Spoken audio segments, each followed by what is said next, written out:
But we shall be together and we'll try to make this conference interactive. So those are the few remarks I have for you. We'll say more, or I'll say more in the afternoon. But I would like to recognize the people who are in this room and also who have connected virtually. And I will not mention them by name at this time, but you are all welcome. So I would like us to start our program, and we start with a keynote address, which will be given to us by Professor Patrick Chamanywa, the Deputy Vice Chancellor of Kampala International University, Uganda. And the topic is Health Professions Education in the COVID-19 era, Challenges and Opportunities.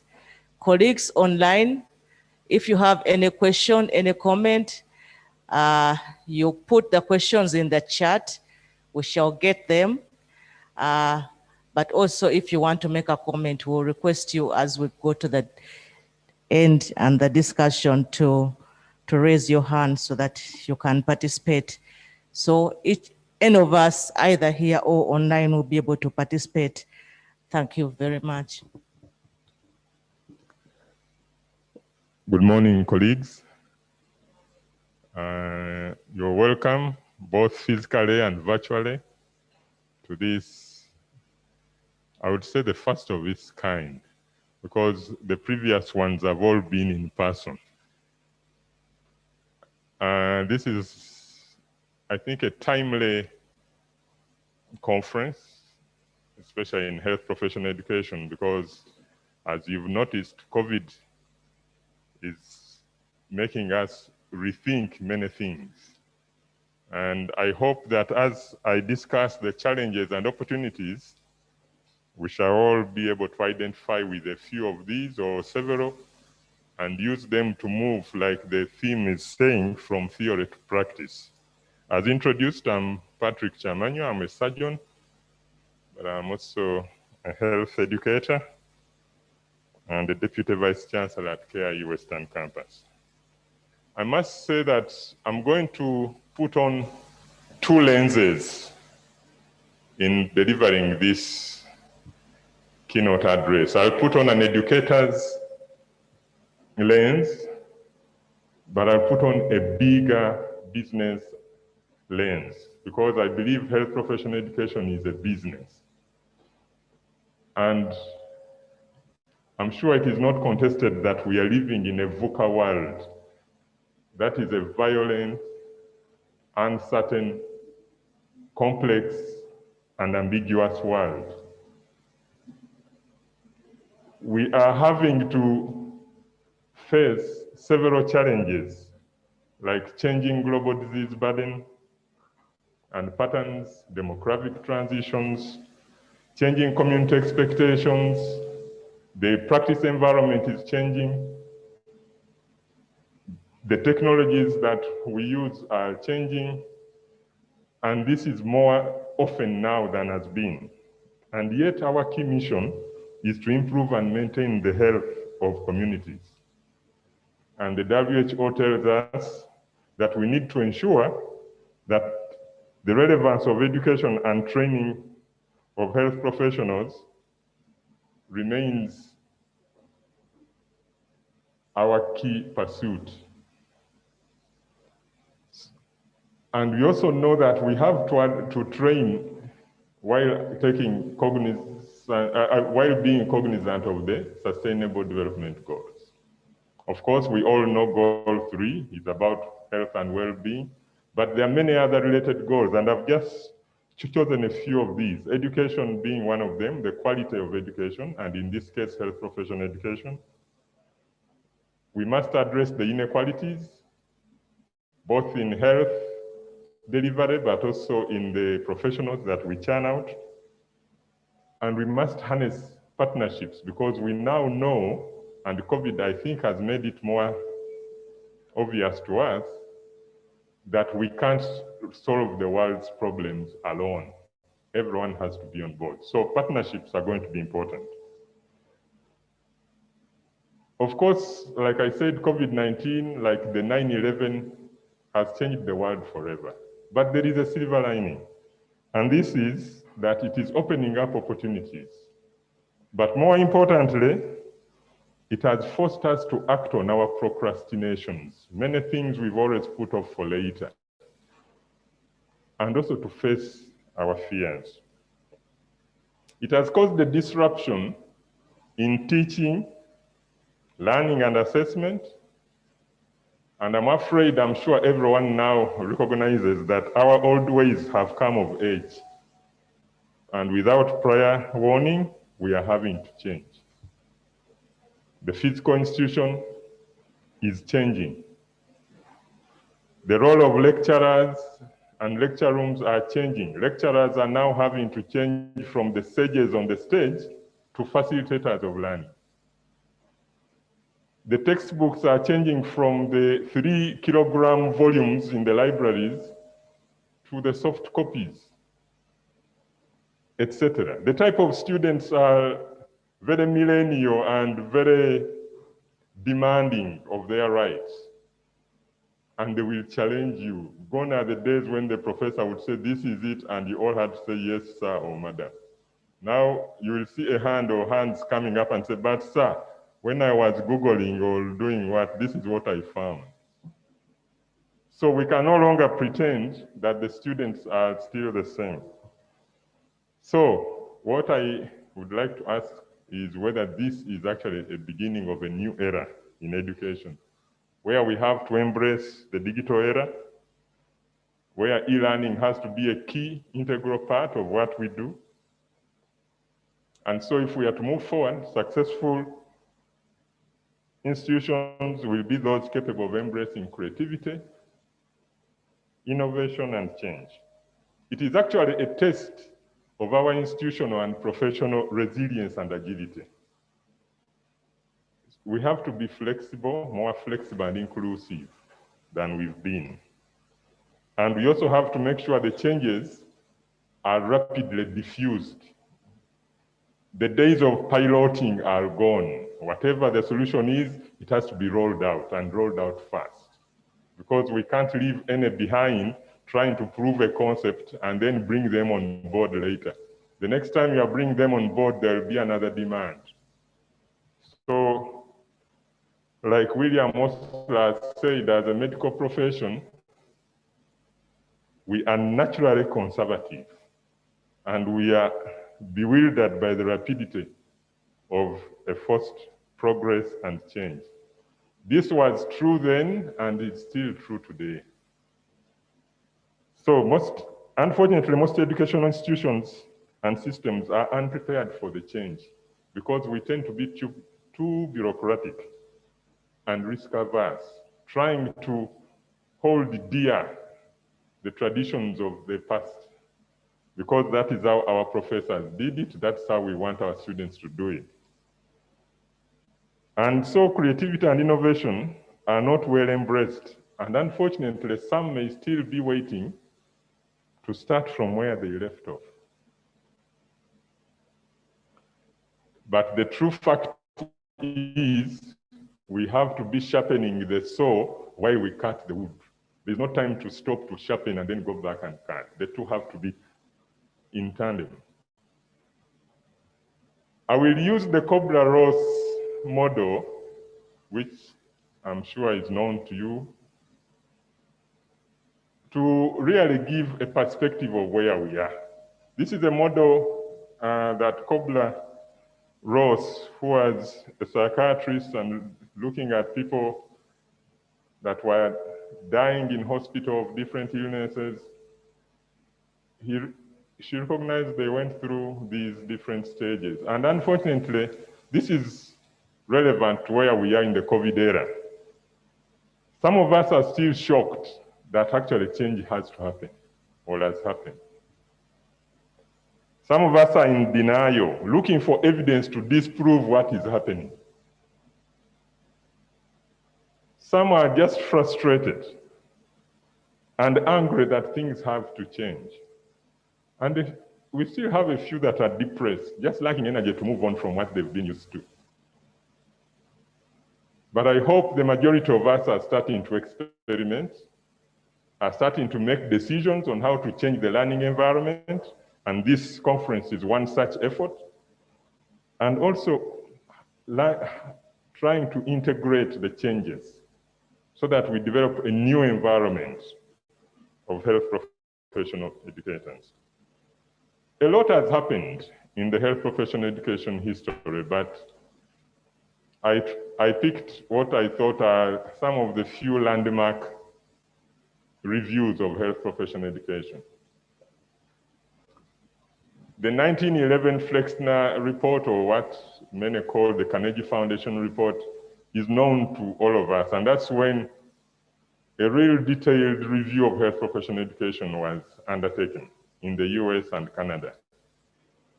And it spread to influence the training world over. In 1913, Sir William Osler reviewed the examination process of a health professional. At that time, medical doctors were the key focus. But today, we know that we embrace health profession as beyond the medical doctor, to include nurses, allied, and others. So in 1913, Sir William Osler reviewed the examination process. In 1915, we had another report, the Welsh Rose report, looking at, again, health professional training. And shortly later in 1923 was a review of the nursing training. That is the Goldmark Rockefeller Foundation report. Recently, and I think in the second conference of the East African Health Professional Educators Association, we were also privileged that the Frank report had just come out. And a lot was happening in 2010 because we were marking a century since the Flexner report. And so everyone was trying to review what has changed, what do we have to change, and so on. We also remember the SAMS report that was looking at Sub-Saharan Africa medical schools. We know the UK also had its own report looking at doctors of tomorrow. That was its title, and many others, trying to see what do we have to do differently and what do we have to retain. But of course, we also realized that before COVID, we had challenges. We still had a critical shortage of highly skilled health professionals and trainers. We had poor quality of health professional education, where we were all starting to question the admission criteria, questioning whether the curricula was still relevant. The skills development, we were all crying that the doctors are coming out with less skills than we used to have, hoping we were trained better, which I'm thinking is true. The attitude has been a talk of many professional educators. The lack of mentorship and career guidance, the gender inequalities and the socioeconomic inequalities in the health professional education have all been our worries. And of course, the inadequate resourcing of the training. And to me, most importantly, the leadership of health professional education, among others. So to look at the challenges and opportunities of the COVID era in health professional education, I've chosen to look at it from a business perspective, because I believe health professional education is a business. And if we don't think it's a business, then we shall continue to complain, because many of the things that happen are best understood when you look at things the business way. So I'm going to try and look at the challenges and opportunities using the McKinsey 7S framework, which looks at the strategy, the structures, the systems, the shared values, the skills, the staffing, and the style of how we do things. Starting with the strategy is supposed to anticipate the future, while innovation creates the future, and the two have to go hand in hand. Frank tells us that we might still be applying 20th century strategies for 21st century challenges, which means we are several steps behind the moving target. And so we have to up our game. So it's an opportunity to proactively create a new learning environment. An opportunity for us to think in time, considering the past, the present, and the future environment, and the perspectives, so as to design a conducive and meaningful health professional education environment. Emphasizing social experiences, cognitive and facilitator presence, and being mindful of both process and product. Because if we don't mind the process, assuming the inputs are constant, then the products will not be the same. But in doing so, our strategy, the opportunity we now have is to see that our strategy embraces a delicate balance between stability and change. We must be bold enough to decide what should remain the same, even as we embrace the change. Because if we change everything, then we might lose some of the good.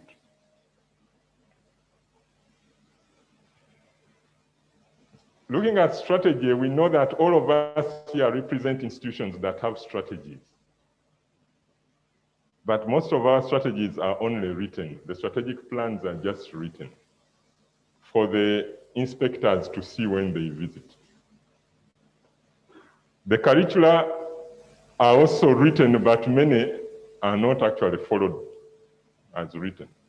That's why we talk of the written curriculum, the experienced curriculum, the delivered curriculum. They are different. And of these, many mention the use of ICT. But unfortunately, a few have gone beyond the writing to implement the ICT. And this has been one of the key challenges in the COVID era, that much as we knew ICT had a role, we still relegated its role because we thought it was probably not as good. So we have lacked the dynamism to continually review and reorient our strategies to the external changes. But the opportunity that comes now is for us to reflect on the previous approaches, and we must have the audacity to experiment new things. For example, creating a hybrid learning environment that is now being discussed. Not a binary environment where you have traditional methods and digital. No, we should, in a way, we should have a crossbreed,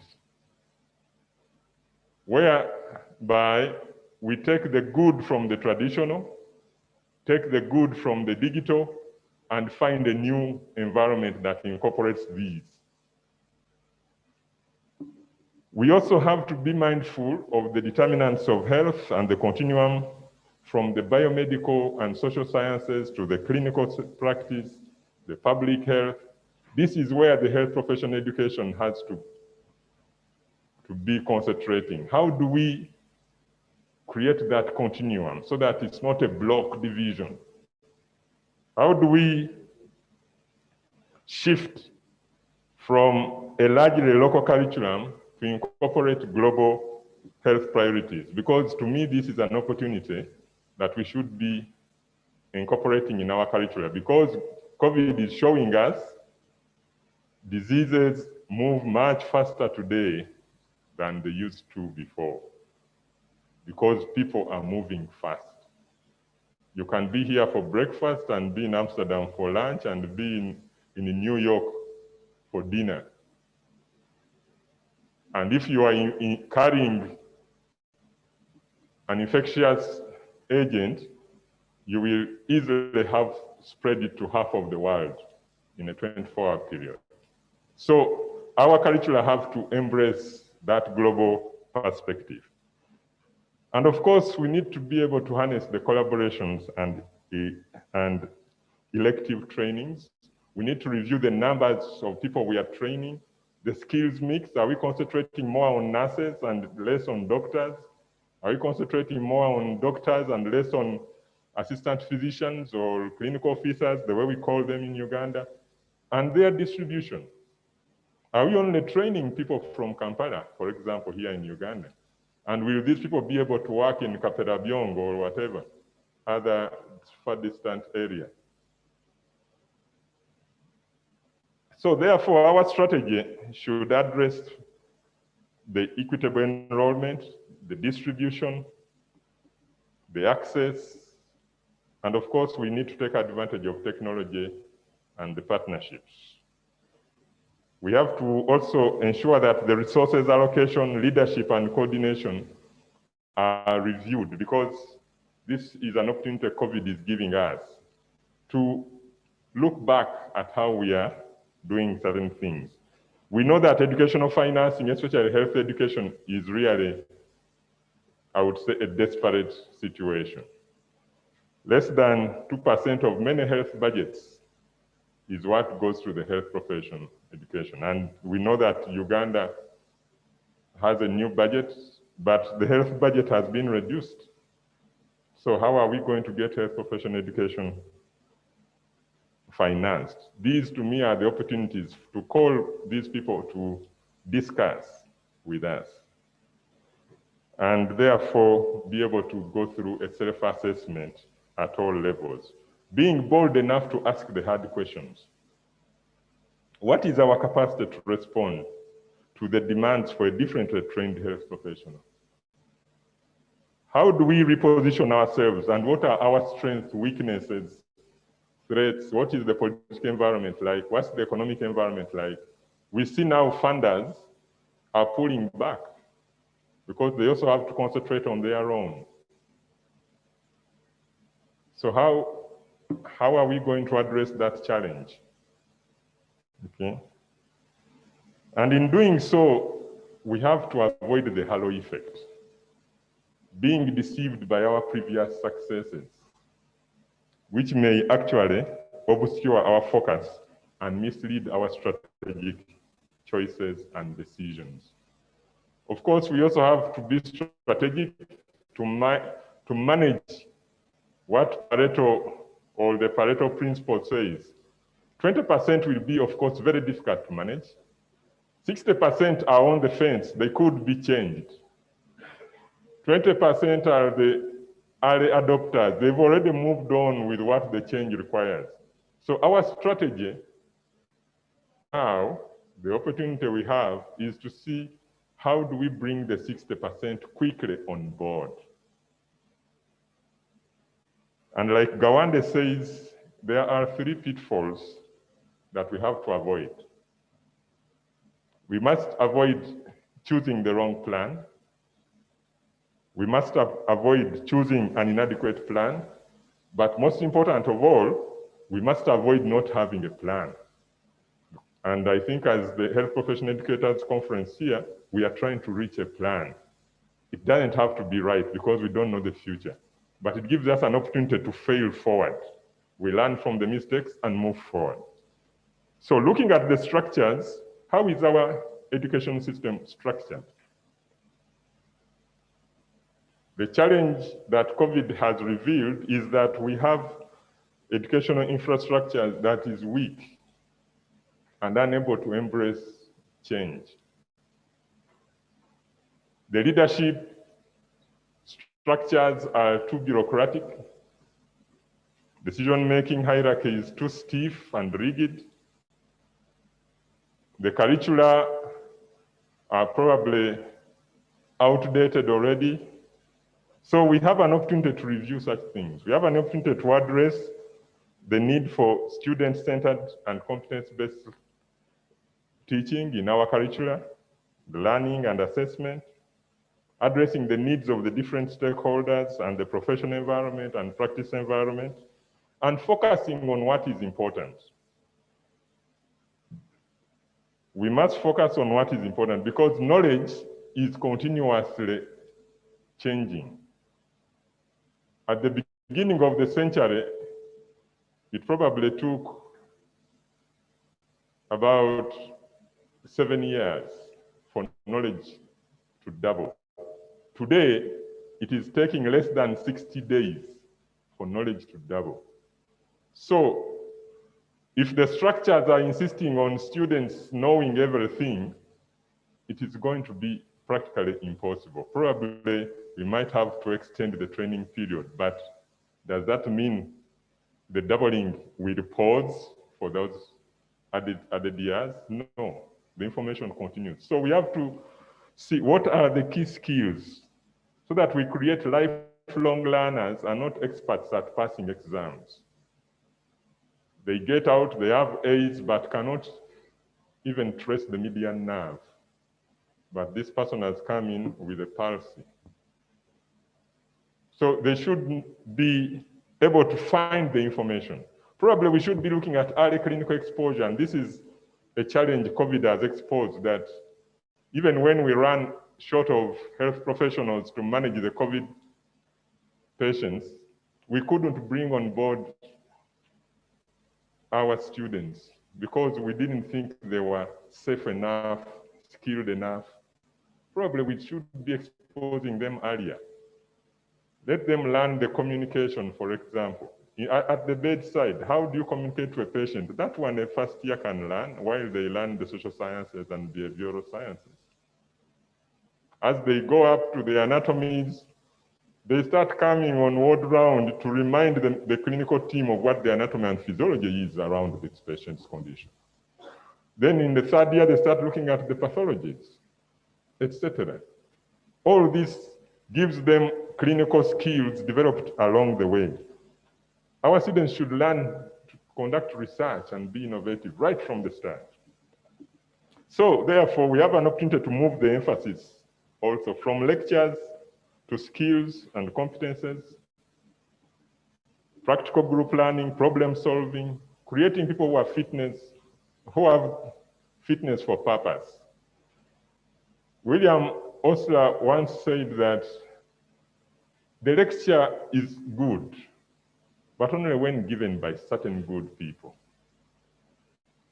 But now we have to change our ways and adopt better ways of delivery and emphasize the skills. We have to move from single to multiple training sites. We've seen that we couldn't manage the social distancing of students. We couldn't manage the social distancing of students because we had one training site, most of us. We couldn't distribute them. Probably this is an opportunity to review that. An opportunity to look at the quality assurance.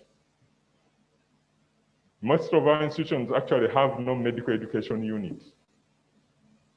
We have no ICT in pedagogy units. What we have in ICT are people coming in to manage when a computer has broken down. So it's an opportunity for us to look at these things, probably in a more coordinated manner, develop national and regional health professional education fora like this, where we can influence the regional approach. Not every university going it its own way. The systems have to be reviewed because we've seen that our systems are actually weak.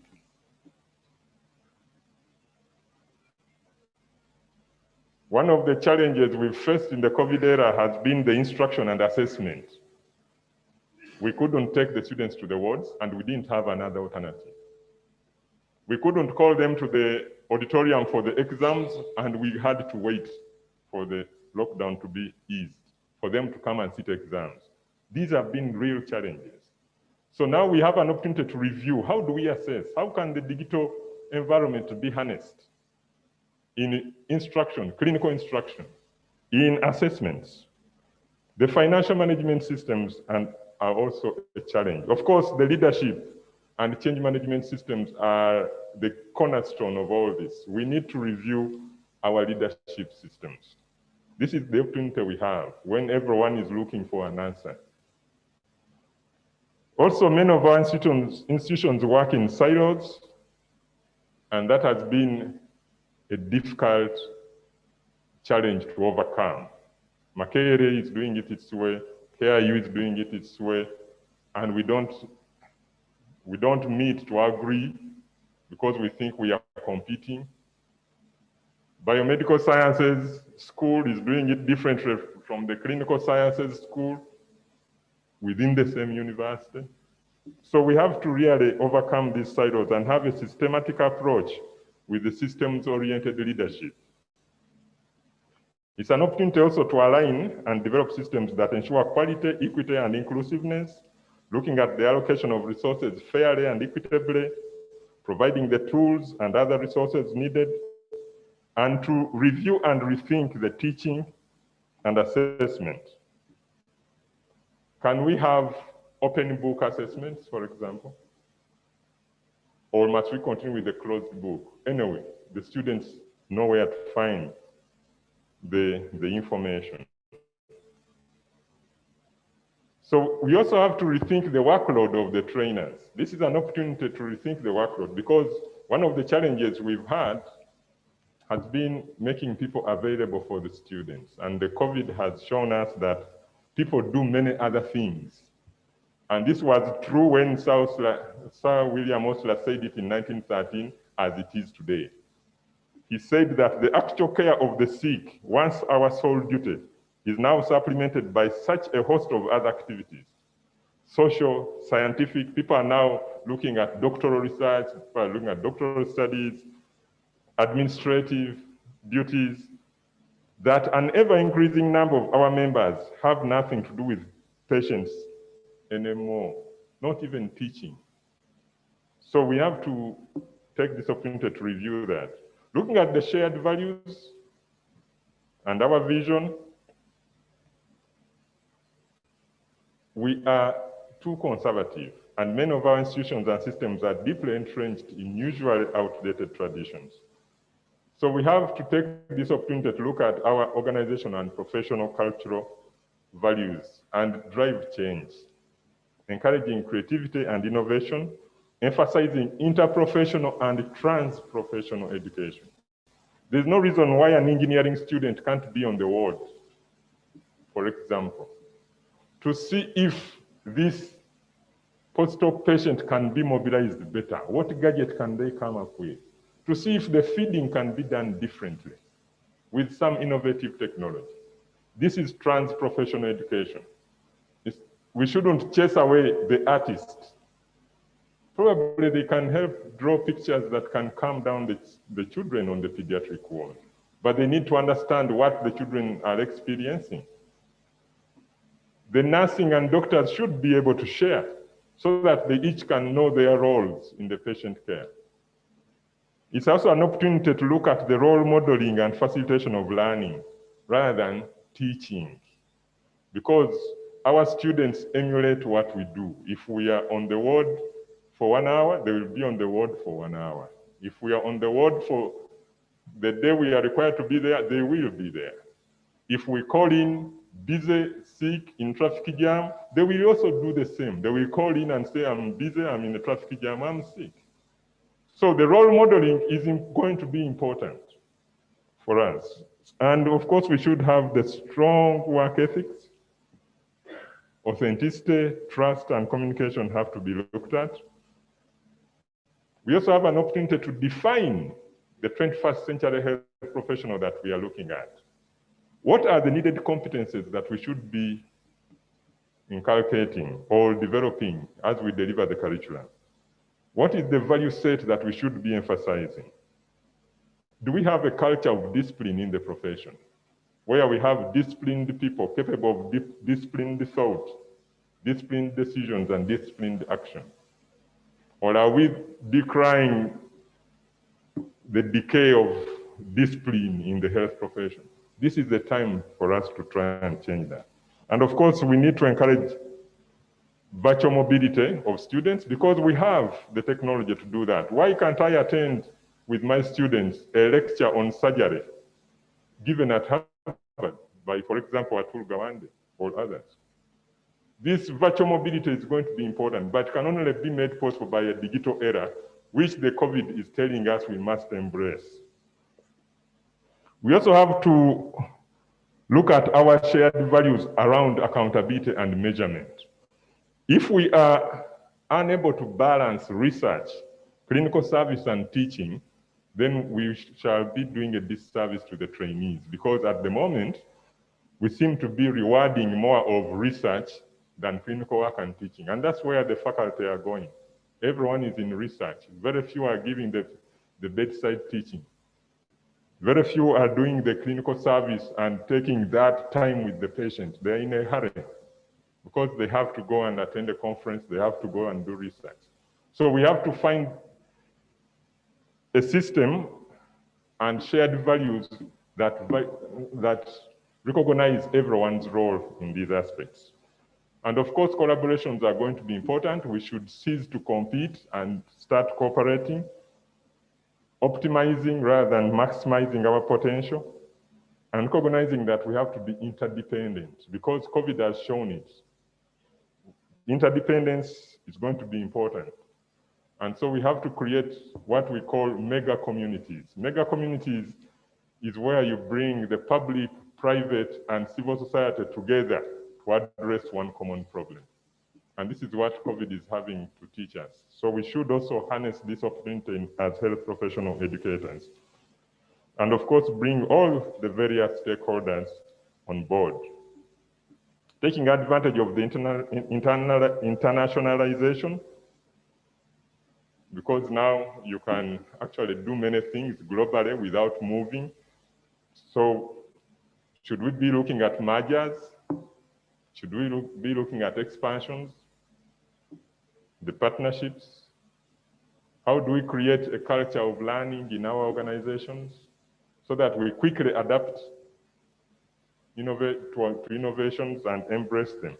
The leadership style is the key, most important challenge that we have faced. But this is an opportunity to look at it and look at our style of change leadership, because in a VUCA world, a violent, uncertain, complex, and ambiguous world, change is a constant and it is more rapid than it has ever been. So leadership has to be change management leadership. Those skills are the important skills. And that style where we encourage change is going to be important. A systems approach is going to be important, and the way we teach. This is an opportunity for us to review the way we teach. Are we emphasizing pedagogy or are we embracing andragogy? Because these are adult learners.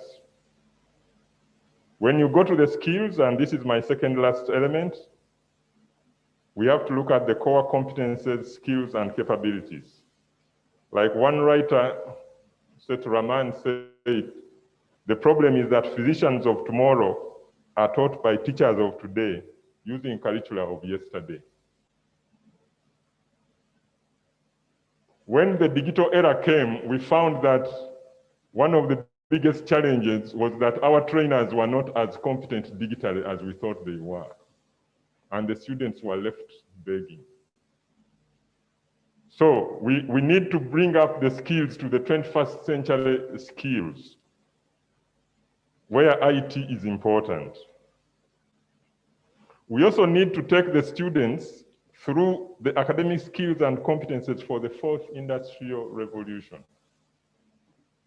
where critical thinking is going to be important, problem-solving skills, creativity, etc. This has been a challenge exposed by the COVID-19, where our students can only wait for the lecture. If you don't come, they can't read further ahead. So it's an opportunity for systematic and intentional effort to address these things. We need to look at the staffing, of course. Here I've tried to summarize it as the 6 R's. So we need to review our staffing, taking stock of the staff we have. How many of which kind we have? We don't have biomedical science lecturers, for example. How can we emphasize that? We need to recruit and be able to fill the staffing gaps. We know that public universities, for example, in Uganda, have only 22% of the staffing levels filled. We need to resource our trainers. This has been a very glaring challenge. We don't know how to e-moderate. How do you moderate online? How do you deliver a digital curriculum? How do you give feedback? We also need to reward our people because we've seen frustrations among our people, the trainers and the students, of course. And so we have an opportunity to look at all these aspects, look at how we can retain the people, and even those that go, we should be able to recognize them. So getting and keeping the right people on the team is vital for success and any interventions in health profession educators, health profession education. So ladies and gentlemen, these are the things that we need to be looking at. These are the challenges we need to be looking at. And this is where the opportunities are, to review and make a new. And to end, I will just give a word of caution by a famous management thinker, Dana Zohar. She said that most transformation programs satisfy themselves with shifting the same old furniture about in the same old room. In other words, very little change. Some seek to throw some of the furniture away, but still don't introduce new furniture. But real transformation requires that we redesign the room itself. The health profession education has to be redesigned. Perhaps even blow up the old room and see what new system can we embrace. It requires that we change the thinking behind our thinking. We should be able to detach from the old traditions, our stereotypes, be conscious of our biases, so that we literally learn and rewire our brains. Thank you very much.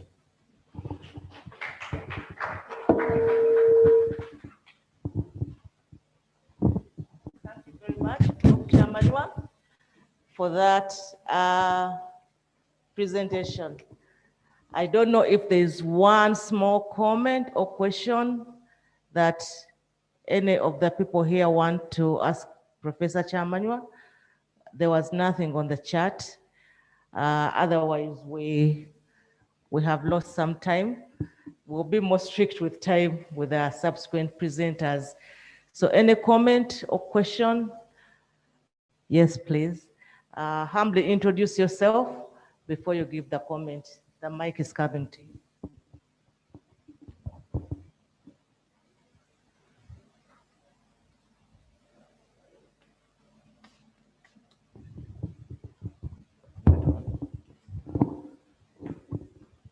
Thank you very much. Good morning. I'm Lubega Jason, a biomedical science student. I'm very proud that someone talked about what I thought, what I had in mind, because I think we need to transform the education system. I'm a stakeholder because I'm a student myself, and as you've said, we don't have biomedical science lecturers. So there's really a big gap, and I just want to comment about what you've just said. Thank you very much. Thank you. Can we comment? Hello? Use the mic. Hello? Hello? Yes, you can proceed, please. Thank you very much. This is Intezi Yaleme Julius. Thank you very much, Professor, for the presentation. As you've already said, one of the issues affecting health professional education is leadership, with the staffing levels of 22% and fights that in most cases are orchestrated by the very people who should be solving these problems, especially the vice chancellors. So my question is, I'm not very sure whether the private universities VCs are part of the Forum of the Vice Chancellors of Uganda. And if you are, what measures as Vice Chancellors are you thinking about solving these issues? Because we've seen that in most cases, the VCs are the nucleus of all these conflicts that continue affecting the professionals' education. Thank you. Okay, thank you very much. Yes, I must reassure you that all Vice Chancellors are part of the Vice Chancellors Forum. And there's actually going to be a meeting soon to look at how we can collectively address the COVID-19 and its aftermath. We had a meeting at the start to look at how best we could manage the emergency mode, which we should now be transitioning from, and being able to create what I call the hybrid learning environment. So that is going to be communicated after the meeting is held. But yes, we are working behind the scenes, and we are also reflecting on our leadership styles. Thank you very much. Okay, thank you. Very helpful. Thank you, Prof, for stressing the role of leadership. We shall have a keynote yesterday, and it's not only between private and public or between VCs, but leadership, and we are all, as educators, we are all leaders at different levels, and many times we don't work as leaders, or we are not empowered to be leaders wherever we are. And thank you. We're happy to have students as stakeholders. I would like to invite the next keynote address, the person giving the next keynote address, Dr. Nanyonga, Rose Nanyonga Clark, the Vice Chancellor, Clark International University, Uganda. So you can see we have the VCs with us, and we are really very grateful to have her. And the topic, I think, is the role of nursing education in strengthening the health system. Thank you, Rose. Thank you, Professor. Thank you, Professor Chamanywa, for your talk, because mine is going to build slightly on what you have already been talking about. And Professor Chiguli, I have my own timer here, so I'll try and stay within time so we can catch up. My name is Rose Clark Nanyonga. I'm the Vice Chancellor at Clark International University. I was trained as a nurse before I moved on to leadership and management.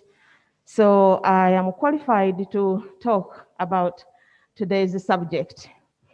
I'm going to talk a little bit about what we know, key variables that inform the dynamics and education needs of the nursing workforce in Uganda and globally, the context, the health systems in flux, and the emerging demands that drive what we need then to be doing in terms of preparing and tooling nurses for the future. What kind of nurse and midwife does the context demand? And therefore, what kind of education, which is really where Professor Chamanywa has focused his conversation, and also a call to action. So what we know in the recent report of the WHO, the State of the World Nursing Report, we know that nurses are a valuable resource to the health system and are part of the process dynamics driving quality of care for patients globally. We know that when they are empowered, nurses and midwives make a difference in everything that they do. More importantly, we should understand better what they do not manage to do and why. We simply do not have enough nurses. Uganda has about 70,000 nurses, but majority of that number are not able to work. So the active number actually working is over about 45,000. The WHO estimates that the world needs 9 million more nurses and midwives to reach the Global Sustainable Development Goals by 2030. That's a lot of people we need to be training. And as I said, Uganda has over 70,000, but we are still sitting at one, if you want to count the 0.2 nurses per 1,000 people. That ratio is quite sobering and should make us sit up and rethink. In 2008, which is a long time ago, Houston predicted that nurses by 2020 should be able to proactively adapt to a healthcare system characterized by rapid change and chaos. Who would have known that 2020 would typify exactly what this author talked about in 2008? So to understand how we can educate nurses to strengthen the healthcare system, we need to understand the demands of the healthcare system, the context and the platform where they work. I know that today's practice environment is different from what the nursing school prepared me for in 2002. In 2002, we were focusing on completely different things. I know, however, that my school in the US prepared me to do a few things that have been sustained throughout my career. They gave me the ability to be a lifelong learner, and they allowed me to be a problem solver. So even though the context has changed, the level of education I received then allows me to pivot when I encounter chaos and when I encounter a complex healthcare system. And that's exactly the kind of education that we need to be giving our nurses so that they can strengthen the health system. I know that nurses must train and they need to remain relevant for the new and rapidly changing future. And here are some of the future demands. It is fast-paced with increasing complexity, plethora of technologies, as the professor mentioned, create disruptions, but they also create opportunities. They must manage changing comorbidities. Nearly all hospitals are in deficits with increasing scarcity of resources, which means that they need to work within environments where they don't have enough resources. But do they have the skills to be able to manage within those expectations? They need to increase productivity, and they need to do so within budget constraints and sometimes with no budget. Nursing products continue to be demanded that we need to promote, protect, and produce safe quality care. Evidence-based practices in institutions is an ongoing demand, and the chase for data, which means that nurses, not just in education, but in practice, need to have research skills. They need to understand the use of data, the interpretation of data, make meaning of that, and then they need to use that for data decision making. And we are also asking nurses to create evidence-based cultures and develop a spirit of inquiry. And we are also asking them to retain a motivated workforce. So you can see the level of demands that we are putting on nurses every single day. Are we able to train this kind of nurse to meet these demands? So what kind of skills and expectations? Leadership and succession mentoring, Professor mentioned that. Being responsible for organizational and health systems results, tasked with effective resource stewardship, even when those budget allocations are minimal, increased demand to focus on strategic mission and achievement. But we also need nurses to have technology competences to facilitate the mobility and the portability of relationships and operations. And as the professor also mentioned, the transdisciplinary healthcare practices and interprofessional decision-making, and the trust that each member of the team has the capacity to execute. So when we are looking at those skills, the skills mix, and you have doctors and laboratory technicians and biomedical technicians, and even cleaners, that every single person on that team has the capacity to execute. There has been increasing global focus in this report that I mentioned, and a call to invest in education, to invest in leadership, and to invest in jobs, to ensure that nurses and midwives are active contributors to key discussions and decision-making, influencing science and the delivery of healthcare. But also that we should proactively position nurses at organizational and health policy tables to increase their span of control and their decisive decision-making voice. To do so, we needed to invest.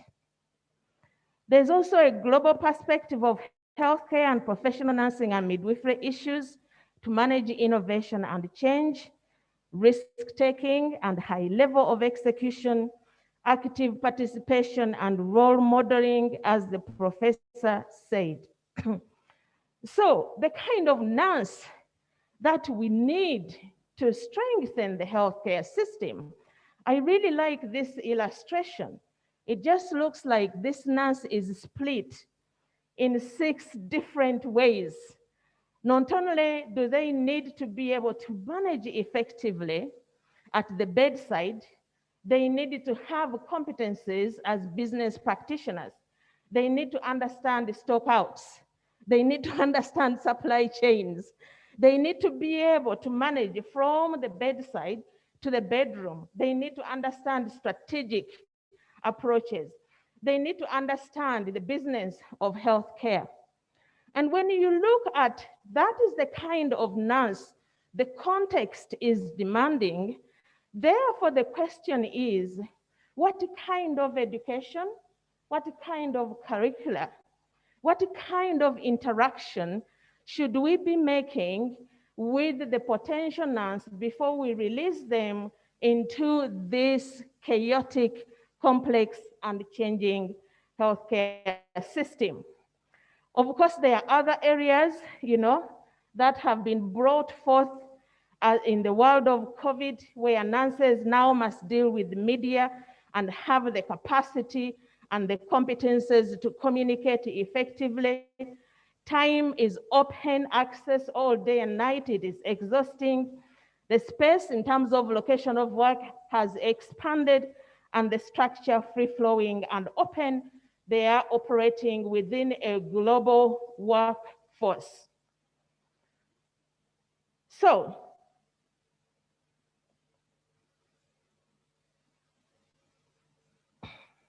pardon me, those 2 are not supposed to be there. I want to finish now by looking at factors that are cited by these 2 scholars from South Africa, that for us to strengthen the healthcare system, we needed to look at the educational factors, the student factors, the faculty factors, practice environment, clinical mentorship factors, and of course, the regulatory components. We can do so much within the universities, but if we do not have an enabling, agile regulatory system that allows us to innovate within that curricula, then we are falling behind.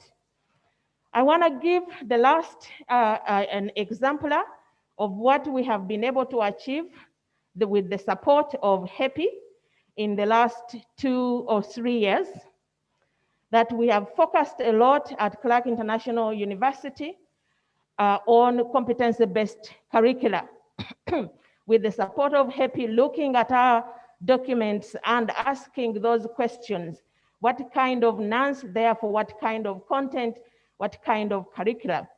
We've also focused on stakeholder engagement to foster enabling and responsive and agile education regulation.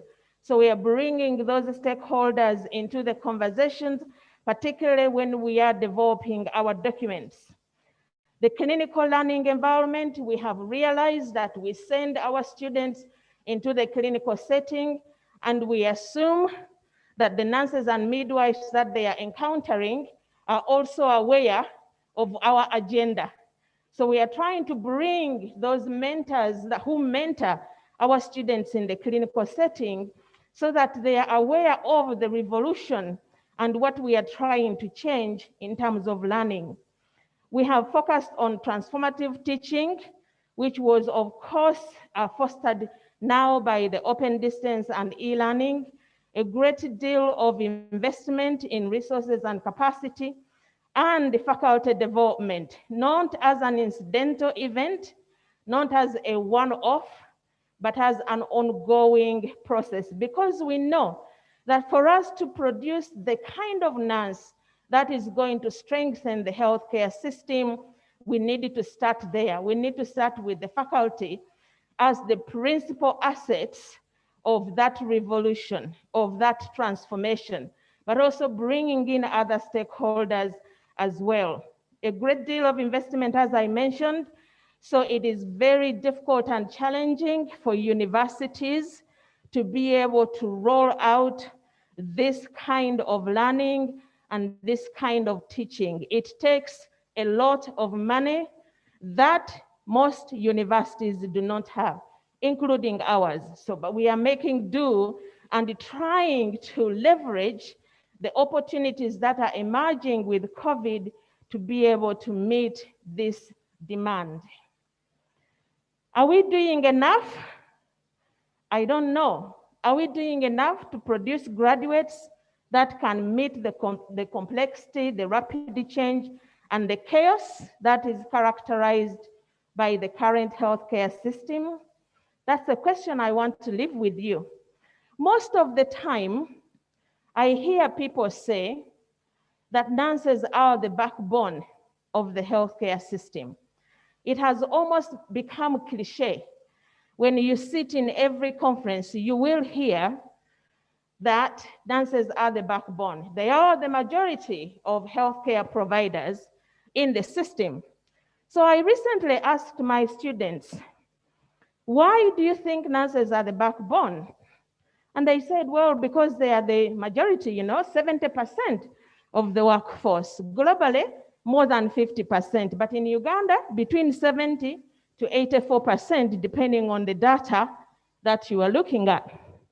So I asked then, why aren't we making a difference?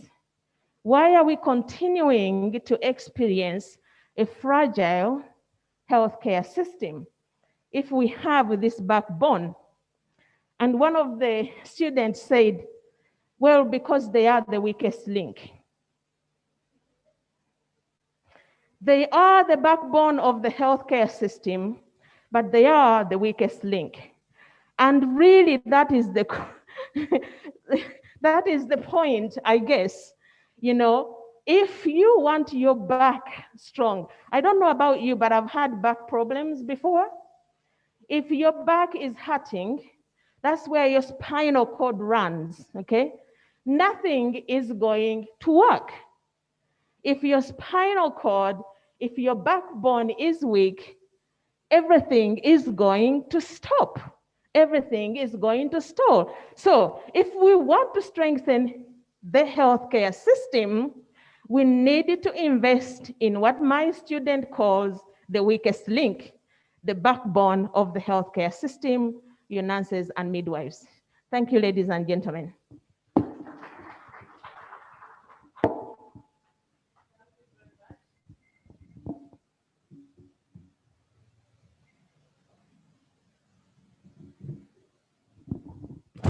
Thank you very much, Dr. Nanyonga, for that very interesting and passionate presentation. Colleagues, is there any question or comment before Dr. Nanyonga sits down? And many of the issues that have been presented are actually real, and we need to address them with all the stakeholders. Yes? Who has the mic? The person on the net, you come after him.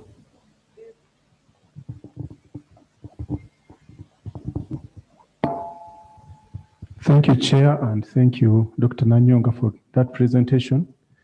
My name is Tumsime Gerald, and I'm the Dean, Uganda Christian University School of Medicine. From your talk and from the previous talk, we see that the health workers' numbers are going down. My suggestion is that we should never, ever allow health institutions to close when hospitals are open. And the reason is, if we do that, we're just dodging and worsening the issue. We should instead be innovative and find ways of existing amidst the pandemic. My second issue is about the human resource. To me, the health worker of the year during the COVID period has been the IT experts. Unfortunately, they are rare in terms of deployment in health training institutions, and the ones who are there are poorly motivated. And you all know that most of us have had to relearn the IT, the technologies to cope with this kind of the pandemic. I teach anatomy and I'm a surgeon, but I've been thinking, can't we dissect using IT? Okay? Yes, and I think we can. So thank you very much. Okay, thank you. I don't know if Dr. Nanyonga wants to respond. Thank you very much. I just wanted to encourage you in terms of the integration of ICT, critically important. And I think my colleagues who are here can tell you we are trying to do that within the schools. The other thing that we are trying to do is reach out to 2,000 nurses who work in UPDF to increase their capacity for ICT. But you just brought in an idea, why just nurses? So bring other healthcare providers in that training so that we are growing capacity for the teams, for the interprofessional teams, and not just one cadre. Okay, thank you very much. So interprofessional education. I don't know if there's anyone online that wants to. Yes. Yes, please go ahead. Yes. Thank you very much, Dr. Nanyonga, for that insightful presentation. My name is Julius Sintezi from STEMA University, Faculty of Health Sciences. I want to put an issue that, I do agree with you that nurses form the backbone of, they're the biggest health providers. And I tell you, a world where you have an active nursing team is far much more sorted out than one that has got the most trained doctors. So really, I appreciate that. But one of the things that has been creating a link is the diminishing role of the nurses, especially in teaching. How I would love the old ward rounds where the nurses would also attend and have presentations, because during the ward rounds would ask, so what does the nursing team think about this patient? And their contribution will be thought and worthwhile.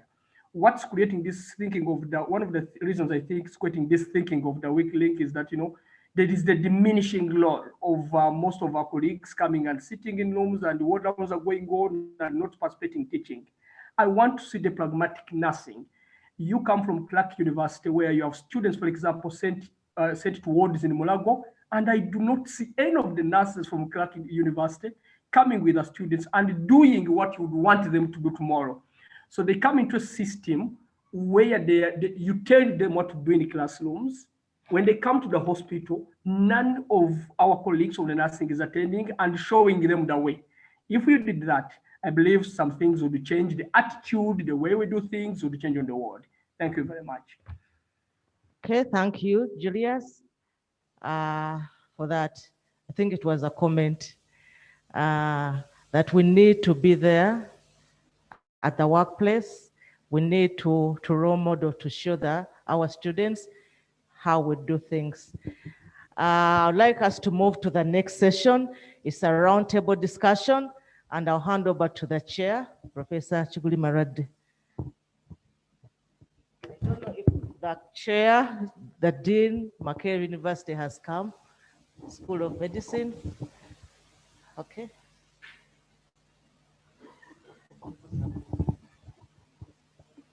Good morning, everyone. I think it's really great for us to be here together as health professions, and not as health professions only, but educators, to talk about issues that concerned health. I think this is a very important meeting, and I would like to thank the organizers for getting us together, and also for being innovative, making sure that those who cannot be here physically can join virtually. And from the previous two speakers, you can see that we are moving forward. And I congratulate both of them for their very good talks. I would like to invite the members of the panel to move forward, and we start this discussion on interprofessional education. And I think it really, from the previous speaker, Dr. Nanyonga really ended very well. She ended on the note of interprofessional education. So this has really blended very well with what we are going to discuss now.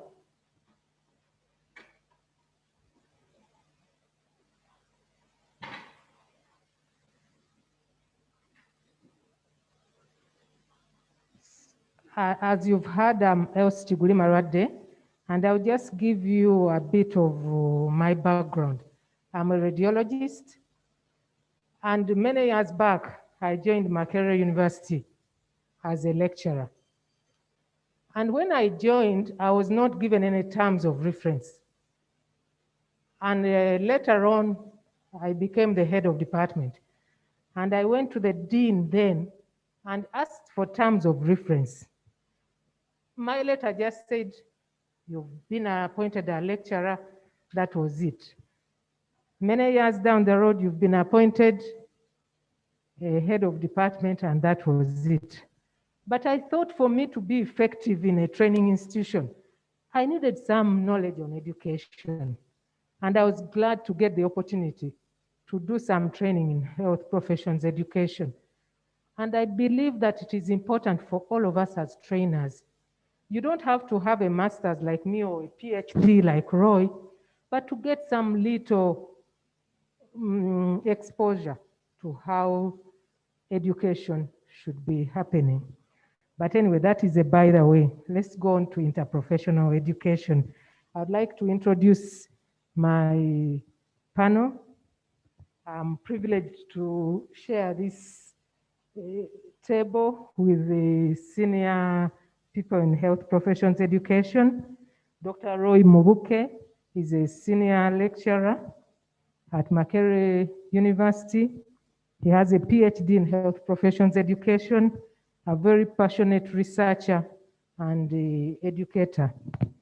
And Dr. Scovia Mbalinda is also a senior lecturer at the Department of Nursing, also a passionate researcher and educator.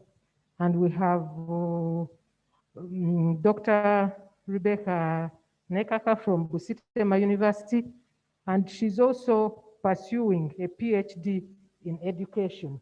And these people are really passionate about education, and I'm really excited that we have an interprofessional panel because we have a radiographer, we have a nurse, we have a doctor. So as we discuss, it's not just theory, even our panel is interprofessional. And when I think about interprofessional education and collaborative practice, what comes to my mind is an African proverb that says, if you want to go fast, go alone. If you want to go far, go together.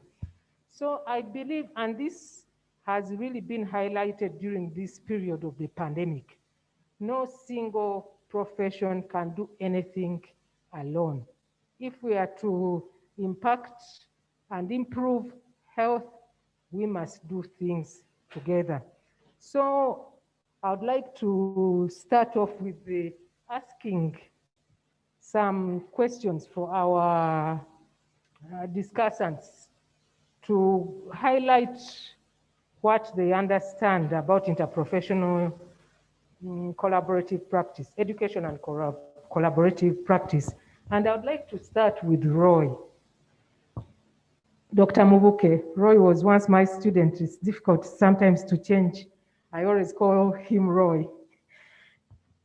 So, Roy, what do you mean by interprofessional education and collaborative practice?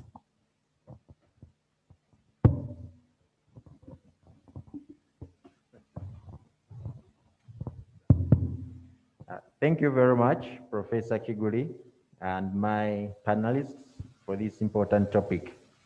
So I think I'll tackle this in two parts by sort of highlighting what IPE is and then what it is not. For us to get, I think, a better context of what we mean when we talk of interprofessional education. So interprofessional education is a trending word, you know, in medical education and in our training. So what is it? Interprofessional education is a teaching and learning strategy or approach that I would say involves both educators and learners from two or more professions. At least they have to be two different professions that jointly come together to deliberately create, okay, promote and foster a collaborative learning environment, okay? So the word deliberate is very important. Jointly come together to create, promote and foster a collaborative learning environment. And the goal is to facilitate the acquisition of knowledge, skills, and attitudes that propagate team-based behaviors later on in practice, okay? So the idea is to bring together students and educators from two or more professions to deliberately learn together and foster the acquisition of skills that will eventually result into team-based care eventually when they go out. So that is interprofessional education. In most cases, what we actually do and call interprofessional education is not interprofessional education. So what is not IPE? And sometimes it is actually just multi-professional education. It's not IPE. So bringing students together in a lecture room, for example, to learn together. You have medicine, nurses, pharmacists, and so on in the same lecture room to experience, to go through a learning experience. That is not actually interprofessional education, okay? So just sitting different students from different disciplines together and teaching them does not translate into interprofessional education, okay? So as educators, there must be deliberate efforts to create moments of reflection, moments of interaction, where our learners think about their roles in whatever you are teaching them and think about the roles of the other learners in the different professions and what they bring to the fore of the discussion or the learning experience. The goal is to create that team-based, competency for them to work together later on in practice, and also create competencies of sharing decisions eventually when they're managing patients, creating shared decisions. Thank you very much. Thank you very much, Roy. And that reminds me of something that happened 2000 and 2004. There was a curriculum change at Makerere. And something, I don't think it was planned, but it happened because of deficiencies. Sometimes if you lack things, then you become innovative. And we didn't call it interprofessional education. But when we started problem-based learning, and we had few members of faculty, we decided that all the professionals that were being trained then, it was a faculty of medicine before it became a college, would actually have case-based learning together, problem-based learning. They would sit together, They would learn together, they would learn from each other, they learn about each other, and to me that was beautiful because I would see that team working together on a problem or a case in an interprofessional manner that built team learning. But I'll go on to Scovia and ask, why should we deliberately include IPE during teaching and learning? We are focusing more on teaching and learning. Maybe a bit later we'll talk about the collaborative practice. Yes, Scovia. Thank you, Professor Elsie, for that question. Why should we really include? Just to follow up from what Roy has said, that we train these people in the IPE model so that we with an objective of cultivating collaborative practice in providing patient care. So why do we do this? It's mainly so that the students can have a real experience or a real world experience and insight. For example, if you train the nurses alone and the pharmacists alone, the medical students alone, when we go into the practice world, they're not going to work in isolation. So we want to bring this world into the learning and teaching so that they can see what is going to happen, especially when they go into the field where they are going to serve for many years. So that is one of the reasons that we actually do this IPE education. But also when we bring IPE context into teaching and learning, we are not only having nurses, we are having radiographers, we are having medical people, we are having lab and pharmacy people in our context. So this provides us an opportunity for different professionals to provide an input, especially into the program development.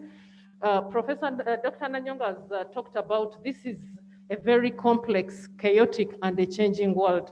So when we bring many professionals together, we are in position to move ahead and work out and solve these problems. Like you said, if you want to go far, go with very many people. So this IPE platform provides that particular opportunity.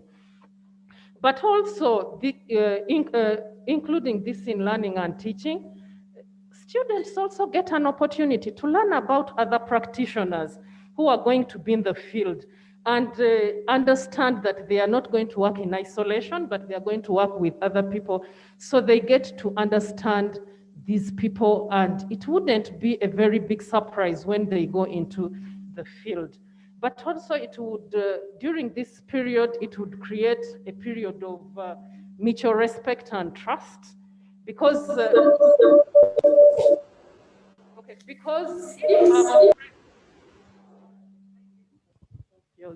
so if I've trained with maybe Roy and Nekeka, it would be very simple to translate this kind of environment from where I am into the field. So there is that bit of mutual trust and respect, but also to understand the people's different roles and responsibility. You know, we've had a lot of issues, especially in the practice, that you're telling me to do this. This is not my job. This is not, I'm not supposed to do this. But why do we wait until we are in the practice environment, whereas we can do it in teaching and learning, and people get to understand people's roles and responsibilities? So this is very important so that we can also understand this. And maybe lastly, to improve effective communication. One of the things we've seen, especially in the clinical world, sometimes there's not good communication and effective communication. So if we've done this during training and learning, so you just build on that, and this will improve effective communication, which is very key, especially when you're taking care of these patients. Thank you so much. Thank you very much, Scovia. I think, Scovia, you took part in that program. You were some of the people who learned together. What was really your experience when we had IPE, and how has it helped you in the field? So I was among the people who sat.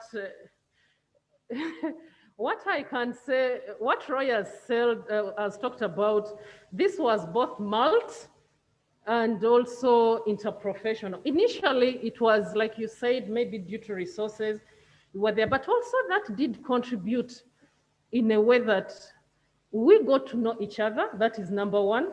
And when we reached the period where we were into the work environment, it was quite easy to talk to people. I could easily say, hello, we have this particular patient, and I was not the weakest link. We understood each other's role. It gave us opportunity to understand each other, and we understood roles and responsibility. And it fostered very effective communication because during training, we sat on the same desk.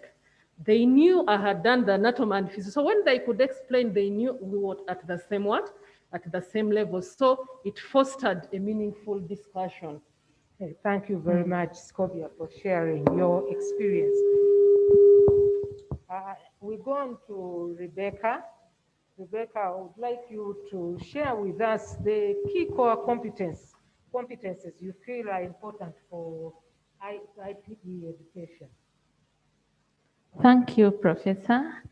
And yeah, just to echo the definition that in IPE, we have two or more professions: learning about, learning from, and learning with each other to enable effective collaboration and improved healthcare outcomes. A number of international organizations have done a lot of work to put together core competences. And since we are seeing different professions coming together, one of the major competences is teamwork, because you're bringing together a doctor, a nurse, a radiographer, a physiotherapist, a social worker. So the principles of teamwork must come into play. We must be able to work as a team. And I think this is one of the major challenges we are having, especially when the doctor wants to be doctor up there, then the nurse must obey the orders of the doctor, and then someone else must do what the doctor has said. So when we come to interprofessional education, one of the key competences we have to deal with is how we are going to foster teamwork, both to the educator, to the teacher, and then among the students. They must learn that. The other competence, since we are different professions coming together, we must talk, we must communicate. So the principles of communication, effective communication must come into play. We are seeing this happen. Someone was commenting about ward rounds, where a doctor comes to do the ward round and disappears, and then the nurse has to come and look through the books. And our students are training in this environment, and this is what they are seeing being done. So when they go for internship, they are doing exactly the same. They are doing, the medical interns are doing the ward round and they disappear. And then the nurse comes and sees what the intern doctor has written. So the issue of communication, of talking to each other, of meeting and discussing the patient and all this has to come out, and the student needs to learn that this is a key competence they must develop. And then roles and responsibilities is the other core competence of interprofessional education. Who does what? And just like Dr. Scovia has mentioned, if we wait for this to happen in the field, we are having all these differences. This is not my job. We're supposed to put a cannula. Is it the doctor? Is it the nurse? I share an experience where how I live Mulago, and I know cannulating is for me as a doctor. I should actually do my procedures. When I reach Mbale Regional Referral, the nurse says, no, doctor, don't do that. That's not for you. Why are you cannulating a patient?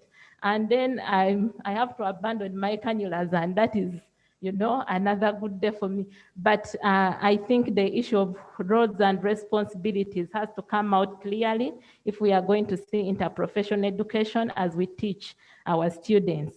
The other core competence is ethics.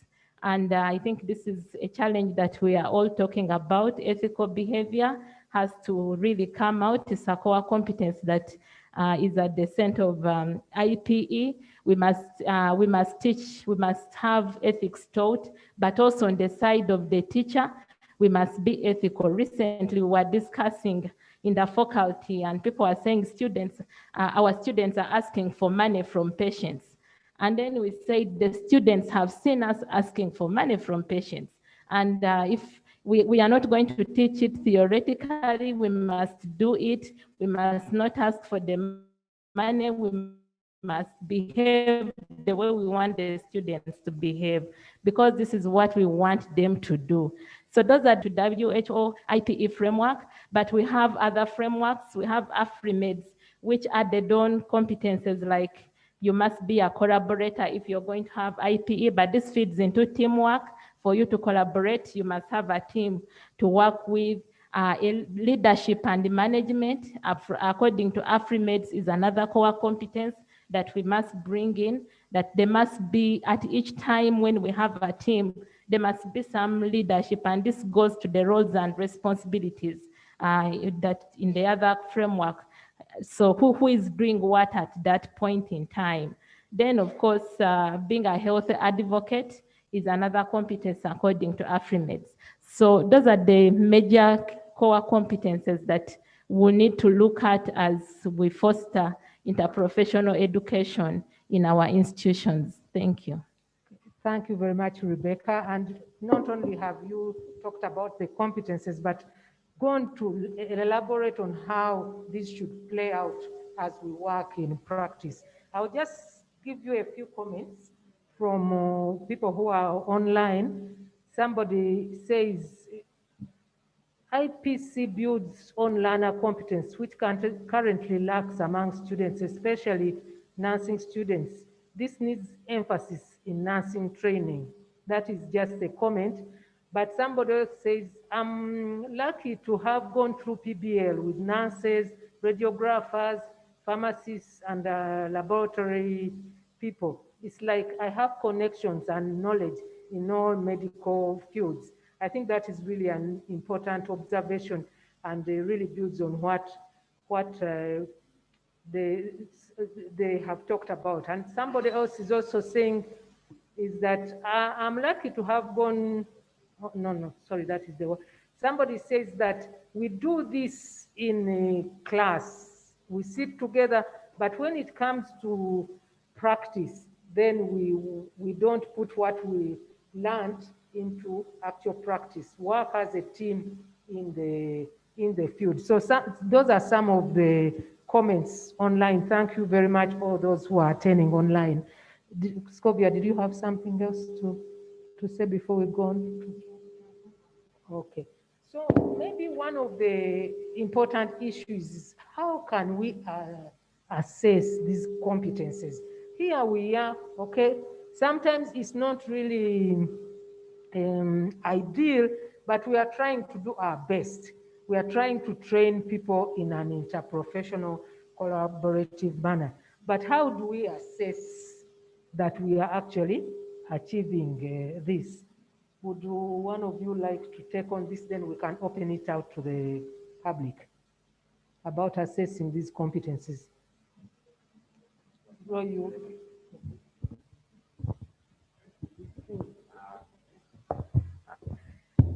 Thank you very much. Regarding assessment, I think one of the best way to assess these IPE competencies is through formative assessment. I remember the reason why we assess students is to promote learning, okay? So the best way to assess IPE competencies is to follow up our learners as they go through their learning experiences, and then giving them corrective feedback along the way as we watch out whether they've actually achieved or acquired those competencies. So create moments where you interact with the students and you have opportunities to give them constructive feedback regarding these competencies. That's cognizant of the fact that you deliberately created learning moments for these students to work together, to interact with each other, let's say on a ward, okay? and then to reflect on each other's roles regarding a case they are perhaps managing, or a challenge, or a learning situation that they are working on together. Okay, let them give you their feedback regarding this learning situation, and then you can also give corrective feedback. That's, I think, the best way to assess IPE competencies. Although even summatively, you can deliberately create some situations where you can assess them, some of these competencies, in a summative way. Like through OSCEs, you can assess communication.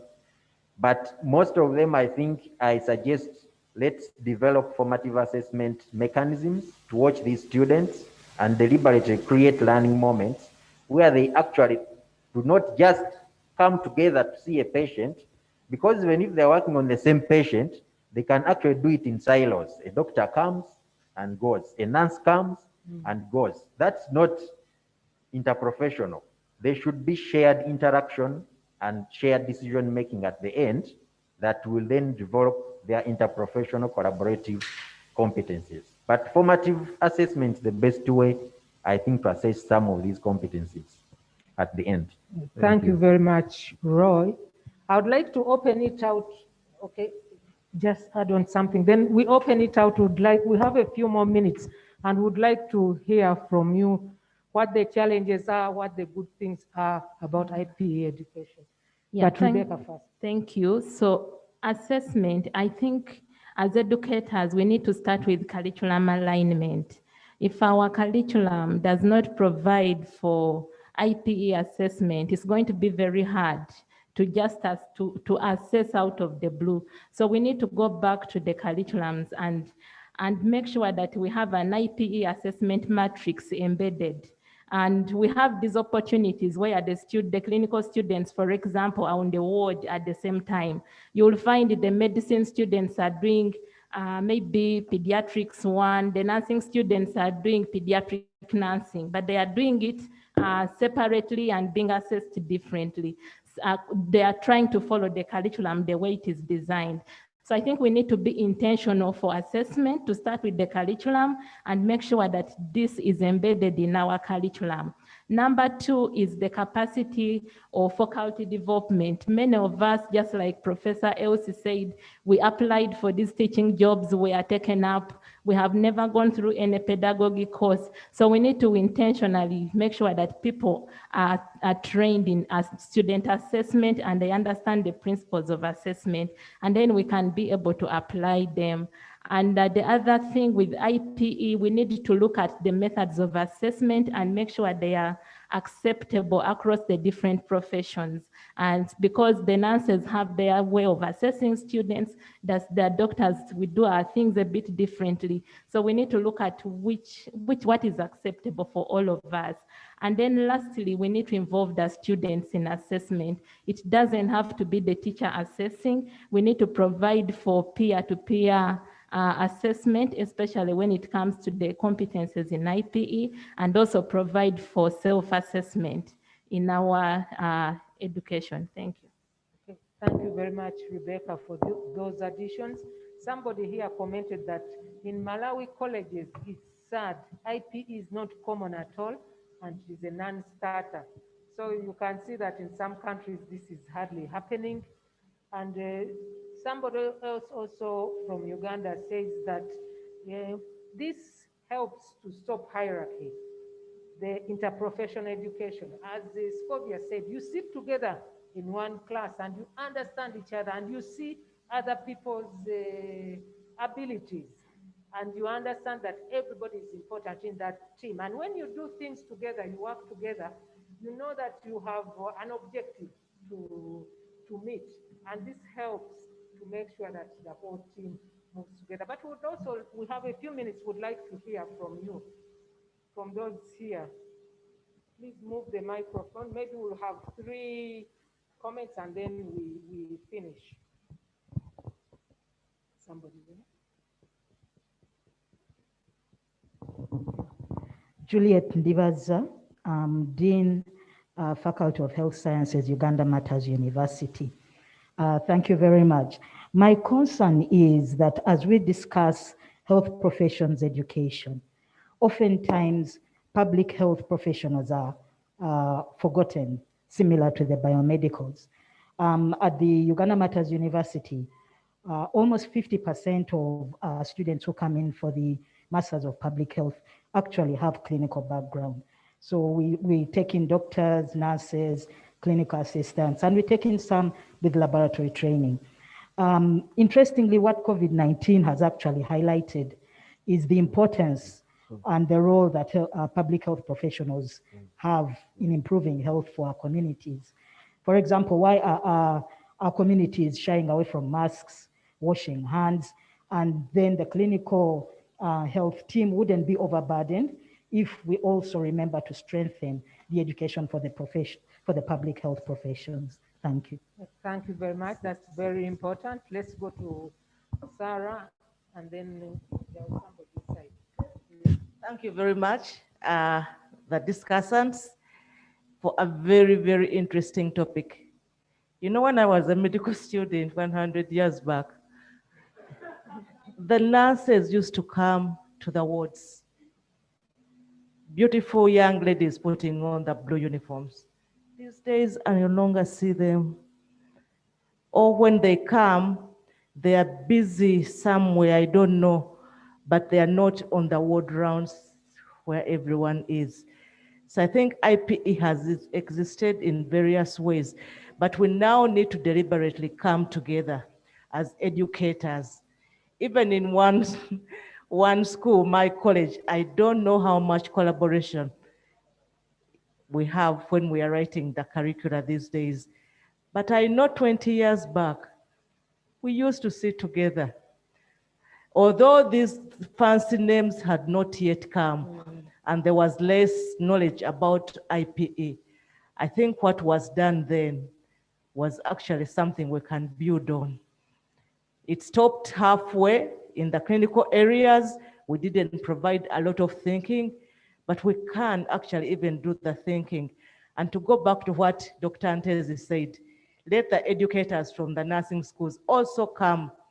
Let's have the nurses on the ward round, as it used to be the case. What happened?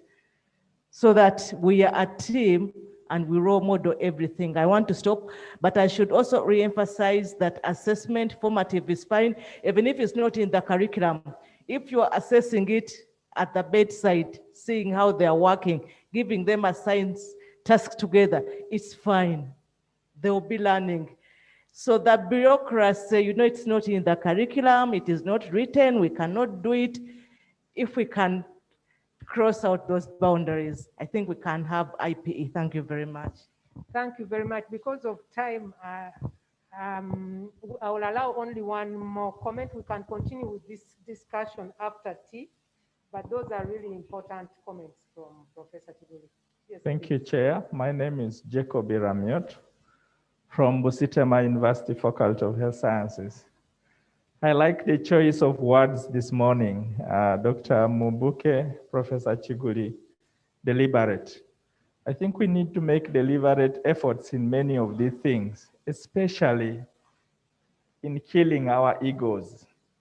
I think Tanzania is doing better in maternal child indices because when they train their midwives, they actually do cesarean section in the villages where the doctors do not want to go. So I think it's another choice we can make deliberately to kill other egos, let other skills go down, such that they improve the health indices of our community. We had a debate on starting a bachelor's program in clinical medicine.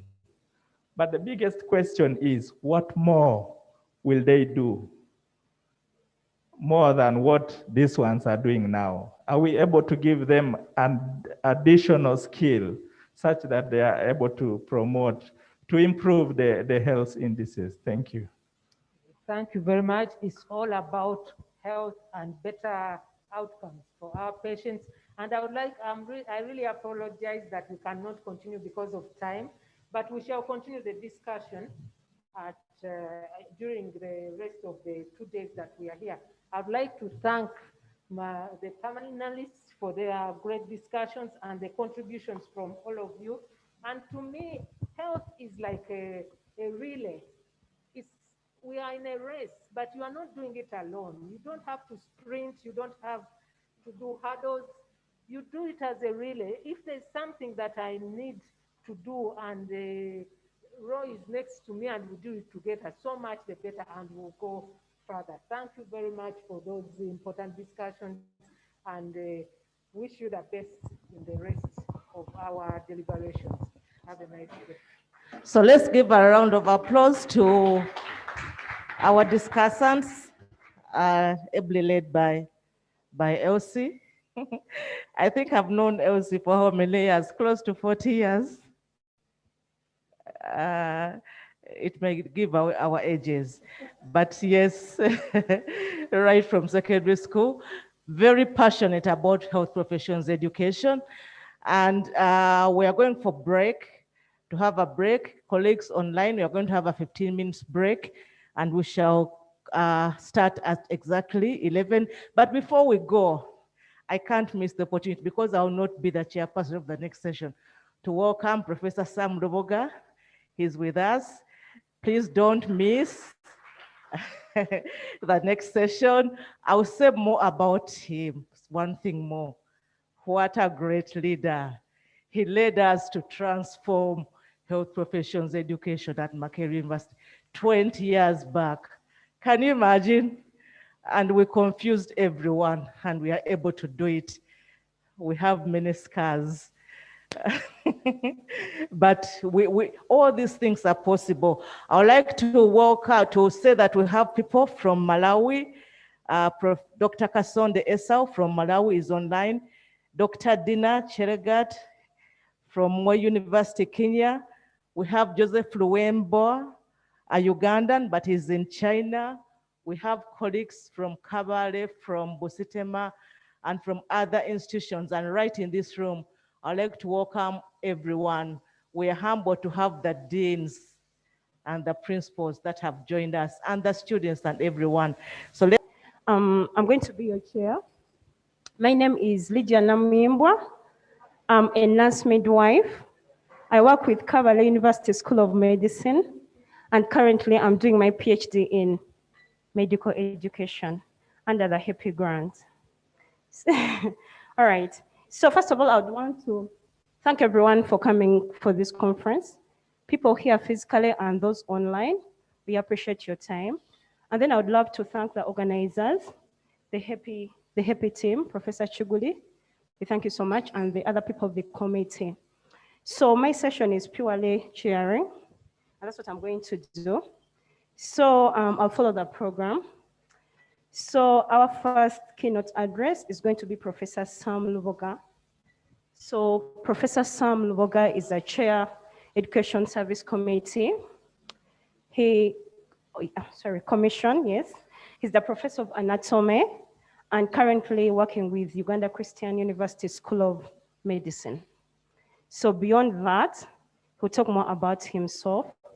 So I'm sorry to do this, but let's give him a round of applause as he's coming to take us through. So the topic basically is transforming biomedical science education. So you're welcome, Prof. Thank you so much. The floor is yours. Good morning. I'm excited to be here. I spent 38 years educating medical students, turning them into doctors.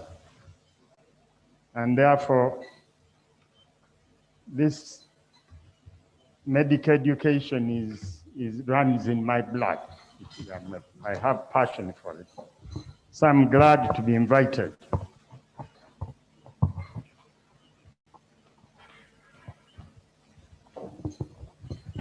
What Flexner said in 1910, he said, society reaps at this moment but a small fraction of the advantage which current knowledge has the power to confer. He said it in 1910. and it is still true today. There's a lot of knowledge, and are we benefiting fully from that knowledge? The scientific principles that underlie human biology and disease are essential ingredients of clinical reasoning. If you don't have them, you cannot work out what is wrong and how to fix it. However,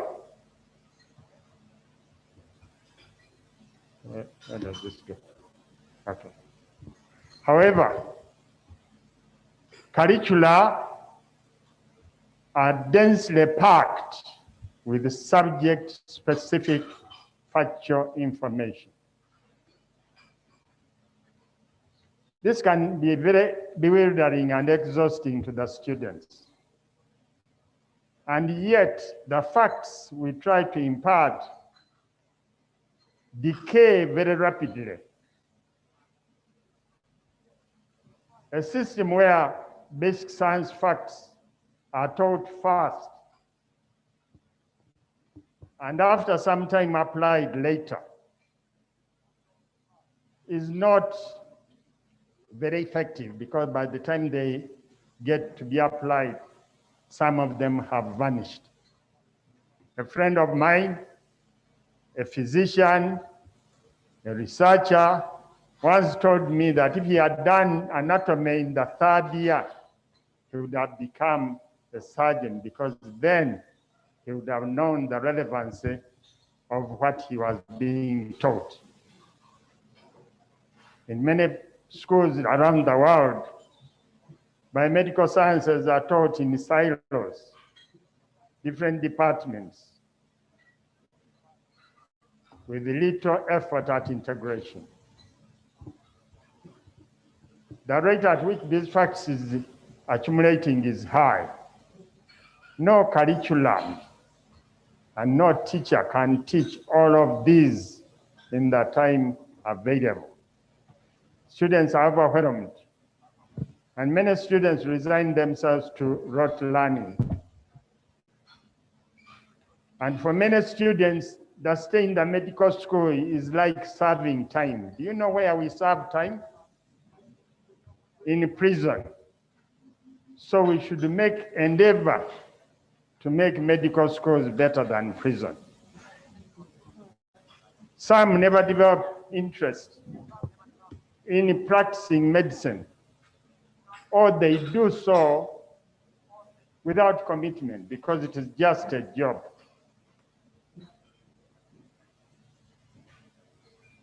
Many don't practice evidence-based medicine.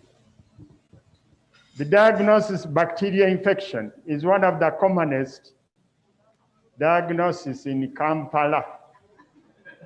I don't know whether it is different in Mbarara. And the doctor is not making an effort to answer the question, where is the infection and what bacteria is causing it?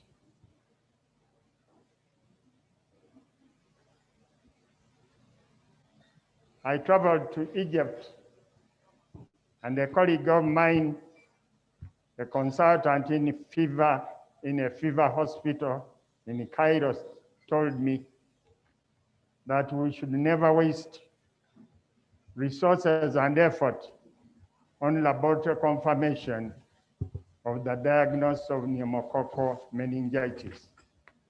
I said, why? Because I can smell it a mile away. And when medicine relies on smelling it a mile away like the dog does, then we are in trouble. Many physicians currently cannot interpret laboratory results. And when they look at the lab results, they just look at the comments by the laboratory technician. And whatever the laboratory technician says, that is what they do.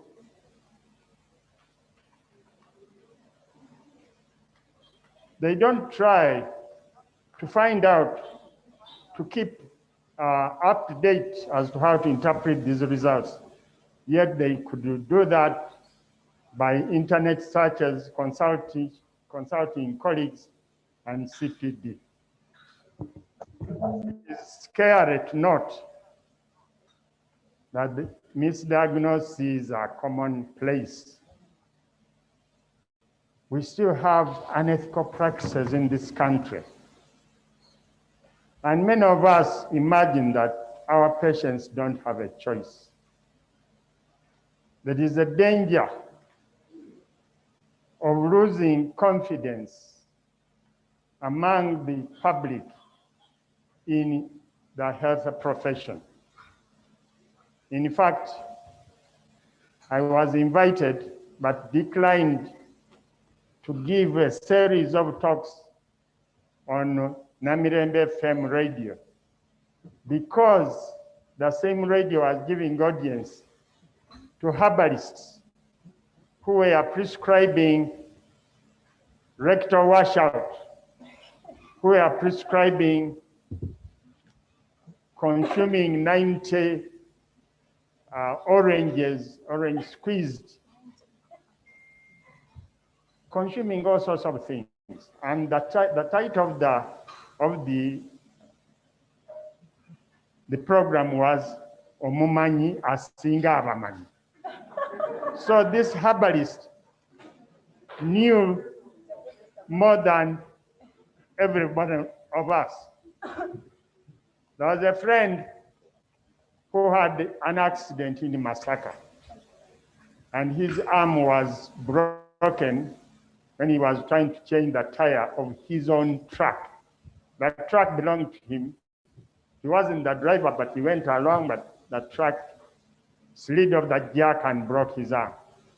He was bleeding profusely, and rightly, the people who rescued him from the site took him to Chitovu Hospital. But as they were preparing theater to stop the bleeding, his relatives stole him away from Chitovu Hospital to take him where? To Valibawo in the Gayaza. And he bled all the way from Masaka to Gayaza. Valibawo was smarter than them. As soon as he saw the man bleeding, and he knew he could not do anything about the bleeding, he said, oh, take him back to Mulago, let them stop the bleeding, and then I'll start the treatment later.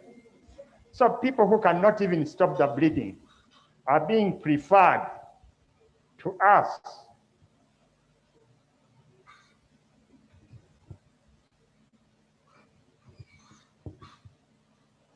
I think I sent the wrong presentation. There's a newer one. I mean, we can continue, but if somebody could.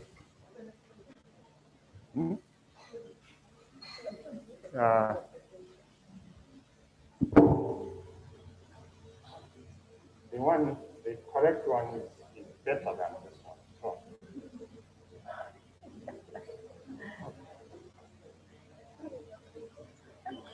Who can make them?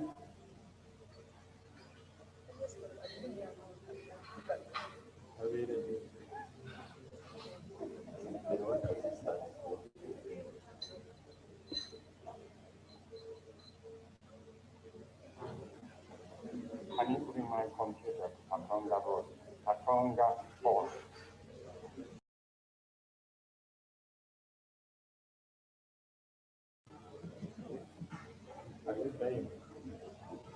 This is an earlier version, but let's continue. We'll catch up when the computer comes in.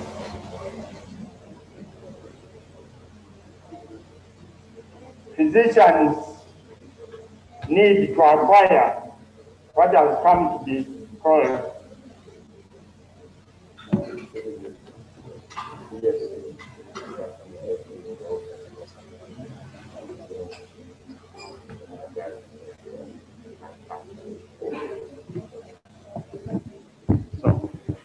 today's physicians, in addition to technical knowledge, need also to acquire critical thinking, teamwork and collaboration, communication and interpersonal relationships, creativity and problem solving, cross-cultural understanding. The question is, can you look at your curriculum and answer the question, where am I deliberately enabling my students to learn these skills? Because knowledge of the technical knowledge alone will not suffice to make him successful.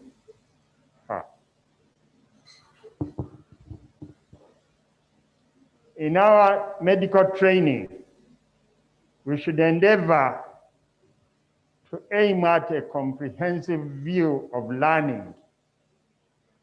And learning is not just facts, not just knowledge, it is also skills and attitudes. So in anatomy, what are we doing to teach attitudes, and what are the attitudes? Okay? And it is these three that result in competence. You need all of them in order to be competent.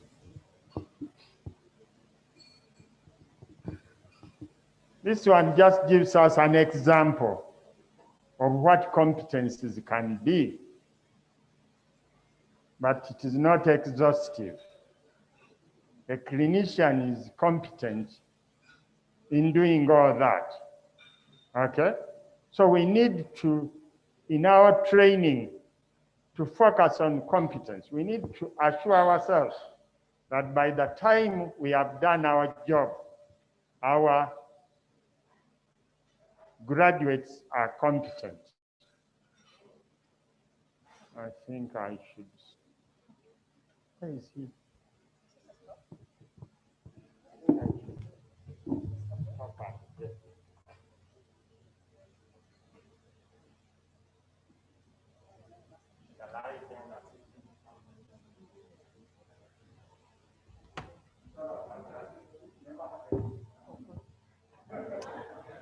All right, as we are giving Professor a moment, should continue.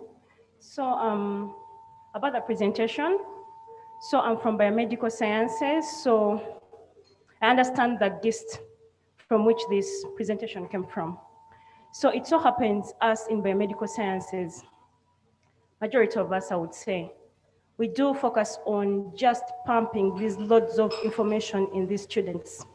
You know, basically we usually have a very big workload. We usually have very big books like Guyton and Hall in physiology. So all we focus on is basically pumping students this information, but we don't think about the applicability of these students. How are they going to use this information?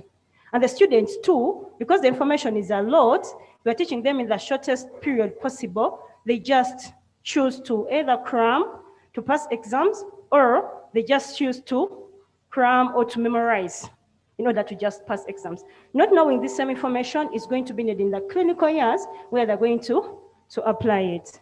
So thank you, Lydia. I think we can innovate. And one suggestion is that as we wait for the correct presentation to come, can we do the oral presentations? Okay, so that we discuss the issues of biomedical science training. So same Lydia, but I'll give you a story before. I think it was about 2 years back when we had a talk with students. They were from different programs. And one of them, I remember they were late girls. They said, you know, we hate what we are doing. How did you go through it? I said, what is the problem now? They said, you know, we go and have lectures from morning up to evening. Someone comes with 200 slides. At least when we were undergraduate students, there were not these slides were not there. So people come and read 200 slides teaching anatomy, physiology, and the students hate it. But we shall hear more about that. And Professor Luboga's presentation is there. I think let's continue with him since we have got it. And as Eddie is getting it, We have the chairperson Biomedical Students Association. One statement as the professor goes on.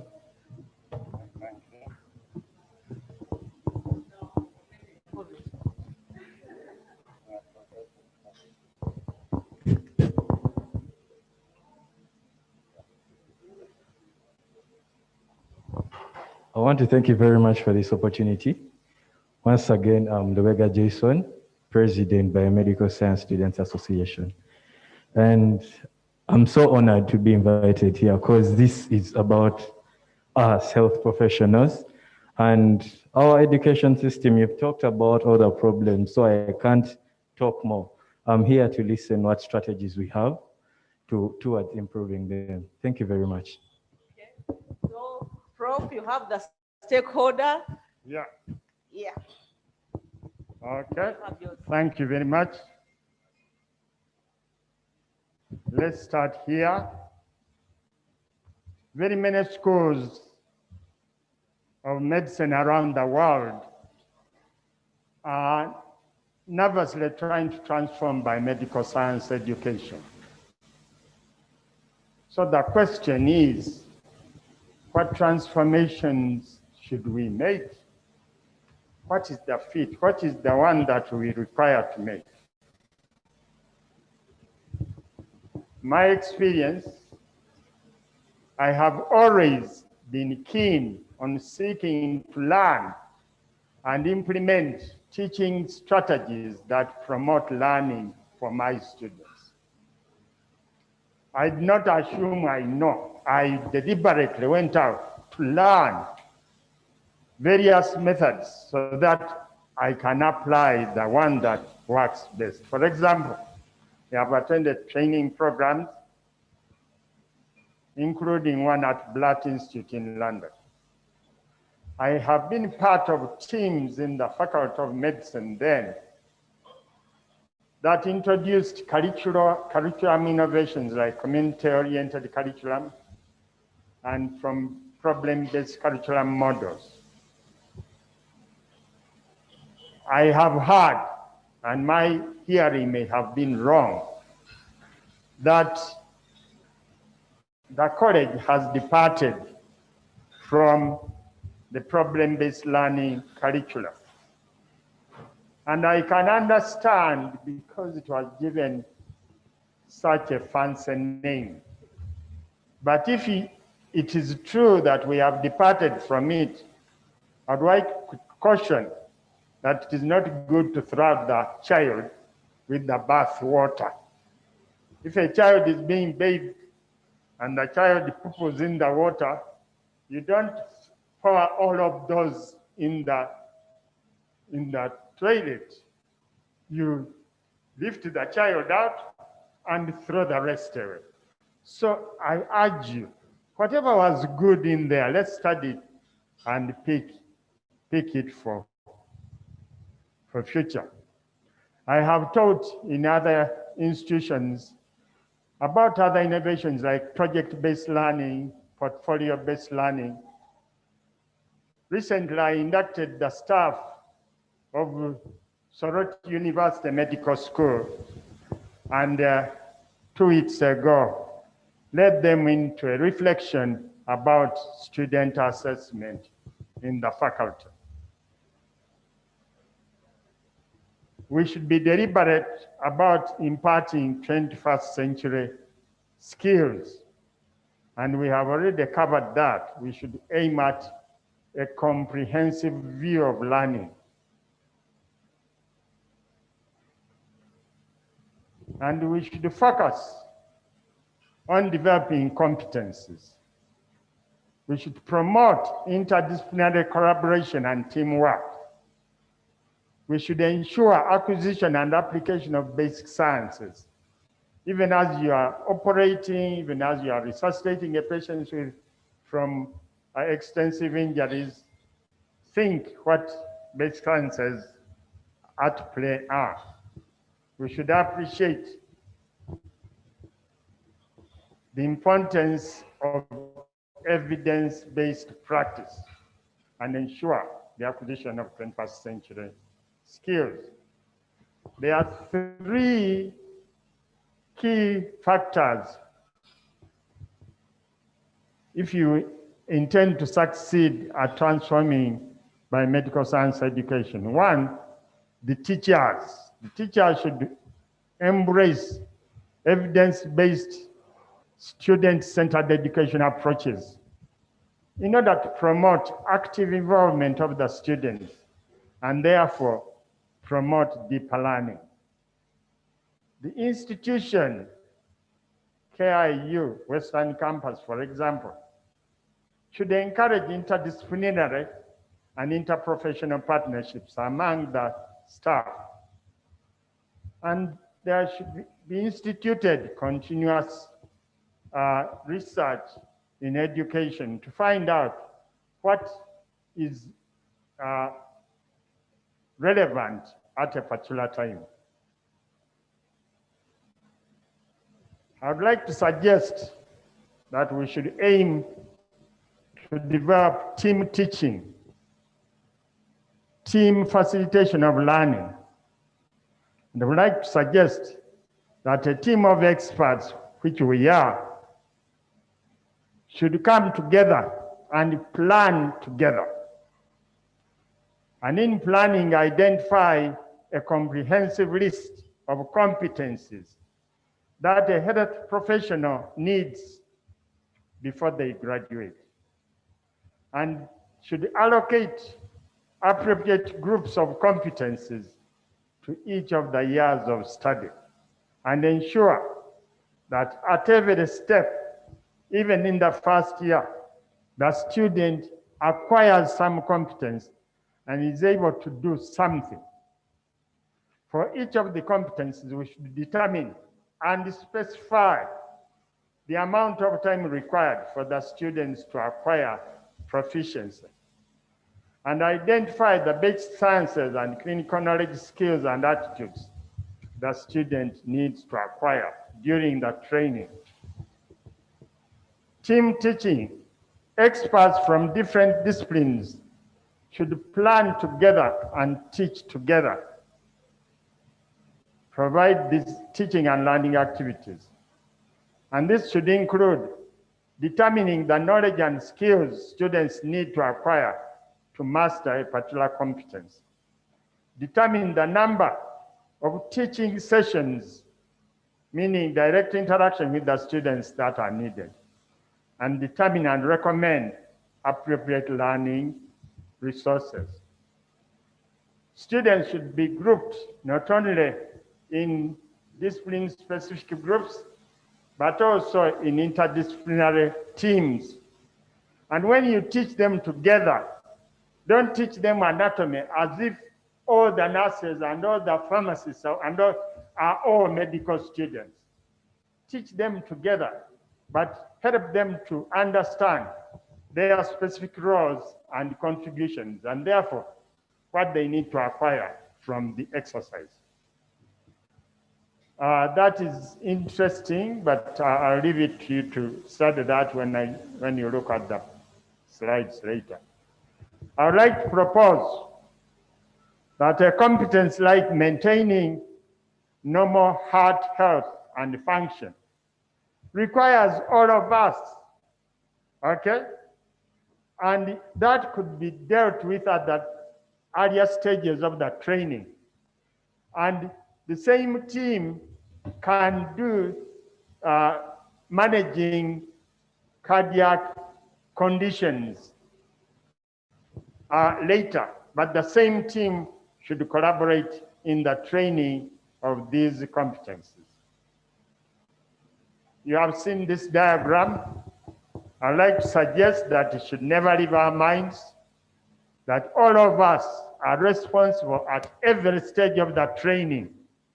It isn't that year 1 and 2, the surgeon doesn't need to know. Just waits for ready-made students in the 3rd year. The surgeon participates, but the bulk of the attention should be by the biomedical scientists.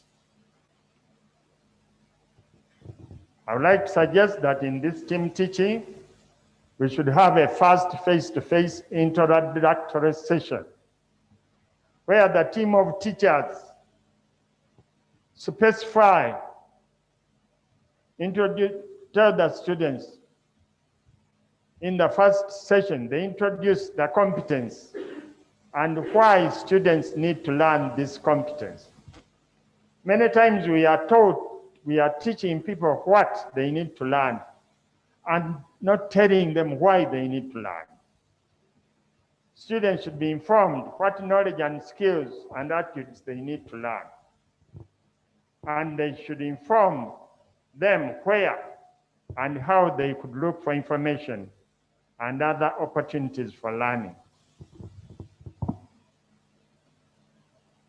After we have introduced to them what they need to learn, not that we have taught it to them, but for example, we tell them, you need to learn the course of the almanac. Because there are many, many sources of knowledge of the course of the almanac. And the students should take responsibility and look up the information in the books or the internet, and then do that dissection to acquaint themselves with the course of the almanac. Students are then allowed to engage in self-directed learning to guide discovery. And this self-directed learning has 4 major parts. 1, assessing the readiness to learn, the style the student is going to use. Setting learning goals, engaging in the learning process, and evaluating learning. The students should be encouraged to use the library, internet, and other local available resources, such as community health centers and social service organizations. Students should be able to consult their teacher at any time they feel they need to. What are the benefits of self-directed learning? It is the natural process. And if we do it, the students will hone the skills of evaluating situations and finding ways to solve them. Self-directed learning has no negative reinforcement. For example, there are no losers and winners. Here, if you are not the best, you don't fly. And if you are done poorly, you are verified. It supports interests, what the students want to know more about. So as they do self-directed learning, they will look for more information than assigned to them. And it promotes collaboration. So the students should then come back after collecting the information and present to the same team of experts, all these experts in the same room.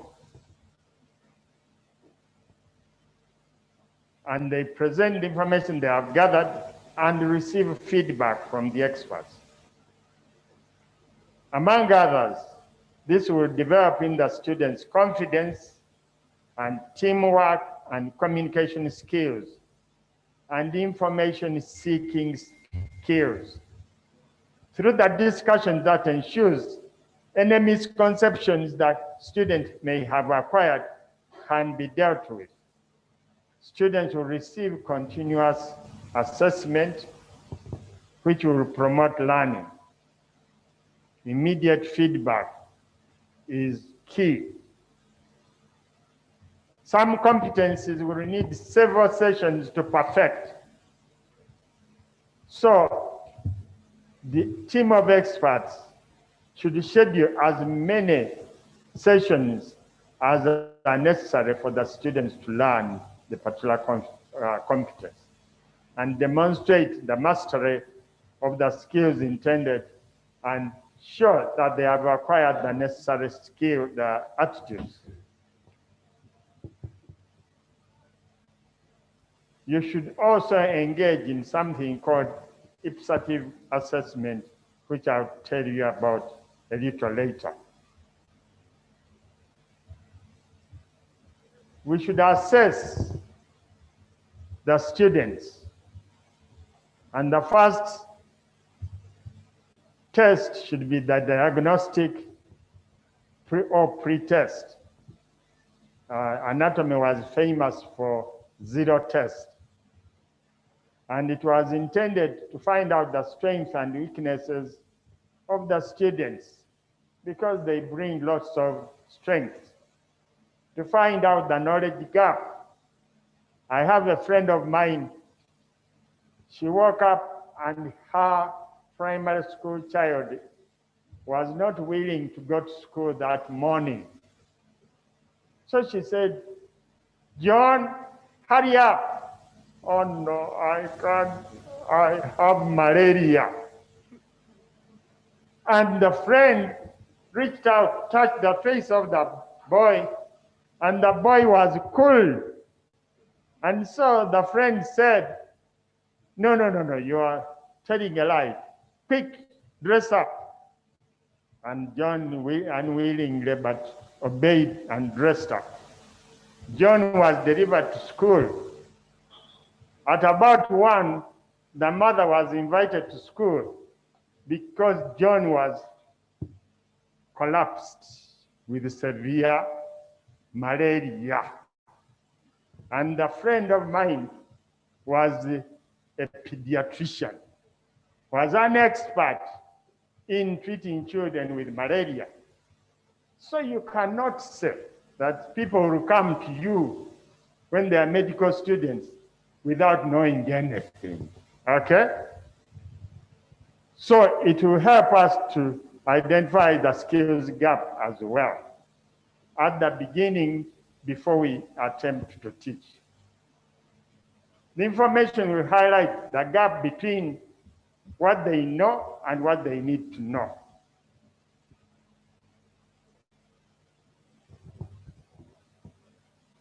We have finished the zero test, then formative assessment.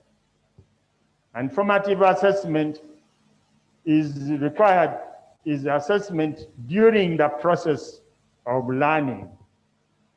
And it allows you to continue to, through feedback, to gauge the growth of the students as they develop throughout the training. Student formative assessment helps you to understand students learning while you teach, so you can adjust your teaching strategies if the students are not picking what you are teaching them.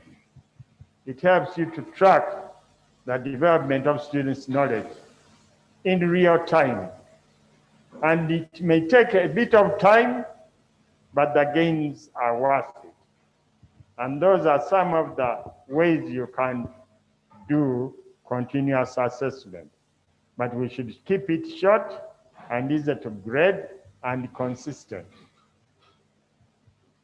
Then we have the famous summative assessment at the end of the course or at the end of the term or semester. It sums up what students has learned in that period. But it is rather like a postmortem because it does not give you chance to keep improving in real time. But it is a great motivator for students' efforts to learn. If they know there'll be an exam, they work hard to get there. It measures achievement and growth. It identifies not only poor students, but also poorly performed areas. You may find that when it comes to the brachial plexus, everyone is scoring low. So it isn't them, it is it or you. So it helps you to find out. It measures performance of teachers and instructors. When I was Deputy Dean Education, I used to hear famous statement, the students of this year are poor. And I said, really? A whole year of students are poor? And anyway, If they are poor, what have you done to help them improve? What about remediation? What's your role? I keep telling people, I wouldn't go to a medical school if I was already an expert in medicine. If I knew all the anatomy, why do I come to the anatomy department? So I come, and it is your responsibility to help me to learn. So if students perform poorly, the teacher should evaluate themselves. Evaluate the usefulness of the curriculum. That's why we need to check it every time.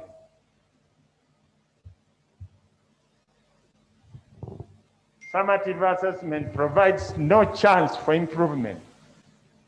But almost all people, including the bright ones, when they are facing end of season exam, they are nervous and they are scared.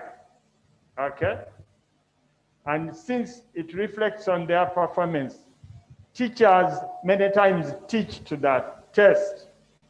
I have heard scary stories of universities where the teacher has missed almost all the lectures for the semester and comes back 2 weeks to the exam and calls students to be taught even in the evening, even in the night. And all he's teaching them is what he has already set for them to do the exam on. So in order that when they perform and make him look good. Many times the summative assessment is assessing the wrong thing. For example, assessing the extent to which the student has understood the exam. Many poorly performing students would have performed better if you, the teacher, made the exam understandable. I mean, they don't understand because you are poor at setting the exam. And then you think they don't know. This is the ipsative assessment I wanted to tell you about. It refers to comparing the student's performance to his or her own past performance. So that when the student performed poorly in the zero test, have they performed better later on? It finds out how much individual progress a student has made, not whether he knows and meets the knows as much as the statistical norm. A student who shows a greater individual improvement over his past efforts may actually be a superior learner. So you may end up throwing away somebody who will learn well. Those who believe that effort can improve one's intelligence and achievement do better over time than those who believe that one is either born smart or not, okay? You can imagine going to a school and somebody says, you're musiru. No, you are not musiru cast in stone. You can change. And so these two perceptions are a growth mindset that people can grow and a fixed mindset that people are born like that and nothing can be done about it. I have 5 golden minutes, okay? Thank you.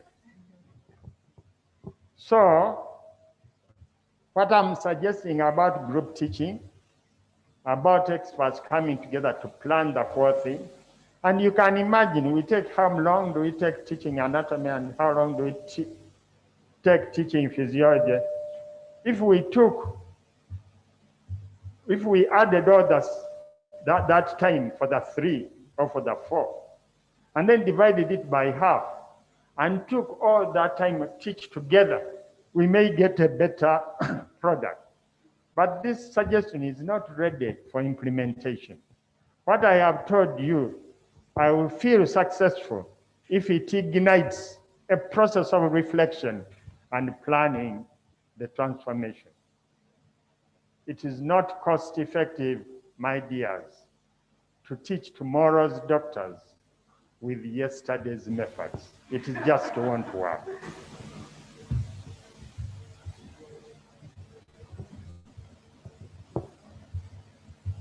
This is called the triangle of success.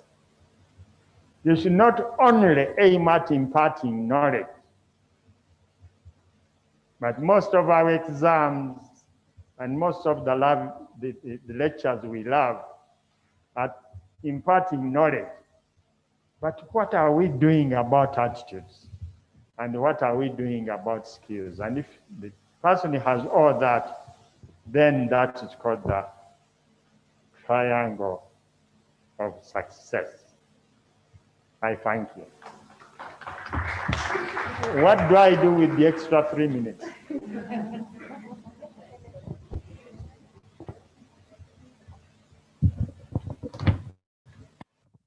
Thank you, Prof, for that important keynote. So I want to thank you so much for that speech. It has been so informative, especially for ourselves, the biomedicals. We really learned a lot. Prof, allow me to re-echo this statement I've picked. We focus on what to teach and not why. I was all the time thinking through it. I'll speak from my side of physiology. There are these seamless nights I've already thought about how can I change physiology. I thought about it on a daily basis. You know how we just go into these universities, we are appointed, we find a working curriculum, you're this one person who's thinking through aloud, you don't have much to say, but then you're thinking like, if only I'll teach physiology in a better way. For example, I go to class, I teach my red blood cells, I get my students, take them to the ward, show them a patient who's anemic. They would have relevancy. They'll know where am I teaching, where am I learning the red blood cells. They'll get to know this is known in the atmosphere, but it's really something which is happening to the human bodies. Something which I can't change right now, but I pray in future wish I could do. Something like bedside physiology teaching. I'll stop at that.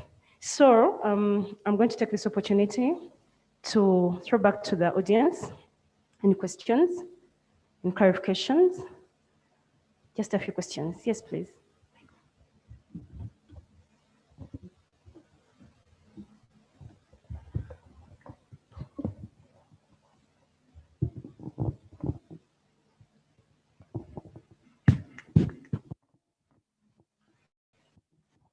Thank you so much. My name is Chimba Blaze. I'm a medical student at Makerere University. My question is going to the professor who has presented. It has always been my question right from year one. I'm now in 5th year. So we usually have, I don't know whether it is it's one of the roles of teaching. We usually do exams, like how we have said, you can be progressive, you can be summative. Sometimes the exams may be good, or okay, I will use the word easy, or hard. However, all we wait for is the result. After getting the, after doing the paper, what we wait for is the results. Then when results get back, whatever you've gotten is your mark. However, in medical profession, personally, I would always like to have that time when the lecturer comes back and gives us some feedback about a certain paper. Otherwise, someone may just come back with, again, another paper with different things, regardless of whether you've failed or you've passed so much, but with no clearance. In my thinking, I would think it would be so better. I don't know whether it's possible. Most people can be very busy, most of the lecturers, but you could come back and we discuss, because some questions tend to be so hard that even if you try to look for maybe solutions after the exam, you can't find it even online. Then you remain in suspense. Now you think, what if a patient presents with such a situation? How can I go about it? Thank you so much. Thank you, Professor Avoga. And I just want to ask a question about the very first or second slide you started with, where you said curricular is densely packed with facts that are outdated. Students are overwhelmed. And I would like you to address a couple of challenges or opportunities within that. First is the fact that every time we want to redesign a curricula, faculty want to add more information into it. The second component is we send the curricula for review for that quality check to the National Council of Higher Education. National Council secures individuals who review that curricula, and they send it back and they are saying the same thing: add more information.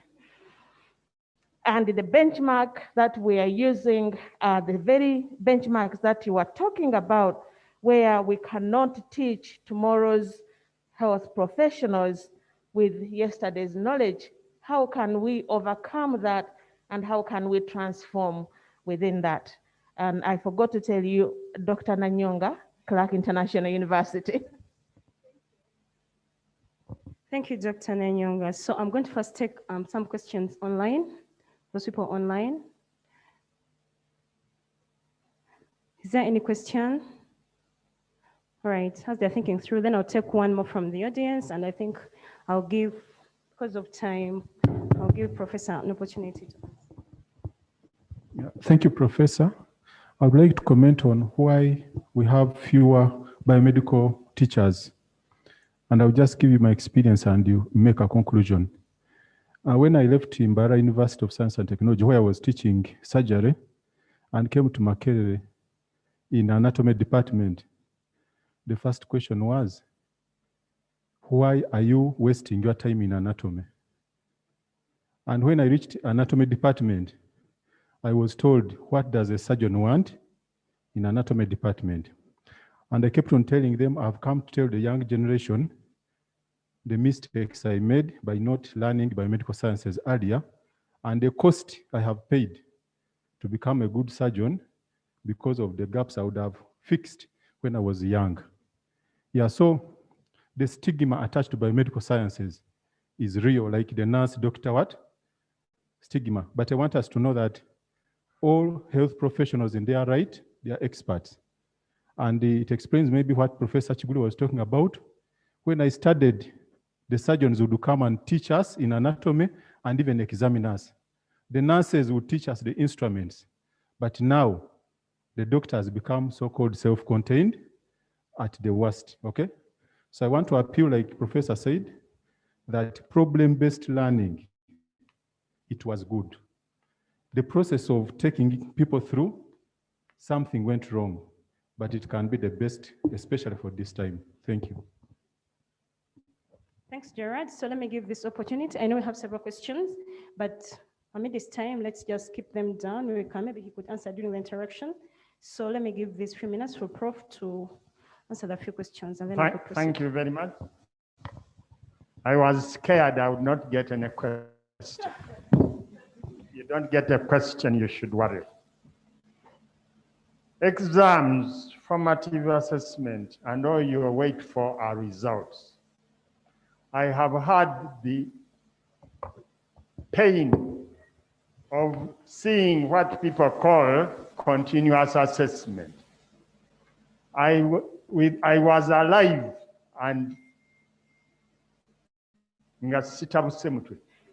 when I saw students doing a continuous exam after end of semester exam. It shows a great misunderstanding of what formative assessment is. Formative assessment is within the class as you're teaching. You can say, all of you, write down what you have understood by this. They write, they exchange papers, you score. It should be enabled the students to keep learning. And the feedback must be immediate. And the student is pleading that I don't get any feedback. Even delayed feedback is better than no feedback. But ideally, we should give feedback immediately. Now, let me tell you something I forgot to tell you. Most of you teachers do not enjoy teaching. You don't enjoy teaching. You are reminded that you are the one next. And you are say, really? You prefer going to your clinics, you prefer the things which you think are cool, but you forget that you may be the last doctor. If you don't pass on yours, when you teach, you regenerate yourself. You pass yourself on. So immediate feedback is key. Now, curricula are packed. And the curricula are packed because we have departments. And departments are competing for time.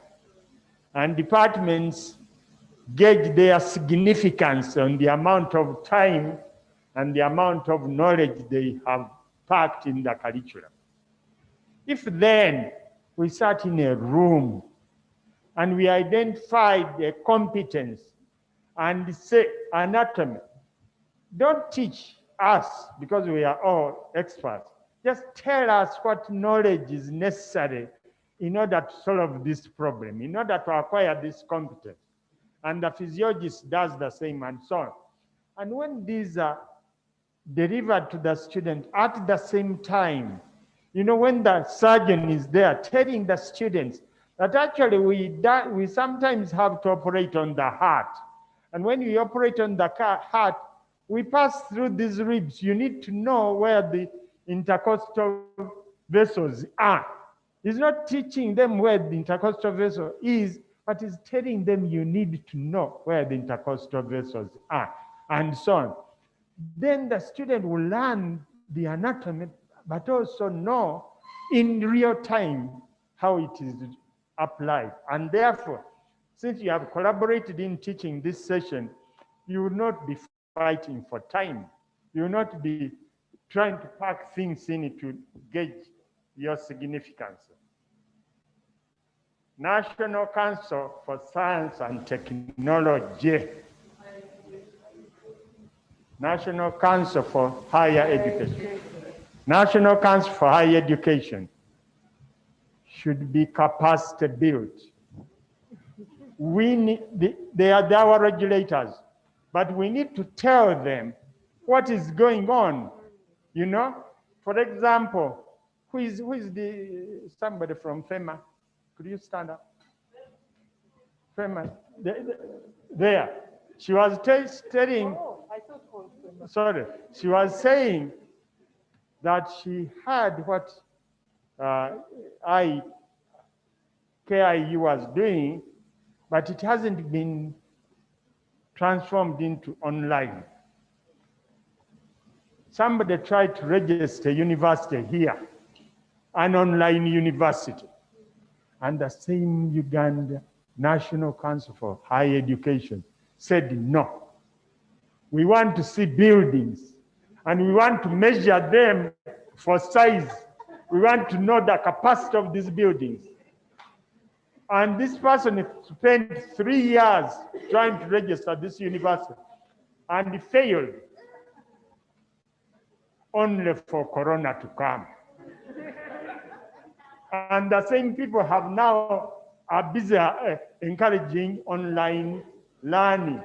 And they haven't had the humility to apologize that they were outdated. I mean, things are happening that we need to take into account as we train these doctors. For example, Nyabo, when I was teaching anatomy in those years, I was looking for a slide, a glass slide.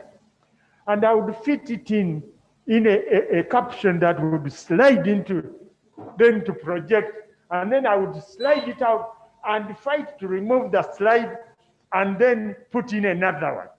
Now, I can go to the internet, and even if I had the money, get already prepared slides. What are you hiding from the student? Why are you looking so mysterious that is only you who knows where to find information? It is not right. Lastly, there are few biomedical science teachers.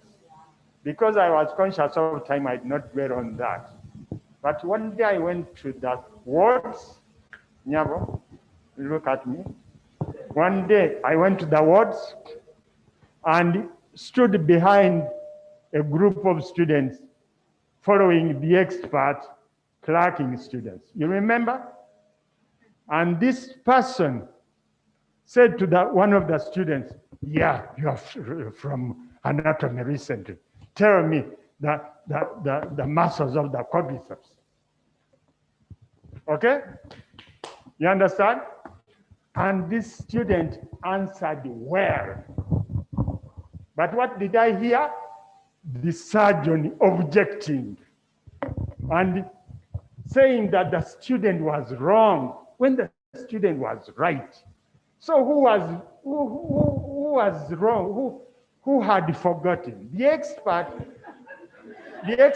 is very good at his surgery, but when does he need to know the attachment of the rectus femoris as he's operating? And he has forgotten this. So students in the wards are getting the message that anatomy, physiology, biochemistry, immunology, virology are not important. All you need to do is smell a pneumonia from away and give the treatment. And these days, people are giving treatment one after another without even caring, is it sensitive, the bacteria sensitive to it. So since the expert, physician, surgeon, pediatrician, doesn't need the biomedical sciences, his students would not choose biomedical sciences. But also biomedical sciences, I mean, we are, what is the word? Exiled in a department of anatomy with cadavers. We never see patients. No one ever, they keep telling us when we go to conferences like this, oh, anatomy is the foundation. But that is all, it is all window dressing. But they are better because community knows them. Society admires them. Now, if a patient was being treated for pyomyositis, and the student is learning about pyomyositis, and the surgeon, the anatomist is seen by the patient to be contributing to making this treatment better, the student will admire anatomy or physiology, but the doctor from anatomy or physiology will have the chance to be seen by patients and may be spotted out at a party. Oh, my doctor is here. You see what I mean? Then the people will opt to do biomedical sciences, but also inherit the good fit factor that goes with it. In University of Liverpool, anatomists are given practicing rights if they are also surgeons. And they do research with the people of obstetrics and gynecology in the wards. They are the ones that are teaching. Their primary appointment is in anatomy, and they are good at anatomy. But they are rubbing shoulders with their colleagues in obstetrics and gynecology. And they have long applications for people to join biomedical sciences as a specialty. Thank you. Thank you, Prof. Thank you so much for that session of answering. So I would love to welcome you to the other session where I'm going to chair the oral presentations, and the theme is innovations in teaching and learning. So we are going to have people to do the oral presentations, and each participant will take 10 minutes to present their work, and then after the presentations, we shall have discussion which will take 10 minutes. So I'm going to call upon the first presenter, who's Professor Elsie Chiguli. You're welcome. So the title is Developing an Interprofessional Curriculum to Improve Team-Based HIV Care in Sub-Saharan Africa, focusing on learners in transition. The floor is yours. Thank you so much. I'll do the timing. Okay, that will be better. So this is a continuation of the interprofessional education and practice session we had. So I'm going to tell you about an interprofessional curriculum that we developed to improve team-based care in sub-Saharan Africa, and we're focusing on learners in transition. So I'll tell you about this. We called it Strengthening Interprofessional Education for HIV, an acronym which we called STRIPE HIV. And this program was developed by the African Forum for Research and Education in Health, together with the University of California, San Francisco. I'll tell you why we developed the program, what was done, and the impact of the program. So together we developed this program to build capacity for health professionals, young health professionals in the sub-Saharan region. And we wanted to do it in an interprofessional education and practice manner, just like we talked about a few hours ago. And our focus was on pre-service and immediate service students. Those are people that are about to complete their health professions course or are doing internship or have just finished doing internship. And what we wanted to bring out was to impart on them high quality collaborative team-based evidence-based care skills. And also to link health professions education and clinical practice of the health system.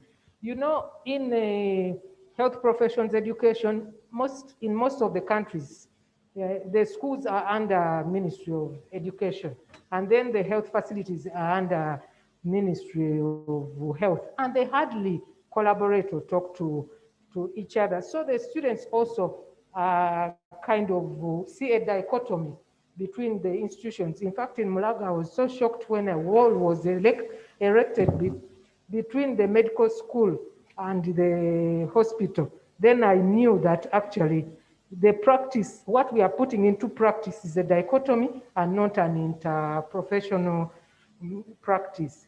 So there's no linkage between health professions education and clinical practice, but also we are basing it on partnerships, creating a community of practice, and also between the North and South, and between South and South, that is between the sub-Saharan African countries.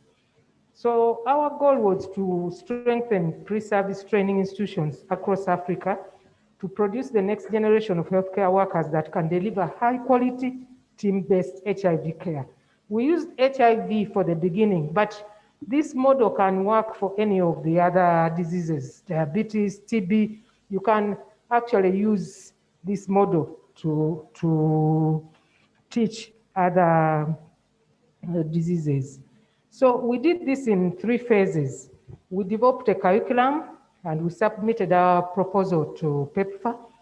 And then we trained trainers. And as we were training trainers, COVID came in and disrupted the program.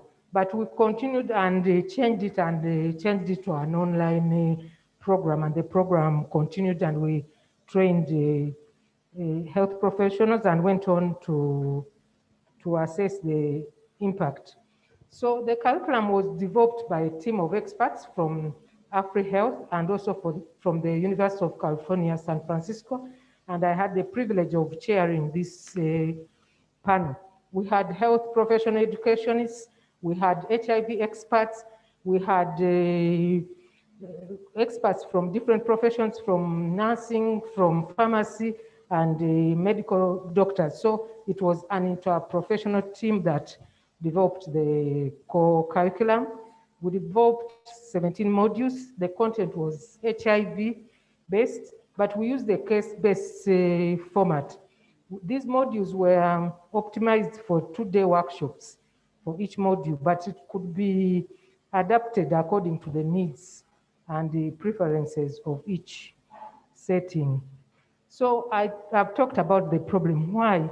Because there's variability in the quality of care given across institutions, across countries. So we wanted to see if we can optimize this quality of care and make it better. And also to support the trainees in that time of transition. You know, internship and joining the health system can really be stressful. So we wanted to work with them to give them an opportunity to transition, to make that transition easier. But we also wanted to give them an interprofessional training opportunity because many of them do not get this opportunity in the health professions education to train as a team. So we thought that the potential solution was to expand and enhance interprofessional models of training. And here we used this package of on HIV. So we got partners, 40 training institutions from 14 countries. Those are the countries in green. They were mainly from East, Central, and South Africa, just 2 from West Africa. And these had 100 clinical sites across these 14 countries. And over a period of time, we trained 45 facilitators in training of trainers workshops.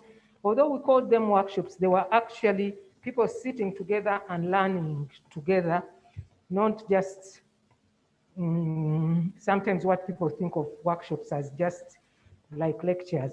And so we had 125 interprofessional education workshops and 18 webinars. And then at the end of it all, we had trained 5,027 learners. And there was improvement in HIV knowledge, as one of the medical students from South Africa said, that I think the course was excellently structured.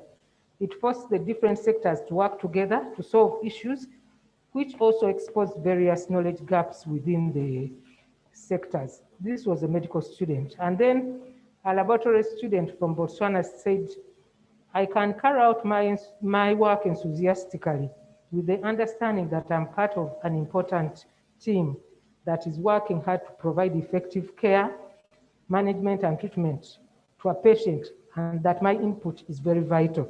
So this was teamwork. He learned about teamwork during that time and also learned what the other professionals are doing. And then it also increased the awareness for the need for interprofessional collaboration. One of the pharmacy students from Zimbabwe said, I'm now more confident to engage other healthcare professionals, such as laboratory scientists, with relevant questions now that I'm conversant with their role.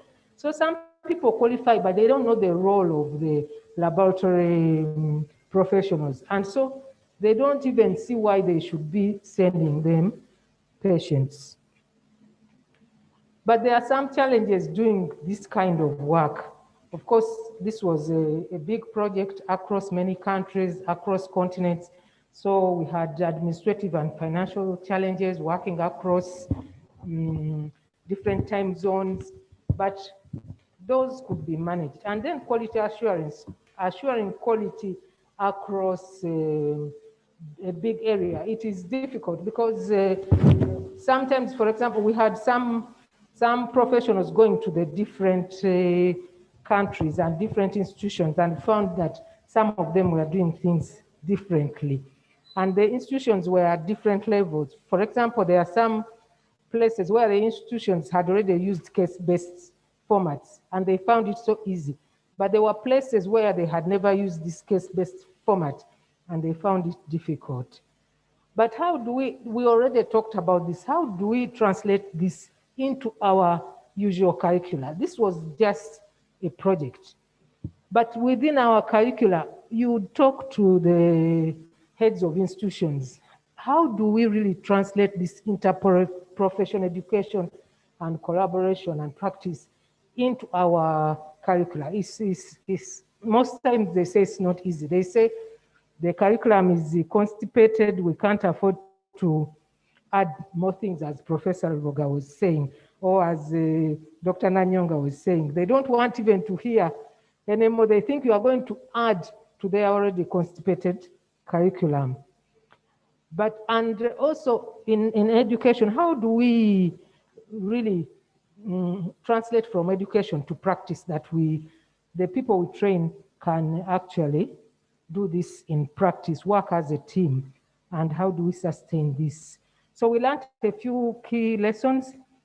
Of course, there's great leadership potential within our region, and we found that this expanded quite quickly across the countries. So many people were trained in this way across the country. And there was a lot of excitement on IPE and quality improvement. So we worked across very many institutions in a short period and were able to create communities of practice and also disseminate evidence-informed practice. And there comes that proverb again, that if you want to go fast, go alone. If you want to go far, go together, but don't leave anybody behind. But many times we are leaving so many people behind. Thank you. That's my time at 10 minutes. Thank you, Prof, for this wonderful presentation. And thanks to the STRIVE project. Wika Valley, we are part of this project, and our up on the upcountry are benefiting with this project, interprofessional education and improving the quality of HIV care among patients. So we shall have questions at the end of the session. Please allow me to call in Faith Nawaji to present Student Exchange Program, GMX. Also, we're part of that. Thank you. An African regional multilateral approach, collective learning, and so on. So the floor is yours.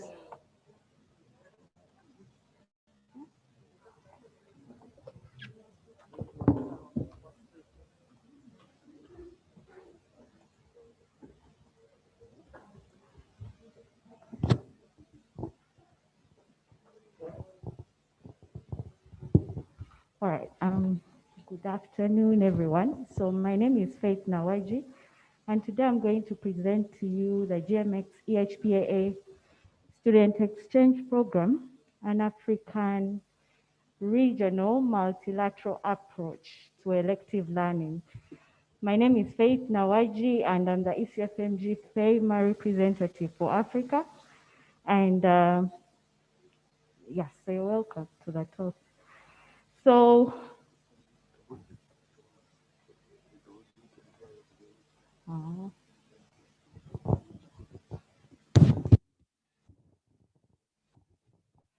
all right, so let me repeat. He said I wasn't audible enough. So my name is Faith Nawaji, and I'm the ECFMG FEMA representative for Africa. And today I'm going to present to you the GMX EHPHEA Student Exchange Program, an African regional multilateral approach to elective learning. So just a little bit of a background. GMX is a service of ECFMG FEMA. And what is GMX? So GMX in full is Global Educational Exchange in medicine and the health professions. Then ECFMG is the Educational Commission for Foreign Medical Graduates, and it has its foundation called the Foundation for Advancement in International Medical Education and Research. So those are the abbreviations, ECFMG FEMA. So the GMX program really contributes to internationalization in health professions training through short-term student exchange electives. We partner with institutional networks, which are 6 in Africa, and we also partner with EHPHEA, which is one of them. EHPHEA is the East African Health Professions Educators Association. To the span of Africa, we partner with 56 partner institutions, and we are located in 15 African countries. So this is just an exhibit of the various networks we work with, of which today my talk is going to focus on the EHPHEA network. This is just a map to show you where we are in the various African countries. And so the question, why GMX in Africa? So international medical electives contribute to student learning in various ways. However, there are limited global elective opportunities for African health professional students. And this is mainly due to lack of affordable placements and as well as access to the various institutions or training centers that can host them. So as a result, we've seen a lot of mobility imbalance many African institutions host students from developed countries, while their own students most of the time are unable to go on an elective in any developed country. And however, there are some bilateral and unilateral agreements with various institutions, but many times the uptake is really like 2, 3, 4, yet the whole amount of students admitted at that institution could be like 100 from the as a total from the various institutions. So then GMX came in to fill this gap with an approach that we will use a south-to-south model, in the sense that we will promote regional mobility. So that way it's cost effective, but most importantly, you're going to get exposed to a similar disease burden and also a similarity in healthcare systems. And as a result, you'll be able to appreciate the various innovations in your region, in Africa, so that you can go back home and be able to implement that knowledge. We use a multilateral approach of partnership, which we call a GMX charter, where as opposed to unilateral and bilateral agreements that limit mobility, as long as you're part of the network, your school has access to all the other elective systems. We use a web-based platform to centralize mobility and track students' applications and get real-time feedback of if you're accepted or not. So we also have a regional office, which I run, and oversee the implementation, development, and assessment of the program. We have an ECFMG Challenge grant, and through this grant, we provide various institutions with small mini grants to enable them subsidize their costs for elective learning. As a result, on the African continent, we facilitated 450 students engaging in actual student mobility and learning, of which actual mobility has been 201, while we piloted virtual last year with 149. And as a result, electives are affordable, accessible, transferable, knowledge and skills are gained. So these are the various EHPHA partner institutions. And from the leadership of EHPHA, all leadership agreed that the South-to-South GMX model enhanced international exposure for their students and also added value to the network. From the students in EHPHA, we facilitated 18 for 4 weeks, average cost at $1,250 covering everything, as opposed to going to a developed country that you need actually like 4 times the price that you're using here. So 33% gained credit, while 67 didn't have a credit, but took the elective during their break, and electives were offered in those various disciplines. So the learning is not just one that is not measured. It's transformative, and it is occurring in the various 4 domains of international medical electives competences, which are shown in the graph below.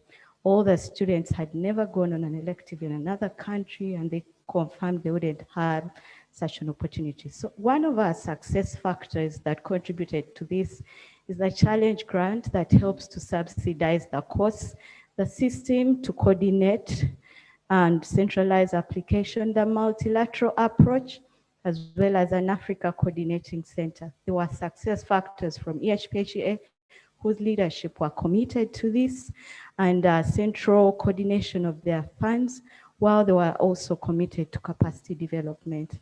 The training institutions waived off administrative fees, they had committed managers and faculty to supervise. So these are a few pictures of the various students that we took through our program, and thank you so much. Thank you, Faith, for that wonderful presentation. And thank you for supporting the students in these exchange programs. And please continue with that dollars you want. Anyhow, allow me to call in Dr. Baltaza Nyongozi, all the way from Kabale. to present innovative ways of teaching. Okay, yes, it's Kabari. Writing to graduate students. You're welcome. Yes, it's Kabari.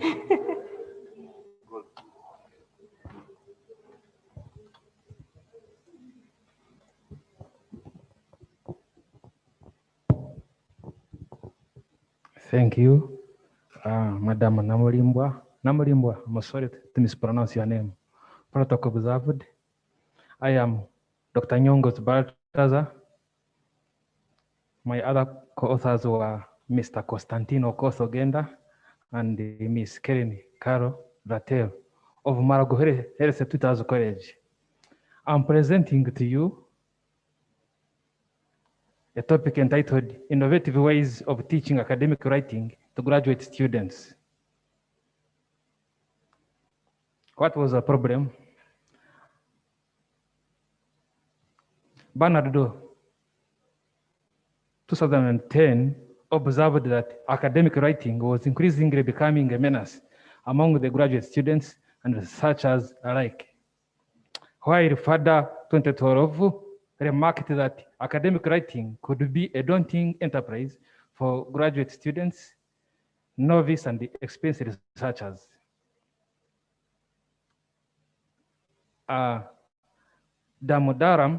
Daran and Rengarajan 2012 and Madhavaya et al. 2013 also observed that traditional ways of teaching academic writing have been reported to be passive and less efficient in teaching and learning of graduate students. Lecturers' awareness of these innovative ways of teaching academic writing could enable the graduate students to improve their skills in academic writing. The objectives of this study, the main objective of this research paper was to explore innovative ways of teaching academic writing to graduate students. So what was done? The study design was a qualitative systematic review of published articles on teaching academic writing to graduate students.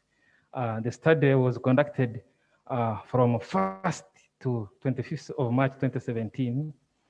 We conducted a Google Scholar search using keywords like innovative ways of teaching, academic paper, scholarly writing, and research paper.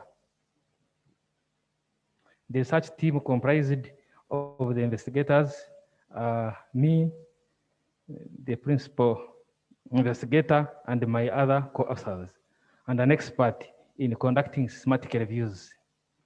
The inclusion criteria, research question was strictly adhered to. We used the checklist to extract the data from the published articles on academic writing. We also conducted a review of the references of the searched papers. The study revealed the following results. One of the results was fun tasks, which included library hunt, also known as knowing one's library, Google book, also known as conciseness and brevity, paraphrasing, conducting surveys, Go APA online, precise word puzzle. They also revealed analytical and rhetorical approach, audio video, aids, teaching with a sense of humor, and games.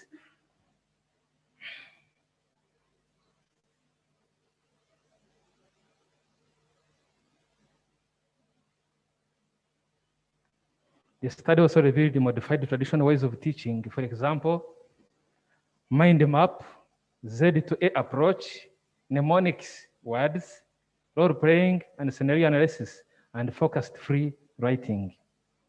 Lecturers employed innovative ways of teaching to enable students to acquire the skills necessary for academic writing.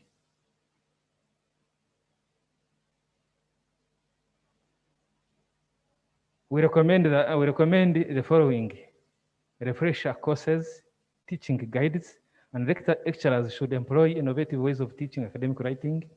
And we also recommend further research, innovative ways of teaching academic writing. Those were the references I read we read. Thank you. Okay. Thank you, Dr. Nyongozi, for the presentation. It was really short as the mountains of Kabai. Thank you. Thank so you. So you used the list of the mountains. Anyhow, allow me to call in Paul Oboth to present improving rapid malaria testing with all those high frequency training in Uganda. I hope he's around. I'll be going virtual. Then, virtual? All right. Yeah. You're welcome, Paul. Thank you. 10 minutes, please.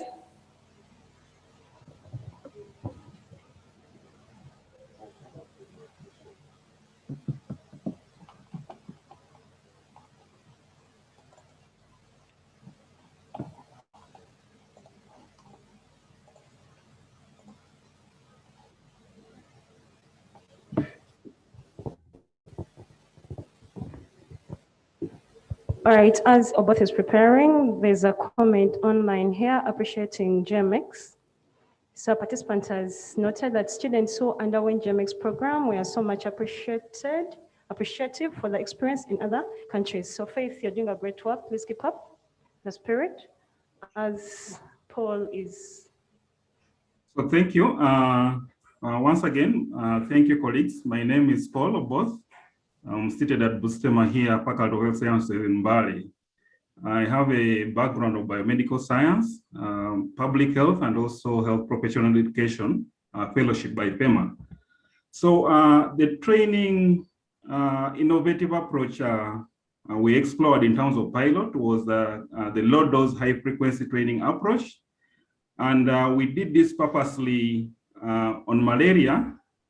Later you'll see why malaria and why the rapid diagnostic test. And this was done in Kayungu.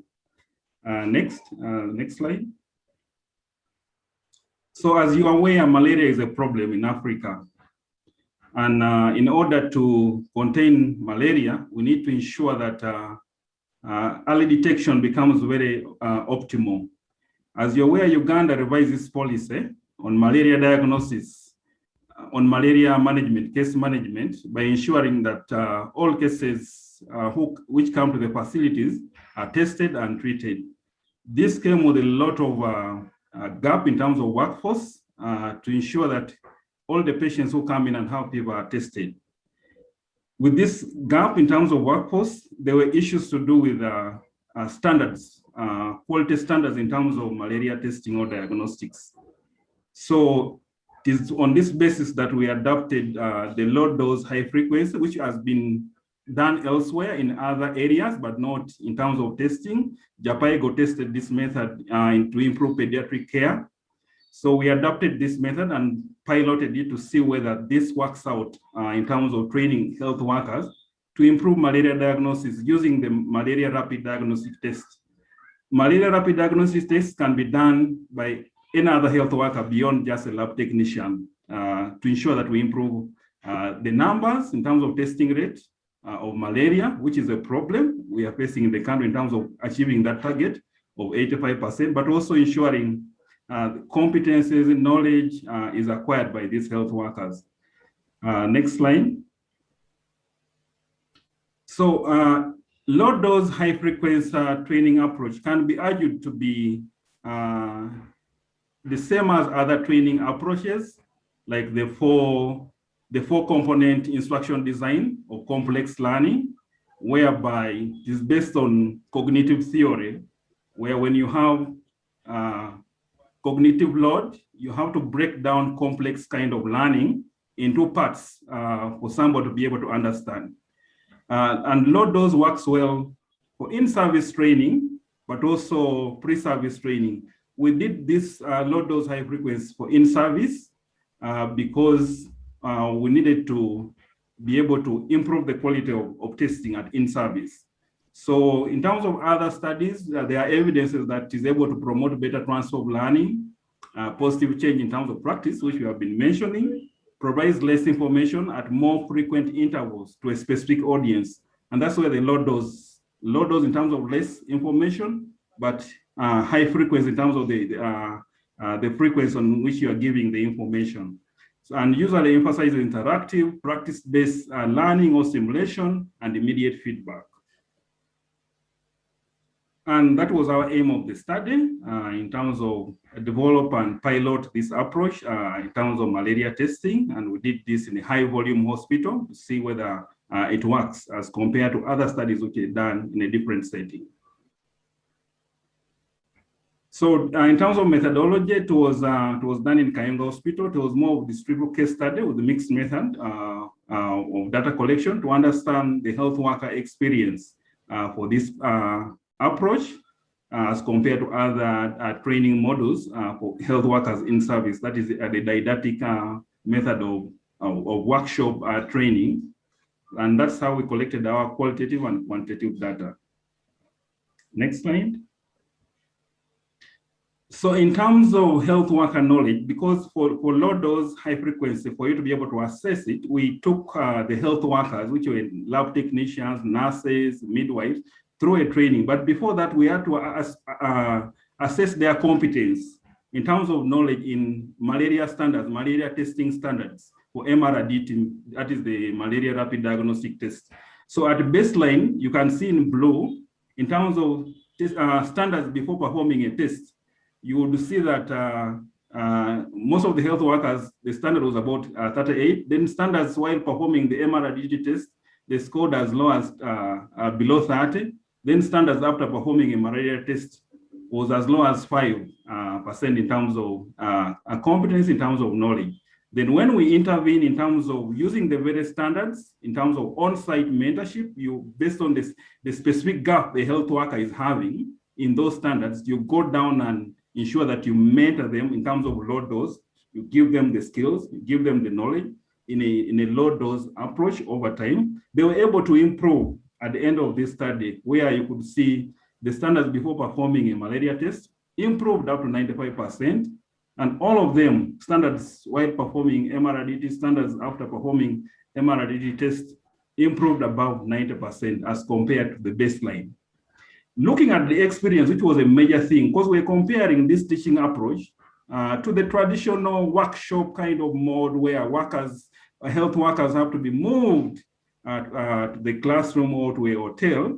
And there are challenges already because you already have a shortage of manpower in terms of health workers. Then again, you're moving them, taking them for a workshop, and services are interrupted.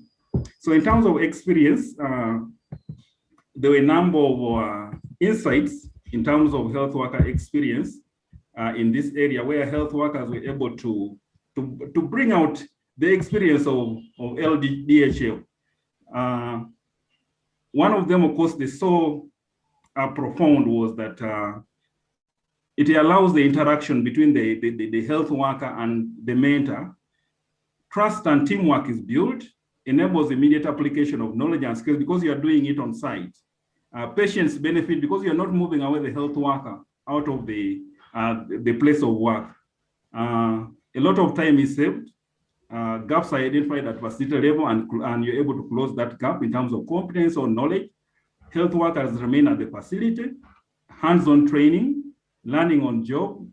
You have a low dose pace of training, which allows reflection as part of medical clinical learning. Reflection plays a very big part and practice.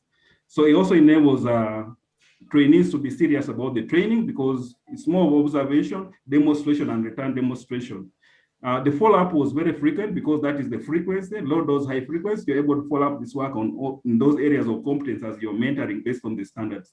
Allows repetition of skills, easy to learn, even most complex concepts, the health worker is able to learn with ease. Next slide. So those were the number of health workers, and just to summarize, based on the standards in terms of knowledge, you could see it was able to improve from a baseline of 21% to 97% during the study. And those were some of the themes in terms of the qualitative study, in terms of knowledge and interaction. Next slide. So these were some of the very profounding comments which to appreciate this training approach as compared to the didactic classroom approach.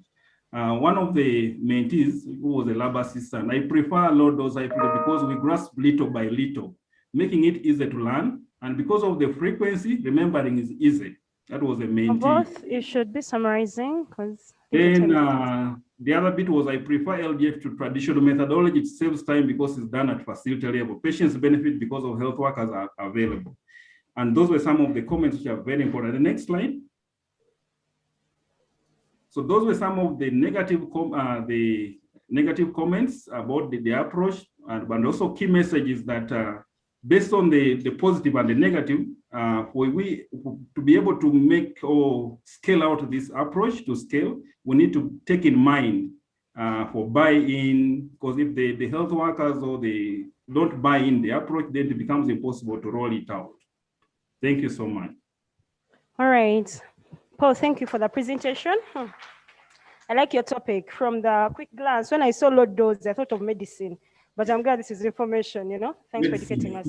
So allow me to call the last participant, and this is, presenter. Impact of mentorship programs on medical students at King Caesar University by Maureen Niwensuti. I hope she's around. She's not? All right, so let's take this time to have a discussion of 10 minutes about the presentations, questions to the presenters. And I think we shall go to the next session, which Professor will help us tell us about. So let me have the questions to the presenters.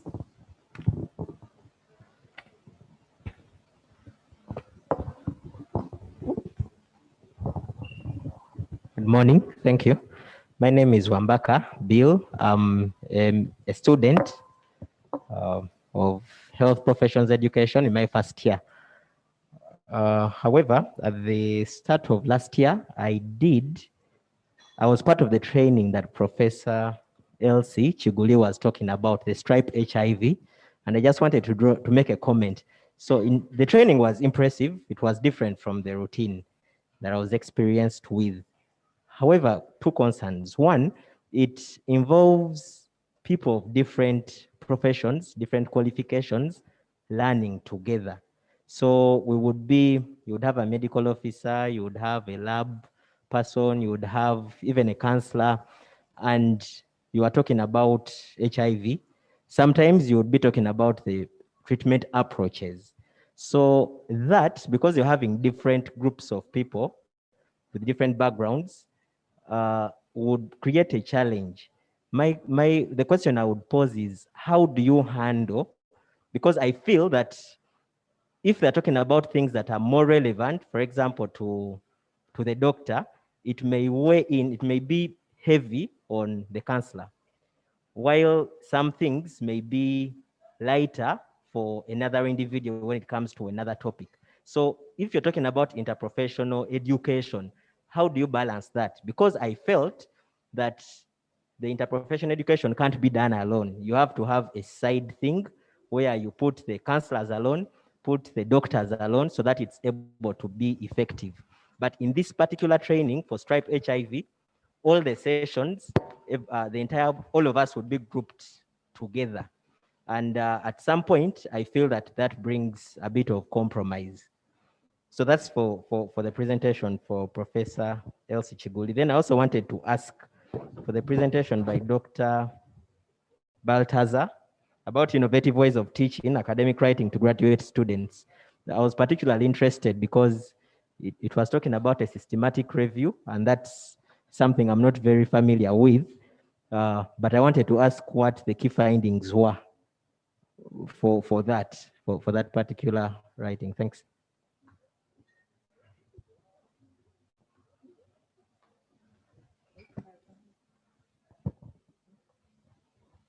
Thank you very much for that question. The question is, how do you handle people from different backgrounds sitting together in a case-based format, if I understand it right?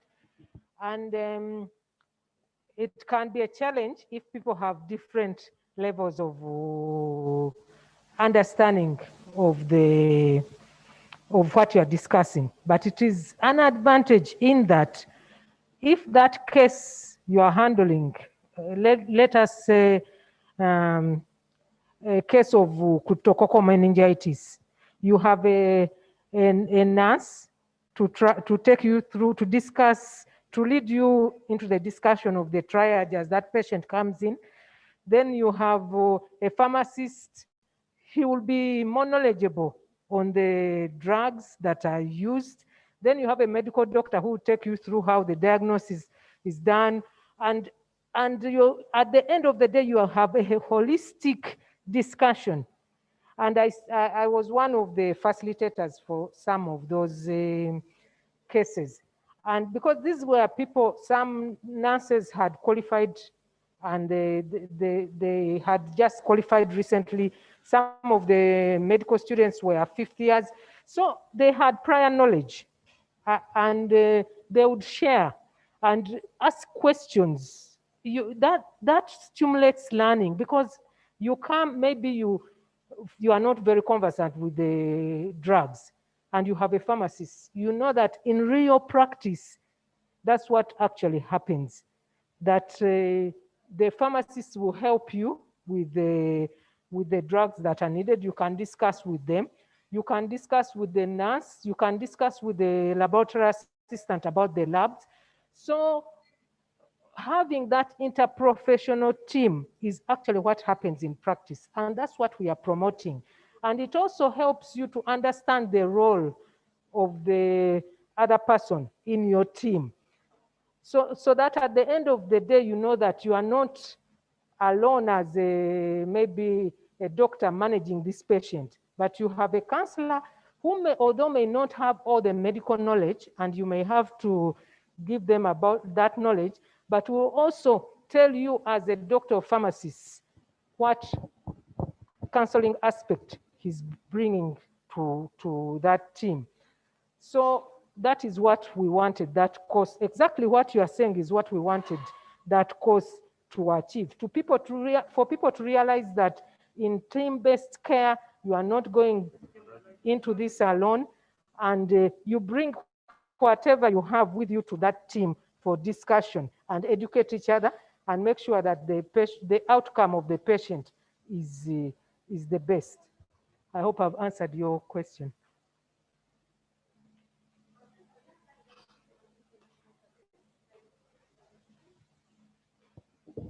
Thank you very much for your question. The student asked to elaborate more on systematic review. Systematic review is a form of research where you get a question and you get the inclusion criteria. Like for our study, we got the innovative ways of teaching academic writing, and strictly you follow that question. Anything which is not related to that is excluded. So you get somebody, an expert in reviewing the published papers, published articles, on systematic review on that topic you have chosen to help you to review. But the positive key findings of systematic review were the lecturers were found to be creative, imaginative, and also to turn the existing traditional ways of teaching academic writing. You modify them, you become creative, you become innovative. Like when I realized my graduate students were having a problem in writing a problem statement, I became innovative. Somewhere I could use mnemonics. And then now my students were shining. I thank you for asking that question. I hope I have answered your question. Yes, I would like to commend the presenters for the great presentations. I have just two questions, one to Faith, and the other will go to Paul. I hope he's still online. Going to Faith, we thank you for the exchange programs. I know KIU has had several students benefiting from this. However, the COVID era has made it almost impossible for our students to travel to the placement areas. We would be interested in knowing what innovative approaches are coming up at GMX to still give these people what we call the virtual student exchanges. And I would like to ask Paul if there has been any publication. I am not very familiar with the low dose high frequency, but I don't know if we can have a way to adapt this to the pre-service training. I know it tends to work well in the in-service, but how can we adapt this to the pre-service training programs? Thank you very much.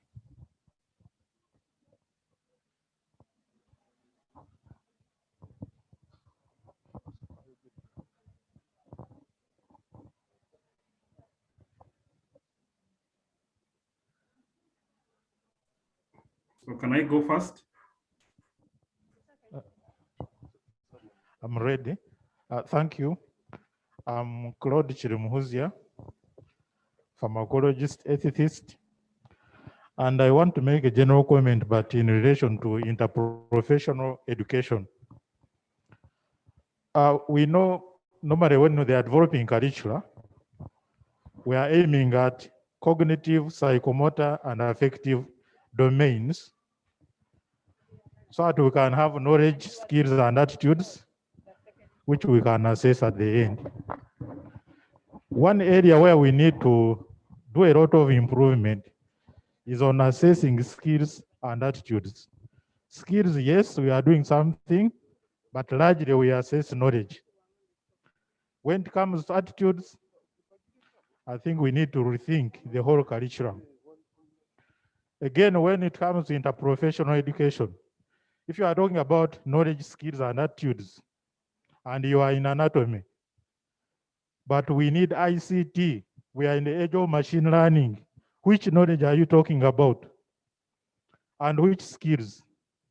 How about attitudes? Don't you think we need to revise right from the beginning and incorporate the new developments of machine learning, of ICT, so that everything is revised right from the beginning of medical education? Otherwise, we shall remain talking, and in some situation, we find we are going backwards. Thank you very much. Thank you, Claude. Let's have Nwaje answer the question. All right. Then Paul, I think online, and then. Okay, thank you. Thank you for the question. There's a lot of publication on low dose high frequency. JAPAIGO has scaled out some of these approaches in child survival.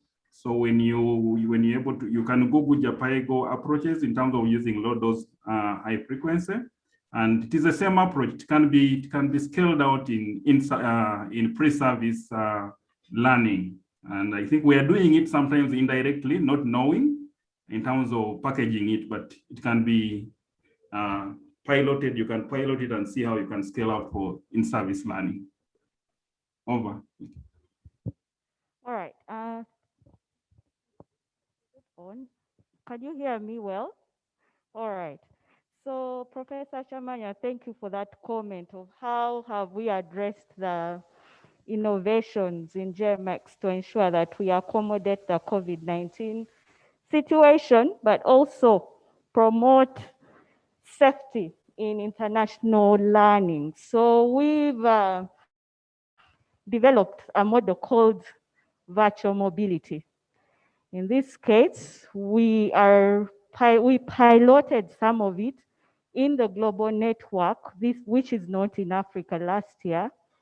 And now we are moving to Africa, and we are beginning with AfriHealth through the IPE virtual program. And in this case, we train 2 faculty from a particular home institution, and then ensure that these faculty are available for other students from another institution attached to their institution, but learning is based on a case study or a problem, so that host institution develops a specific clinical issue particular to that country. Then those students from other countries can come together, learn from each other on that particular issue. in that particular country. And to us, that's promoting safety as we think of ways how actual mobility can happen. Because quite frankly, virtual is good, virtual is an alternative, but just like in the clinical environment, there is nothing that can replace actual presence in the ward round. So it's the same thing in our program. Thank you. Thank you, Faith, for the response. So I know there's several questions, but due to time, allow us to, it's 1 o'clock sharp. Allow me to stop the session here, and thanks for bearing with me all through. Let me hand over to Prof. Chiguli to communicate what's next.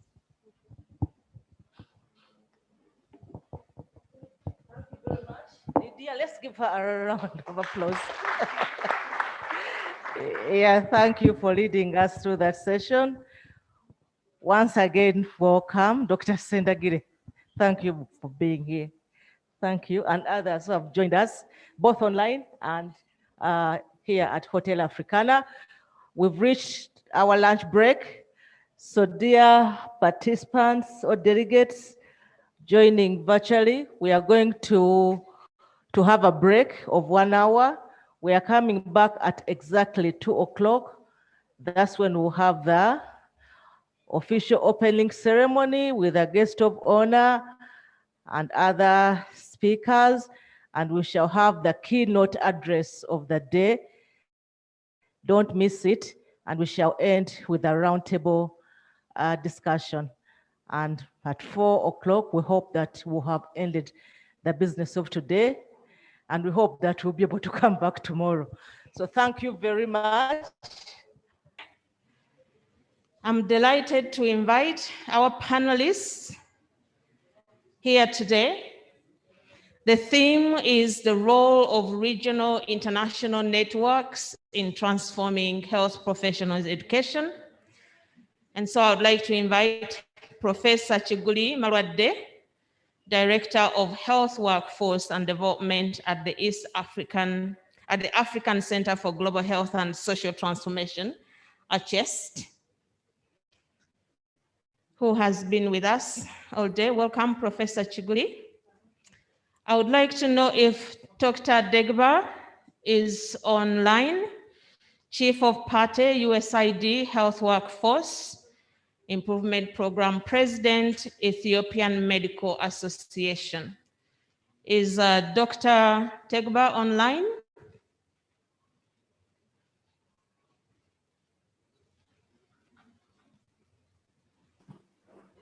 Yes, I'm online. Great. Good to have you, Doctor, online. Welcome. I would like to invite Miss Faith Nawaji, who spoke to us earlier. She manages all of the GMX program activities implemented in partnership with 56 institutions located in 15 African countries. She's a busy lady. And I would like to check to see if our final panelist is online, Dr. Tracy Rabin, internist pediatrician, MUYU collaboration, Yale University. Dr. Rabin, are you online? I know it's so early for you. Yes, I'm online. Thank you. Well done. We should clap for her. It's too early where she is. Thank you so much, ladies and gentlemen. We know that COVID has been a catalyst for increased regional and international networks in transforming health professional education. The opportunity that we have right now, even the fact that we have Dr. Rabin online, Dr. Tegba from 2 different countries, is an example of what is happening and the opportunities available for us to explore. So I would like to start with you, Dr. Chiguli. Essentially give us a little bit of a brief of your organization that you are representing, how your organization has played a role in transforming health professional education, what key values of networks and consortia exist in advancing health professional education. We'll stop there for now. Okay, thank you very much. Now I'm putting on a slightly different hat. I'm the Vice President of the African Forum for Research and Education in Health. This is an international organization based in Kumasi, Ghana. It is an interdisciplinary organization, and our role is to harness the capacity of health professions in sub-Saharan Africa to contribute to improving health in the region, mainly through health professions education and research. So we have representation from Anglophone, Francophone, and Lusophone Africa. We have not been able to yet to get people from the Arabophone region, but anybody can join AfriHealth. Our acronym name is AfriHealth. And we came from what was called the Medical Education Partnership Initiative. This was a project that was sponsored by the US government in our region, still in Sub-Saharan Africa, to improve health professions education. And when the project ended, we said, how could we sustain the momentum? Because a lot of work had been done, just like you've heard about the Health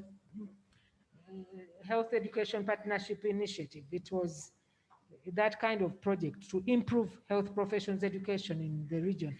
And we found that a lot of work had been done. So we didn't want it to come to an end. So we formed this organization, and that's how we've sustained the gains of medical education partnership and also the nursing education partnership. So we joined with the nurses and formed this organization, and it has become interdisciplinary beyond just medicine and nursing. We have pharmacists, we have laboratory assistants. Anybody can join the organization. And when you join, you can be an individual member or you can join as an institution. And there are many advantages to joining the organization. First of all, it gives you a voice in the region to share what you are doing. Every year we have a symposium, and our priority is to share our research, our work that we are doing in sub-Saharan region. And many times we don't get this opportunity. We go and present, but sometimes it's not relevant to the other people when you present at international conferences. But here, even our keynote speakers, we are making sure that we give the Africans a voice to share what they are doing, to share their capabilities. And we also have webinars, especially during this time of COVID. We have really improved our platform, and we have webinars. When COVID came in, many of us had gone through health professions education without knowing anything about COVID. So a lot of training has been taking place through AfriHealth. On COVID, we have training on scientific writing, and we do global health activities. For example, we work with the DMX to tell you about our student exchange program. Through AfriHealth, you can have student exchanges in the sub-Saharan region. And this, you gain, is kind of cross-fertilization. You had the people of Malawi, they are saying they are not doing interprofessional education and practice. But if these schools could join like AfriHealth, we share with them. They also share with us what they are doing, and we make health professions education and practice better in the region. We share our knowledge and skills. We run programs across the region, so that, like what I told you about the stripe, strengthening health professions education in HIV, so that we kind of standardize how we are managing HIV in our region. You can gain visibility if you join AfriHealth. Thank you. Thank you very much, Dr. Chiguli. Sorry to cut you short there, but we are going to hustle and try and get this done in about 30 minutes so that we can have the official opening. I'll move on to Tracy Rabin, actually. Could you tell us a little bit about the MUYU collaboration, which has been in existence for some time now? The advantages of that, what are the key values and the consortia there in advancing health professional education, with key examples of what has happened between Yale and Makerere University. Dr. Rabin?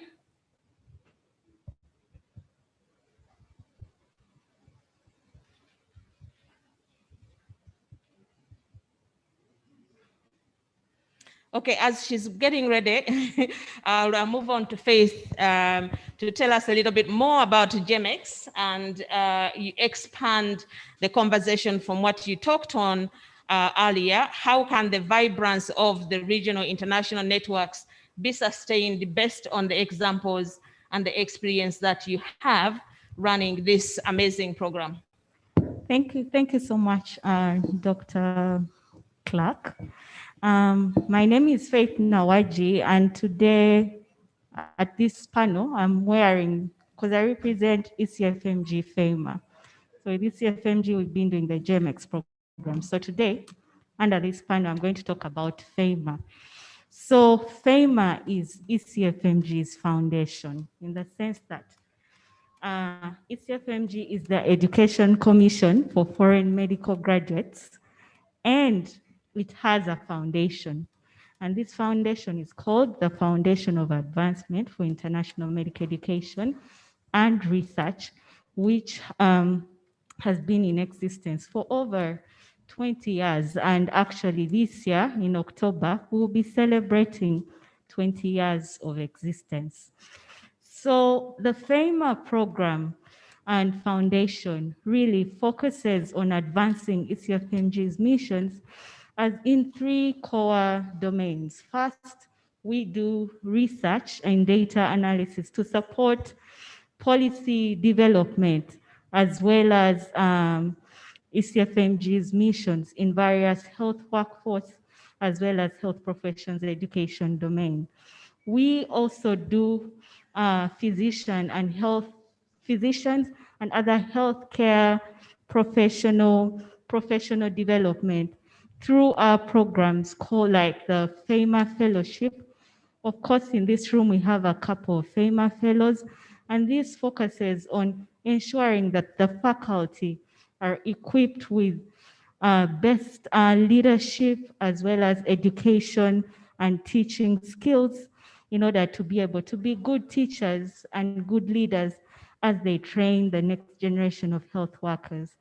We also develop world resources on healthcare education, and we currently manage the World Director of Medical Schools, which we implement in partnership with the World Federation of Medical Education. So through FEMA, we've had quite a number of fellows who have gone through our program, and we encourage all of you that may be interested when we put out a call for applications to our International FEMA Institute and our probably new African Institute that we are yet to develop. We would be happy for you to go through this training so that you can be able to become not just a teacher, but a teacher who does it with passion and who understands the pedagogy of teaching in a translational way, but also in an innovative way. So through that, we are also able to advance internationalization in health professions training through the GEMEX program that we've already talked about. So the regional model really has strengths in advancing health professions education in the sense that there is shared vision, there is shared ability and momentum to advance and move forward with a common agenda. So that's one takeaway that we've learned from the regional model. That's wonderful. And I think our audience would actually like to know how to contact both of you, how to get access the programs and the organizations that you represent. I would like to know if Dr. Tracy Rabin is online now to talk about the MOU collaboration. Tracy? Yes, Madam Chair, can you hear me? We can hear you. Wonderful. Thank you. Apologies for the internet unreliability today. But greetings to the esteemed panel there. Greetings to the audience. I'm very happy to be here to be able to represent the McCary University, Yale University collaboration on behalf of both myself and the McCary side co-director of MUU, Professor Harriet Mayanja-Kiza. So just a little background about MUU, as we affectionately call it. MUU collaboration really started, the development started in 2002 and was officially formed in 2006. And the idea behind MUU is that this is a bi-directional medical education capacity building collaboration. It started off as a collaboration between departments of internal medicine at Yale and McCary. And then over the 15 years that this partnership has been in existence, we have expanded to include a number of other disciplines. We've got 16 different medical and surgical subspecialties that have participated in this collaboration on both sides, as well as the School of Nursing at Yale and the Department of Nursing at McCary. There are several key components to our collaboration. I think primary with respect to what we're talking about today has been the training of faculty and consultants from McCary and from Mulago, and also now Chirudu. We have been bringing junior faculty from McCary and consultants from Mulago to Yale for periods of clinical and research training, anywhere from 6 weeks to 1 year. And so over the time of our collaboration, we have trained 28 individuals, all of whom are in Uganda, most of whom are currently on faculty and engaging in the education of Ugandan students and trainees.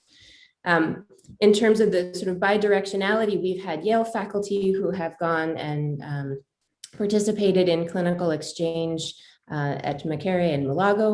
We've had students from both sides come and go. We've also participated in a number of other capacity building projects that have grown up around these relationships between individuals. And I think that's one of the key cornerstones of this collaboration, is that these relationships are central to everything that has sort of come from there. And I think, when I think about sort of the key aspects, the key values that drive our collaboration, really it's an understanding and good communication about what the needs of the two institutions are, the needs of Yale, the needs of McCary, making sure that there's a focus on meeting each other's needs, and there's regular accountability to talk about what each side is getting from the partnership. And the training opportunities are really driven by the goals and the needs of our partners in Uganda. So I'll stop there for now. Thank you very much. Thank you so much, Dr. Rabin. Great to have you online, and we thank you for making the effort to get up. Dr. Tegba, if you are online, we'll move to you to tell us a little bit about the HEPI program that you run. Dr. Tegba? Thank you very much. Can you hear me okay? Yes, we can hear you, sir. Go ahead.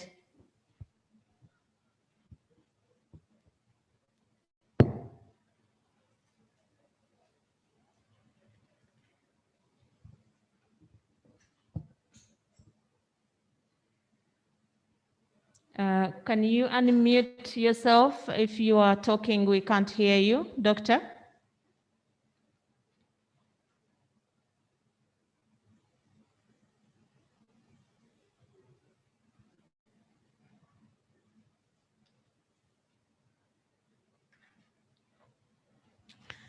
Okay, we have only 9 minutes left. I think he has fallen off the line. And I'm not so sure if we will have an opportunity for question and answer later on. Okay, so we will give. Can you hear me? We can hear you now. Okay, I'm sorry. You have 8 minutes. Okay, so I will make it brief. So I'm the deputy chair of the Eastern Africa Health Professions Educators Association. I'm from Ethiopia. The Eastern Africa Health Professions Educators Association,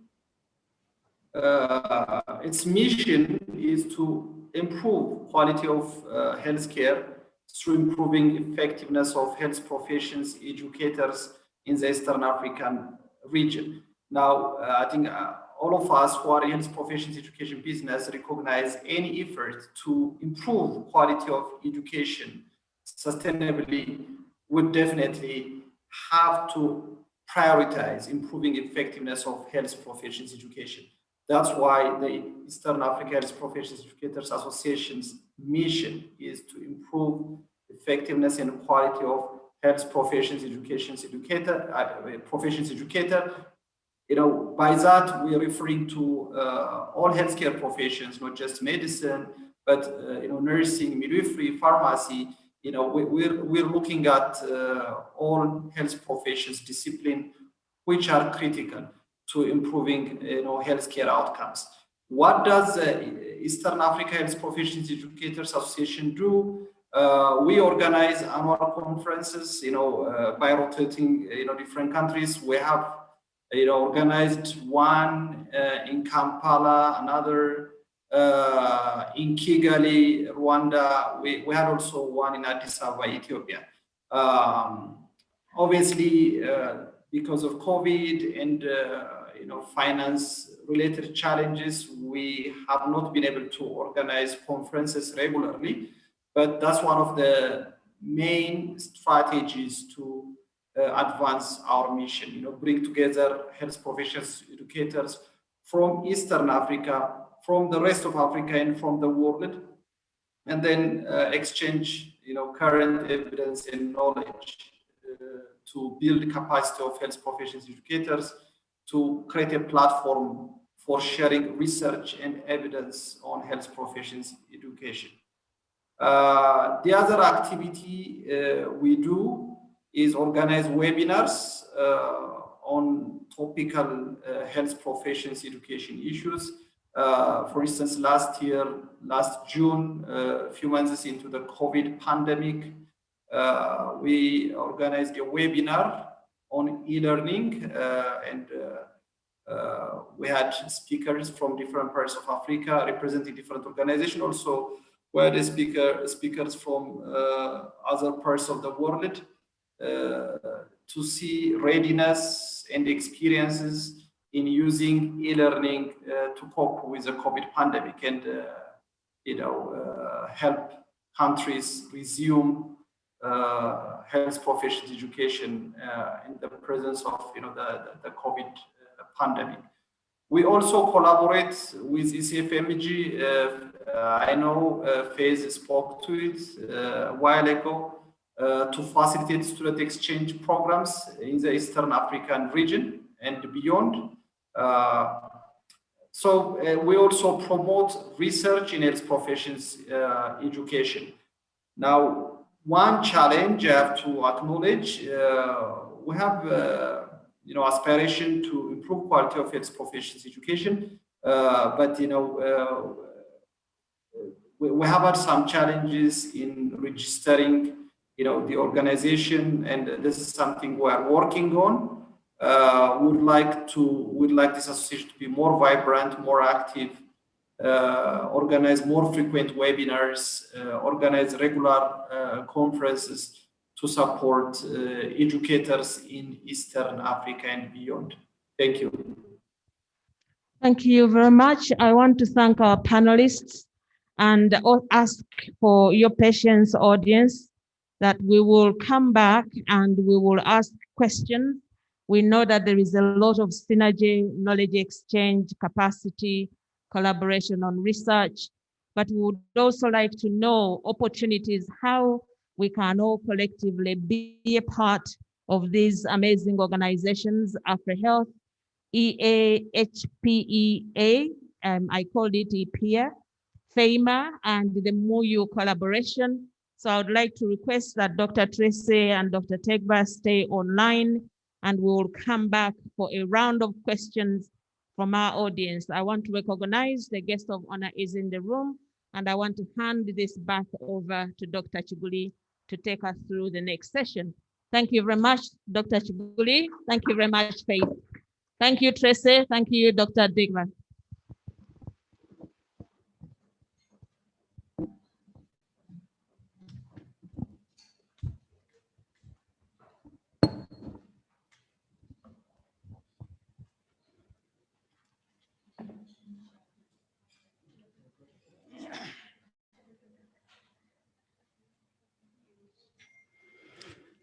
Thank you very much. Thank you very much, Dr. Clark, and all the panelists for that session. I am not Dr. Chiguli. I'm called Robert Opoka. I am very privileged to be a co-chair of this session. My colleague has come. Please join us. We would like to welcome in a very special way our guest of honor, the Deputy Vice Chancellor, Academic Affairs, Makerere University, Professor Umar Kakumba. You're most welcome, sir. Yes. We are going to our session number 3, which is the opening ceremony. And I'm glad to welcome my co-chair, Dr. Belinda Scovia. I get a chair for myself.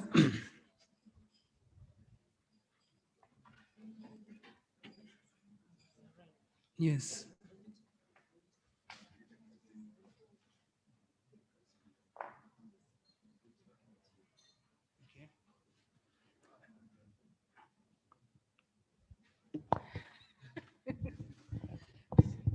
So good afternoon, everyone. I have a pleasure to co-host this session with my friend, Professor Opoka. And like our guest, he has said our guest of honor has arrived. Also, we are privileged to have Professor Sewankambo for this particular session. I would like to welcome Professor Sewankambo Nelson to come and join the team up here.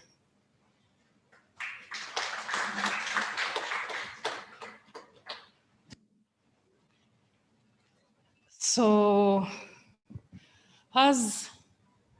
okay.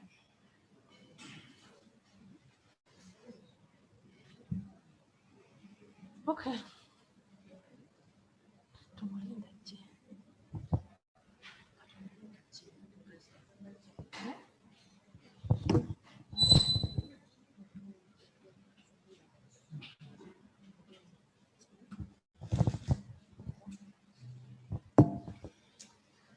So, Professor, you're welcome. Like my colleague has said, this is the official opening. We are supposed to have the principal of the College of Health Sciences, Professor Damali Nakanjako. She's not yet here, but she will join us in due course. And also our colleague who will be joining online. He's here? Online. And so I think we need to get started. So without wasting a lot of time, I would like to invite Professor Sarah Chiguli to give her opening remarks as the chairperson organizing committee for this particular conference, but also as the principal investigator of the HEPI project, which is hosting us here today. Professor Sarah, you're welcome.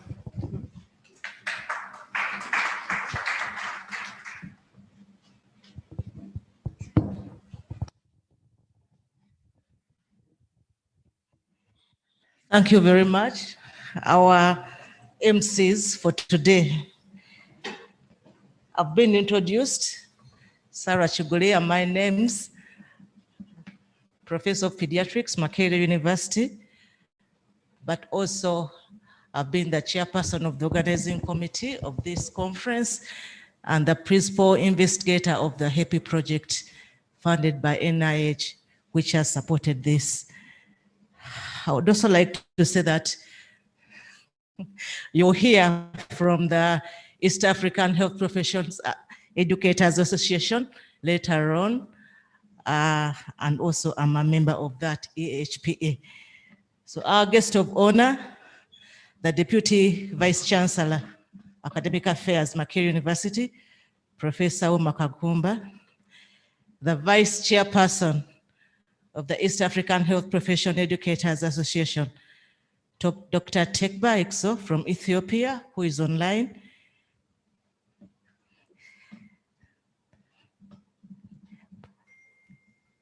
Partners in the HEPI project.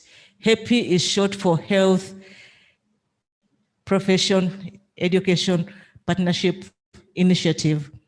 It's a project that strengthens health professions education, and we have partners in Uganda, Makerere University, but also we have partners, Busitema University, the Vice Dean, the Deputy Dean, College of Health Sciences is here, School of Health Sciences, Dr. Mpaji, stand up for recognition. Kabale University is a partner. The Dean could not be here because they have graduation today, but Lydia Namuhimbwa and colleagues are standing. You are welcome. Clark International University, and we have Dr. Rose Nanyonga Clark, the Vice Chancellor is with us. Dr. Rose, stand up for recognition. HEST is a partner in the HEPI project, and Professor Chiguli LC is here. We are missing one partner, Mulago School of Nursing and Midwifery. So those are the partners. Senior colleagues from Uganda and beyond. Professor Nelson Sewankambo, we're happy to have you. Distinguished delegates of this conference, attending both virtually and physically.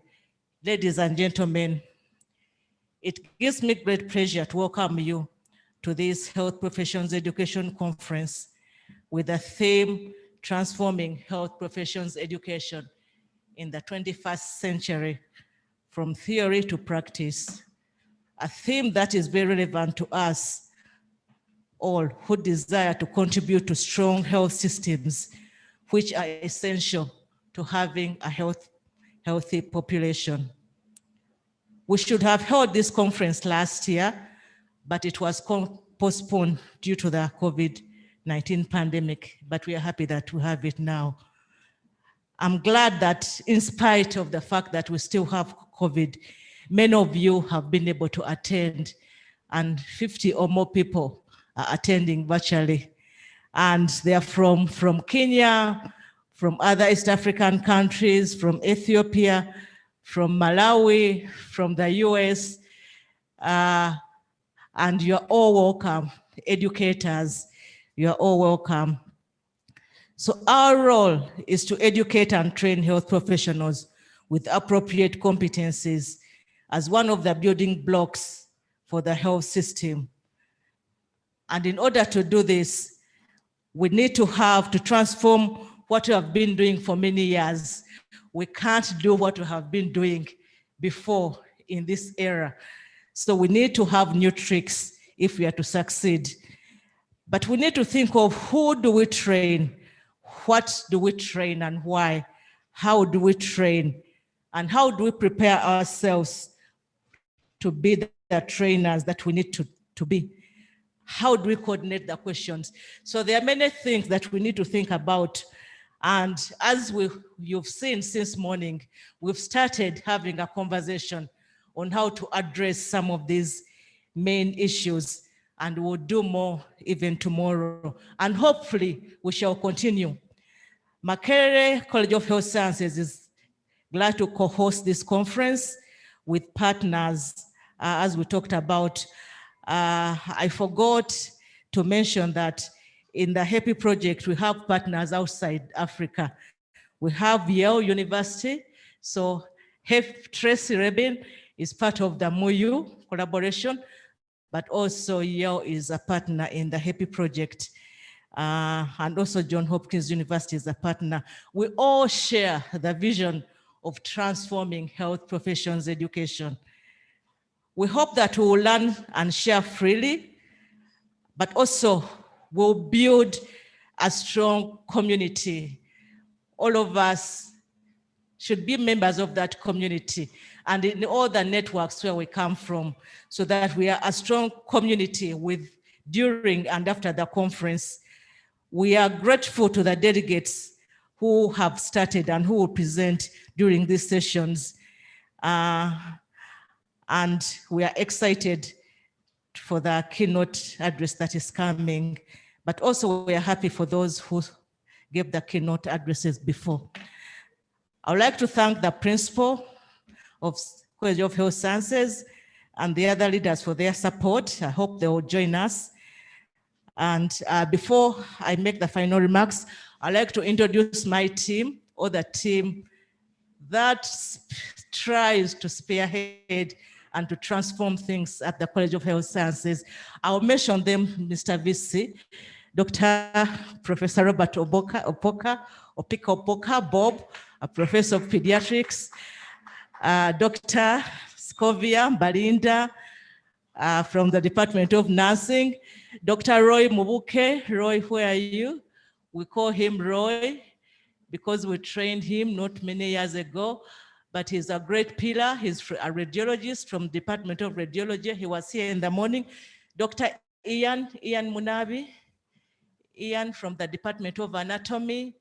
Miss Evelyn Makengesa works with us, supports us. Edward, you've seen. I don't know if I've forgotten other people. And many others. I would like to recognize all of you who have been there. And we are glad that we shall have the FEMA president herself make a keynote tomorrow, and the president of the World Federation of Medical Education make a keynote tomorrow. I would finally like to thank the DVCA for gracing this occasion. I know you are busy. We pray for continued support by your office as we transform health professions education at Makerere and beyond. Mr. DVCA, sir, what we are doing at Makerere goes beyond Makerere. The efforts that we have at Makerere go beyond. And in this office, we have the Vice Chancellor, DVC, from Kampala International University, Professor Chamanywa. Please stand up for recognition. We have the Dean, KIU, Professor Sebufu. We have the Dean, Uganda Christian University, Mukono. We also have the Dean from the Uganda Matters University. And also we have people from other medical schools. We've been working together because we know that we can't do it alone. And that spirit of partnership has been there for the last 20 years at the College of Health Sciences. So we are all together. And we hope that the university will support us. We have some wish lists that have not yet been granted to us. We need to move. We need to move in the seeing who we admit, the admission criteria. We need to move in having a health professions education center. In order to do our work, we need to be more coordinated. You saw we are from different departments. And for sustainability, because many of us are living, not many, these people are staying, but I'm soon living like the people who left, and we want sustainability. So when we come to your office, when the college comes, it is because of this. It's because we want to strengthen the health system.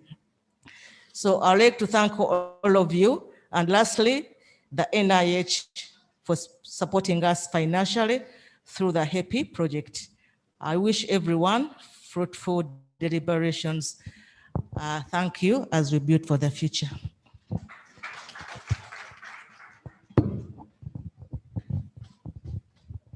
Thank you, Professor Sarah, for those remarks. We do appreciate for being the organizing chair for the organizing committee to put this together, to bring all these people together. Like you have said, it's not only about Makerere, but there's a lot of partnership and a lot of support within the Ugandan universities, but also from abroad.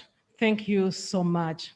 So the next presenter, Eddie, I don't know whether you can connect us. Dr. Tegba, who will give remarks on behalf of East African Health Profession Education Association. Are we set? Okay. Yes. Thank you. Dr. Tegba, you're welcome. Thank you very much.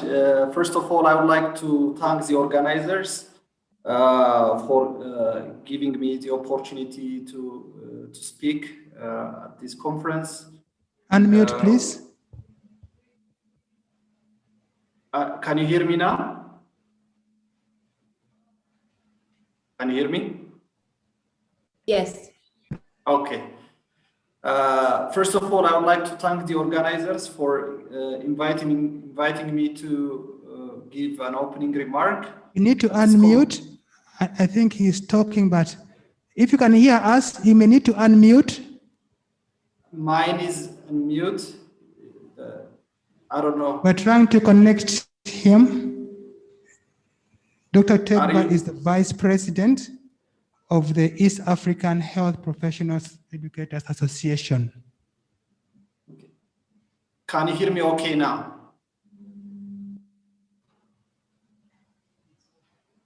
Can you hear me?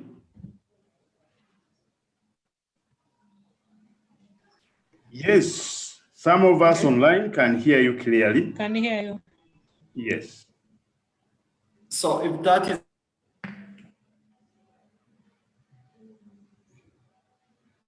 Eddie, are we making progress? We move on to the next person. Can you hear me? No? Yes, we can hear you. Okay. So it must be maybe at... So we are having some challenges, and once we clear, then he will give his remarks. Next, we are supposed to have the remarks from the principal, College of Health Sciences, Prof. Damali. She's not here. She's not here. So we shall move along. And I think I'm going to invite. Yeah.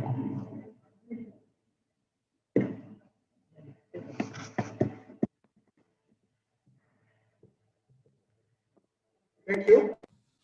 So I'm going to invite again Professor Sarah Chiguli,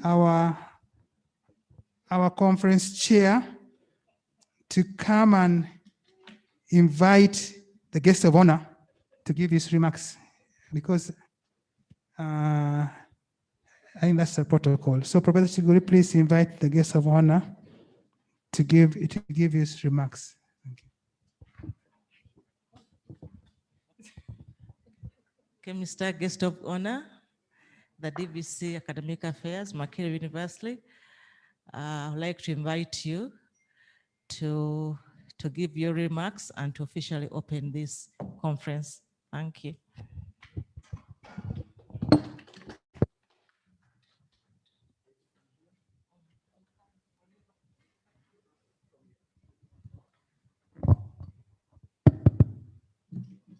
Many thanks to you, Professor Chiguli. A very good afternoon to you, colleagues. Yeah, once again, my name is Umar Kakumba. I convey to you greetings from the management of Makerere University, and also take the opportunity to welcome you to this conference. The members of Makerere University management who are here, the leadership of the faculty, and also the HEPI partner institutions that Professor Sarah Chiguli has introduced, but also in a special way addressed to you, Professor Sarah Chiguli, as the PI and chairperson of the organizing committee of this conference. I recognize the presence of the leadership and executive committee of the Eastern African Health Professions Educators Association. I also recognize the keynote panelists and the moderators for the session since morning and continuing up to tomorrow. Again, in a special way, Professor Nelson Sewankambo. Some of you might not know Professor Nelson Sewankambo is a Mugole. He's the first Professor Emeritus in Health Sciences of Makerere University. Duly recognized for his distinguished works by the Makerere University Senate and Makerere University Council. So want to welcome you and also recognize and congratulate you, Professor Nelson Sewankambo. The faculty and the students of the College of Health Sciences, the deans of faculty from the partnering universities as introduced by Professor Chiguli, the distinguished guests, ladies and gentlemen, and those who are joining us online are from all over the continent and elsewhere in North America. And I'm also told they are participants from China. So it's a great pleasure for me. I'm delighted to officiate at this historic event and also take the opportunity to congratulate the Eastern Africa Health Professionals Educators Association and the HEPI project and the College of Health Sciences for co-hosting this event. I want to take this opportunity to welcome all the delegates present and most especially those joining us virtually. I commend the leadership of the College of Health Sciences, the PI, and the consortia that has been introduced here that is coming together to foster this very, very, very wonderful and important interventions in terms of offering health education, the better ways of health profession education. I have looked at the theme of this conference, which is pivotal in all our institutions' effort to transform education and training of all cadres of health professions. You'll agree with me that the transformation should translate into increased numbers of health service providers, the doctors, the nurses, the dentists, the pharmacists, allied health workers. All are very, very critical in transforming the service provision and also the quality of service provision to our country and our continent at large. This conference is very essential for improving health and general population. As you are aware, there is a gap in training and education systems of health professionals across the region and also across the continent. And of course, this gap, as you are aware, is caused by many factors, among which there is inequity in admission, as we know it, the criteria of students to health profession institutions. There are a lot of disparities in admission. I chair the admissions board for all public universities in this country, but we keep on getting some of these concerns every now and then.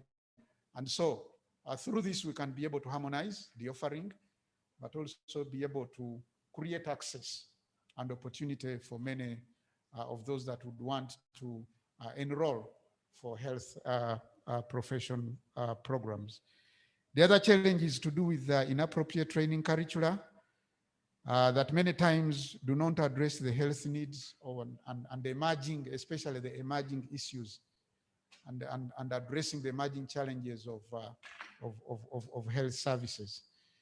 So there is need again to continuously review curricula, but also harmonize it to sync with the current needs of our communities.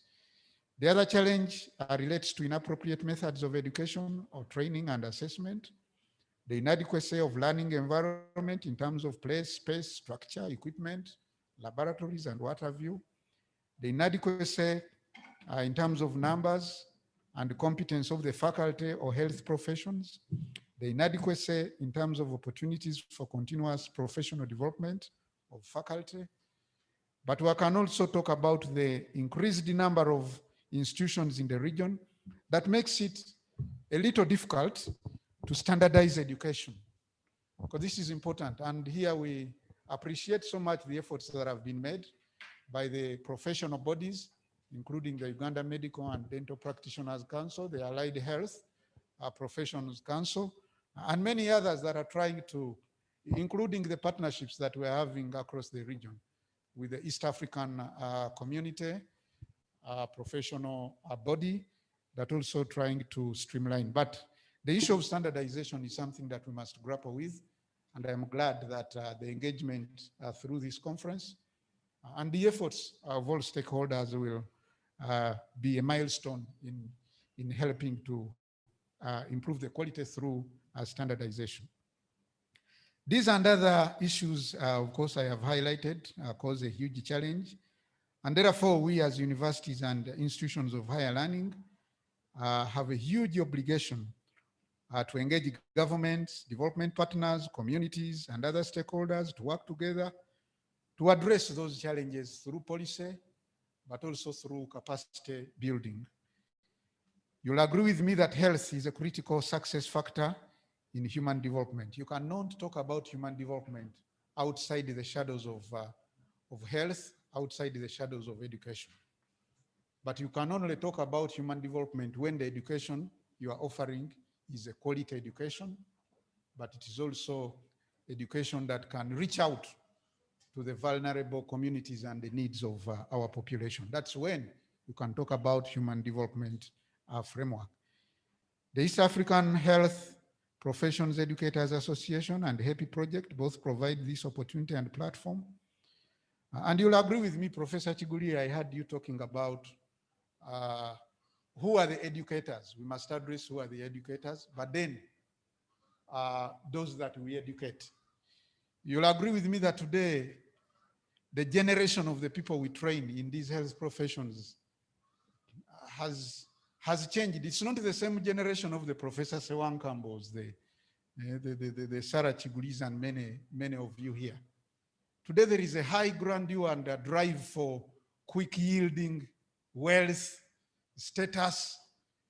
You know, there is that drive. People join these professions. I should say, of course, because they have studied at high school and probably at other levels, but with a lot of motives. There is little passion, or probably the parents would want these young people to join these professions, not that the young people have really conviction and passion for joining these. So you, the educators, must create this passion in the people.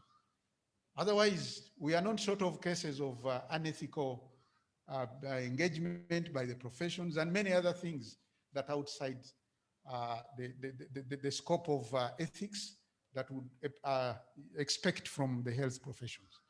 So the people we educate, we must be able to transform them into that passion and that commitment towards service provision. Everybody needs to get rich, but today, the high ambition for young people who are not very, very stable in the profession. So that's a huge challenge, and is something that we must continue to transform through even the ways we impart knowledge and create that enabling and that indelible mark and passion in them, so that they continue to serve even in the worst of circumstances and the environments where we operate.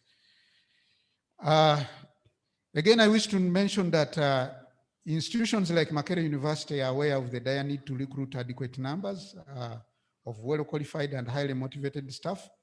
And indeed, we are trying to do this amidst a lot of challenges, especially to do with the funding from government. But I'm also aware the private sector training institutions are having a huge challenge, perhaps even much more. Dr. Clark here will bear me witness. It's a huge struggle for private institutions to set up all of these facilities and then be able also to, get the educators, remunerate them, and all of that. So there is need for concerted support from government and from many stakeholders so that we can be able to deliver the training. But as Makerere, and the College of Health Sciences, we are making efforts to improve the process of one, admitting health students in the health professions, but also the college is proposing a pre-entry exam. Some time back there was that. Basically, so that we are able to get people who are not just emerge the best or top in their performance at high school or wherever, but people whom we can subject to, that kind of quality assurance to ensure that actually what they are coming for is what they are ready to and able to pursue. The second way is what Professor Chiguli talked about, the Center of Excellence. I will appreciate so much, and I bid to support the establishment of the Health Professions Education Center. Because we know, apart from the traditional regular departments and schools and colleges, as it were, when you have centers focus on research, on capacity building, but also on knowledge transfer and strategic partnerships that may not be easily done in the regular departments, because the regular departments, you are so much involved with the teaching, learning, clinicals, monitoring, and all. So these centers create that extra capacity, but also centers do a great job in strategic partnerships. And that is very, very, very important. So I'll bid to support the establishment of the Center of Excellence, and we'll call upon the principal and the leadership of the college to fast track your proposal through the organs of the university, as you know, the Senate, and then eventually council must be able to support that. So I have perused through the conference program and of course noted a number of things that I am sure this conference will be able to address and also add value to our understanding and appreciation of our situation. Things like e-learning, interprofessional education, quality assurance, students' research, graduate education, innovative teaching and learning, and leadership. Yeah, I want to assure you that these components and thematic areas of this conference blend harmoniously well with Makerere University's strategic direction. When you talk about innovative teaching and learning, you can underline that. It's one of our key strategic pillars. The other strategic pillar that is critical apart from innovative teaching and learning, which you are discussing and engaging today, is to do with research and innovations. Makerere strives to be a research-led university. And in research leadership, providing research leadership, because research should be at the forefront of even informing what we teach. Because what we teach should be based from the evidence that we have generated, okay? And then we are responding, we are designing the curricula to respond to what has been established by research. So research-led is not just about having research outputs to take to the community, but also research outputs that can inform the policy and also the curricula that we utilize. So I want to assure you that when I looked at the themes of this conference, I agreed that they are within the direction of Makerere University, but also in a way of strengthening the partnership, not just between the North and the South. I am glad that you introduced here the deans of CITEMA and KIU and the other institutions. I mean, this is great. We need it. We need to speak the same language and address the same challenges within our country because we are operating in the same environment. So we shouldn't operate in silos. So I want to congratulate you, Professor Chiguli, and the rest of your team organizing this for that wonderful engagement. We should not forget to work with the government of Uganda, particularly the Ministries of Health and Education. As we all stakeholders, we strive to incorporate all stakeholders and also other political players in the development of our country, but also improvement of our health systems. I urge all of you to be candid, critical, and objective in sharing ideas on these very, very important issues in your conference program, so that the outputs of the conference at the end of the day can go down well in the history of having made a significant contribution and to have led to a turning point in the process of transforming the regional situation of education systems for health professions. Ladies and gentlemen, I don't intend to take a lot of time. I should have apologized at the very, very beginning. My intention actually, and the leadership of the university, was to join this early at the beginning in the morning, but that couldn't be possible because of the many competing demands. And I'm sure even tomorrow I would have really loved, or perhaps even the entire leadership. I know the principal here and everybody would have loved to be here. But please, if you don't see me tomorrow, or any senior person don't say that we are not interested in this. We would have loved really so much, but there are too many competing duties and responsibilities that require us to equally attend to them. So as I close down with my remarks, allow me to thank you once again for all that have contributed to this conference, which was scheduled to run last year, but also organizations funding the administration of this conference, which I trust have delivered a very, very successful objective in supporting this. I extend special thanks to the keynote speakers, the esteemed panelists, the partner institutions represented here, and particularly the NIH, the National Institute of Health from the United States, that has provided funding to the conference, but also the HEPI project. I thank the collaboration that you have with Yale and many other institutions. So ladies and gentlemen, it's now my pleasure, permit me at this juncture, and it is my singular honor and a privilege to officially open this conference. I wish you fruitful deliberations. Thank you so much.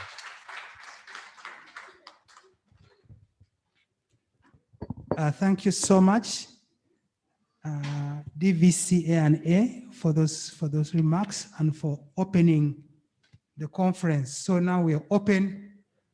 We are free to enjoy and to discuss. Allow me also to recognize and welcome the principal of the College of Health Sciences, Professor Damale Nakanjako. You're most welcome, madam. And so now we are going to move on to the keynote speech. Before we go there, maybe I would ask the principal of the College of Health Science to move a vote of thanks to the guests of honor for the speech that he has given. So if you could just move a vote of thanks, Professor. Thank you very much, MC, for leading this session.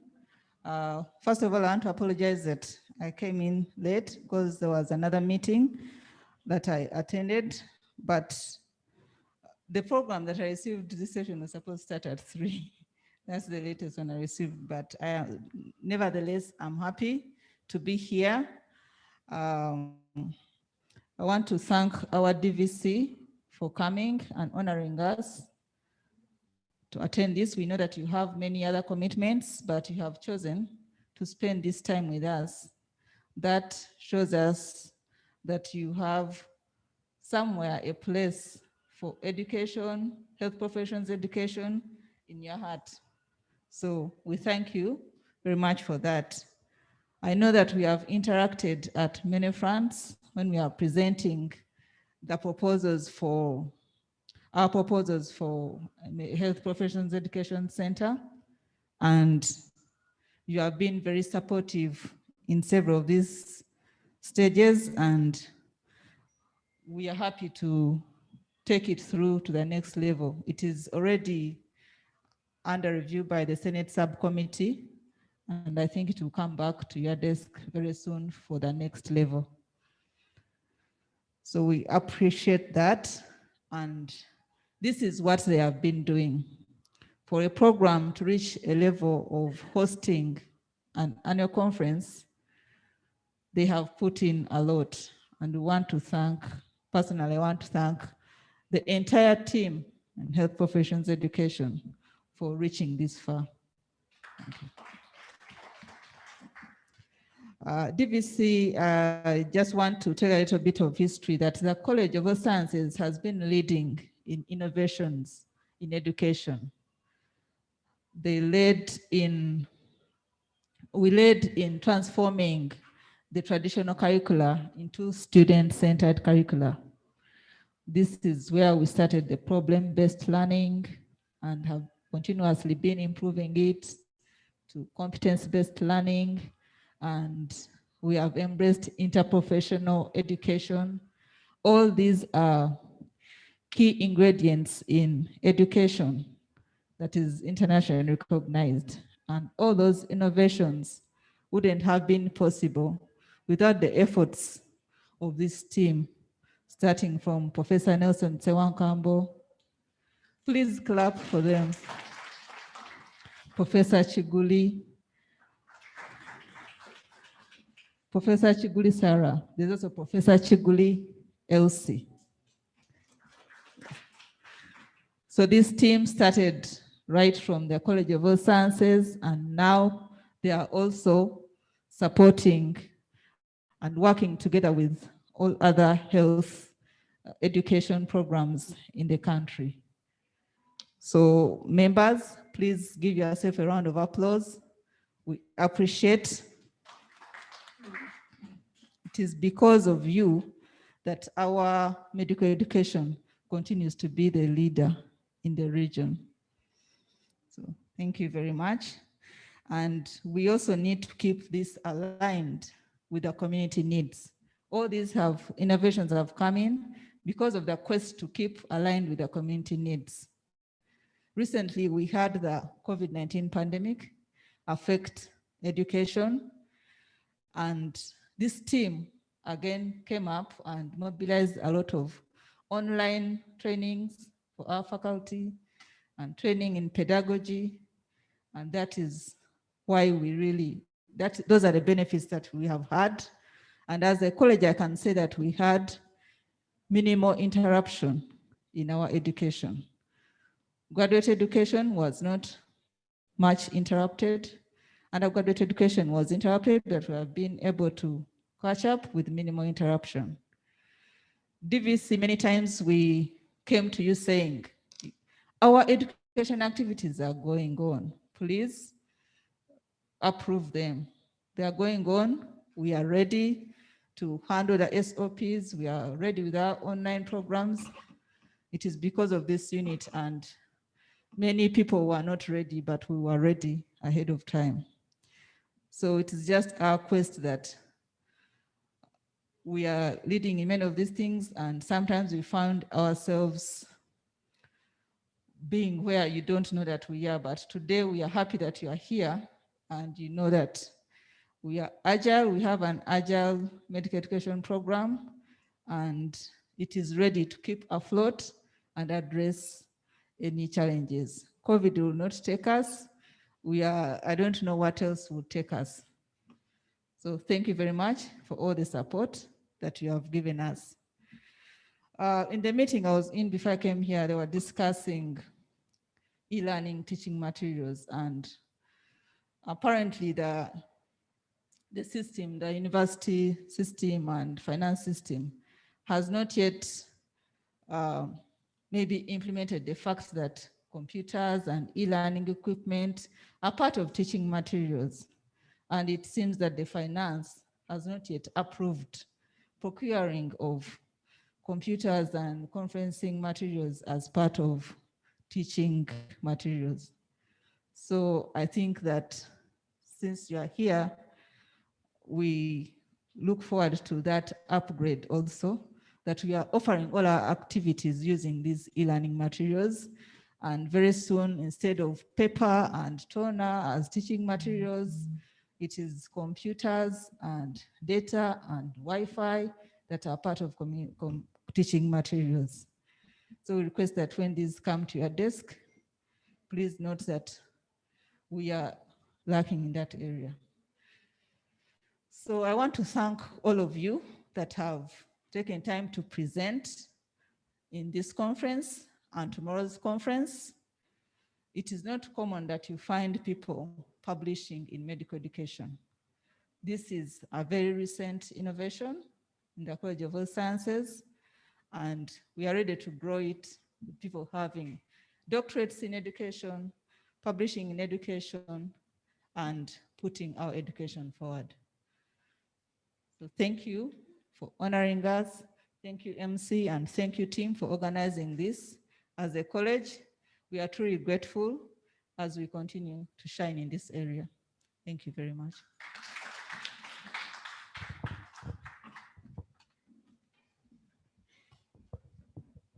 So thank you, Madam Principal, for that vote of thanks and those remarks.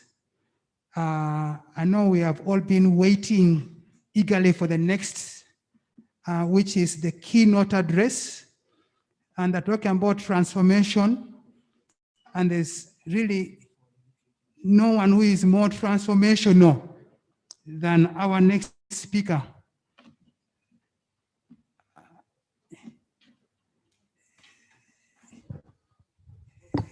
Okay.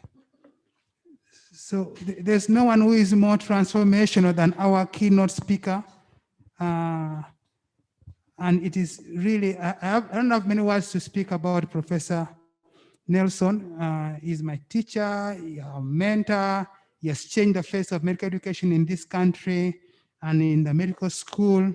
And so, ladies and gentlemen, join me in welcoming Professor Nelson Sewakambo, Professor Emeritus of Makerere University, to give us the keynote address on transformational health professionals education. Professor, you're most welcome.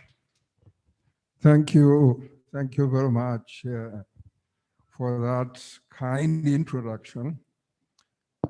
Colleagues, I'm extremely delighted to be here this afternoon and join you at this conference, but regret that I was not here in the morning and may not be here tomorrow.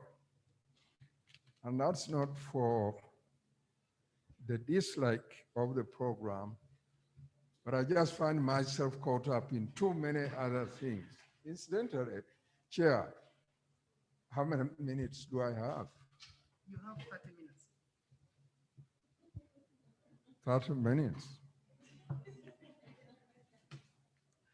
So, this meeting really gives me a deja vu.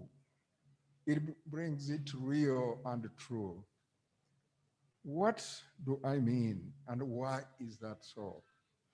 It is because, and I've said it many times in different places, that one of the things that I enjoyed most as a principal was bringing together different institutions to discuss issues about health professions education.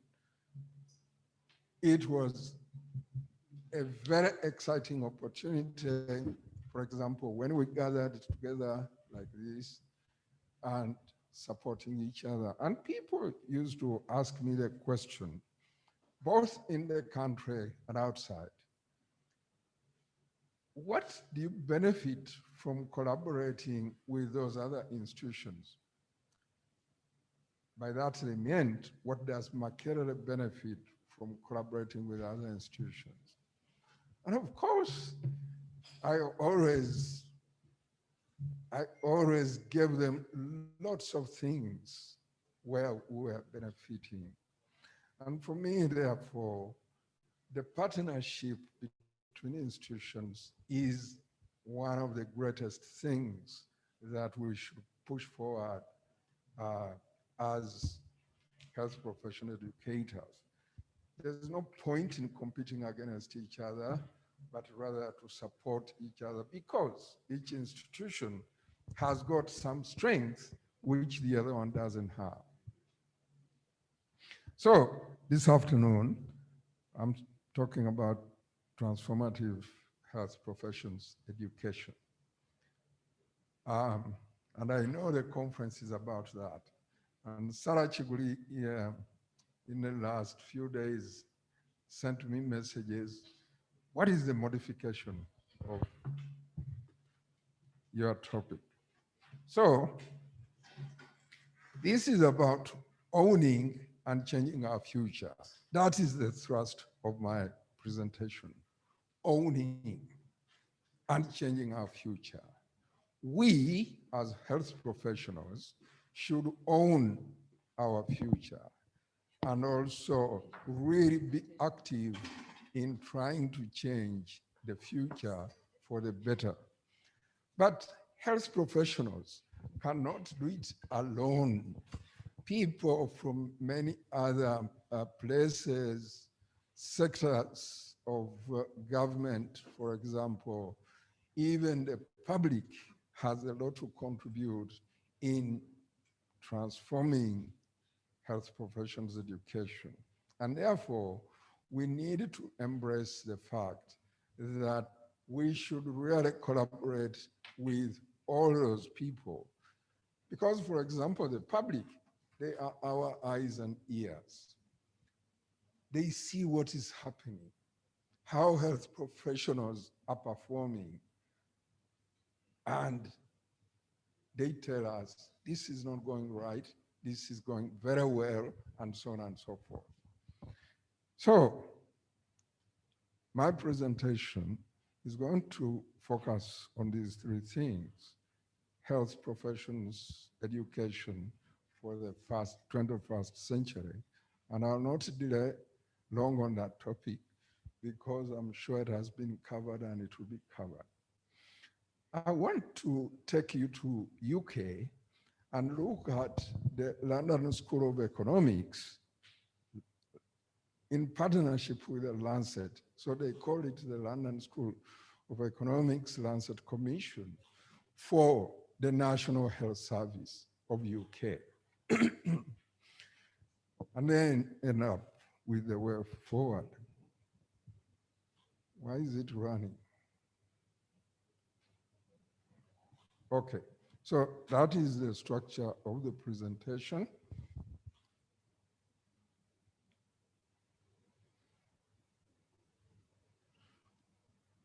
We all know that our health services in Uganda, in the region, across sub-Saharan Africa, the services are challenged. Meet people from different countries and they all sing the same song. Their services are challenged. Of course, the challenge may be worse in some countries than others. So there's concern in our country and the region about these health services. Before the public court, and you know the public court, the members of the public, that's the public court. The role and value of health professionals is under threat. If we are to be honest with ourselves, that everywhere you go, while they appraise the very good things that are done by health professionals, they also don't hesitate to bring out the weaknesses that they see. And as was mentioned by Professor Sarah Chiguri in her comments, this is the 21st century.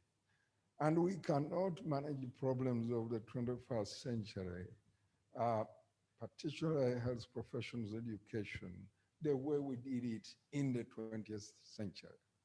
You can stretch the argument even in the 19th century. How they did it then is different from how we are doing it now. So in the 21st century, we need to think and think very well on how to move forward. I'm sure all of you in this room, and I would be insulting people if I said that you have not read the Education of Health Professionals for the 21st century. This is a report that was written by a team of people from across Africa, and Julio Frank was the team leader. He was then the dean of the School of Public Health at Harvard. He has since moved on. He's the president of, I think, University of Arizona. So, as the 21st century was about to start, they sat and considered what needs to be done differently so that we can move forward in a harmonized way. That report is available in the Lancet. You can Google it and please read it. You cannot talk of being in health professions education if you haven't read that report. In that report, this figure appears there. And they said that health professions education has gone through 3 generations of reform. I have modified here the title and said a 4th generation of reform is urgently needed. 3 generations they talked about is the science-based generation, the problem-based generation, and the systems-based generation, bringing us up to 2000. But as we move forward, and as you pay attention and listen and reflect, we need urgently a 4th generation now. So I don't go into any details regarding those issues. I'll leave it there. As we think about transformation of education, we need to link education and health systems. We cannot work, or we should not work with one system and not the other system. And at the end, I'll come back to round up on this issue of linking education and health systems. We should therefore continue to build the 2 systems. We as health professions educators should contribute to building the health system as well, and build a strong partnership between those 2 with a shared vision, mission, and plan for answering people's needs. Therefore, we should not plan as universities alone without people from the health systems. And they should not plan alone without people from the academic institutions. Because after all, the academic institutions, they are training people who are going to be absorbed into the health system. Very few are going to remain with the academic institutions as their place of work. And even those who remain with academic systems as their place of work, they relate to the health system. And therefore, this should be one system and have a shared vision, mission, and plan to answer people's needs. Let me go to once in a generation opportunity. If you can read what is there, the Lancet 2 days ago, today's 28th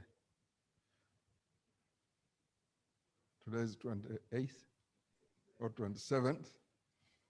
So on the 25th of May, I got this email from the Lancet. Subject, read the new London School Education Lancet Commission on the future of the National Health Service. Some of you may have read the report. 2 days ago, the mail comes in, and this is copied straight as it was. And they put a once in a generation opportunity. Dear Nelson. And I don't think they were writing to me because of anything special. It's simply, I think I'm a subscriber to the Lancet for the last 20 years, maybe, or 25. I get my own Lancet. I like reading hard copies. So, especially with the long articles. In 2018, to mark the 70th anniversary of the UK National Health Service, a major new commission was established by the Lancet and the London School of Economics. This is 3 years ago. To independently, and mark the words, independently evaluate the national health system and the role in health in the UK, you may be asking yourself, why are you interested in the evaluation and independent evaluation of the National Health Service? We are talking about academic institutions here. I've already said that education system and health system should be one system. It should be a hand and glove, and they should be talking to each other. So here was an independent commission to evaluate the National Health Service. And that was before COVID started in 2017. So reporting now, after 3 years, we are pleased to share with you this commission report on the future of National Health Service, relaying the foundations for the equitable and efficient health and care service after COVID-19. This is in the UK, this is not in Africa. The Commission also published 3 policy papers in addition to other papers and digital papers about the use of the digital system in the National Health Service. Was there a need for an independent, and underline the word independent, evaluation of the National Health Service? There was concern about the way the National Health Service, and for those of you who follow BBC and so on and so forth, you know. Although the NHS is internationally held up as a leading example of universal health care, the health of UK population lags behind that of other high-income countries, particularly in Europe, the Scandinavian countries. And so they are concerned. Let's evaluate this and see where it takes us. So I want us to next think then about planning for the health workforce education. So despite, and this is what the Commission says, these are not my words, of course I should have put quotation marks and so on.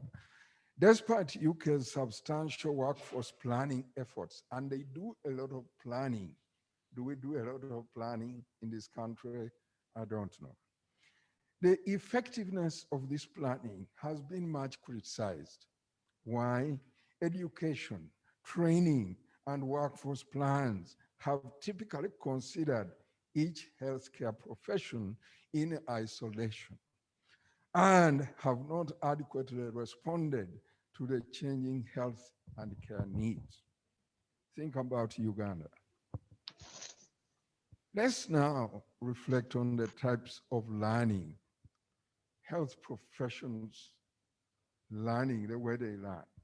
There are 3 here. One is transmissional.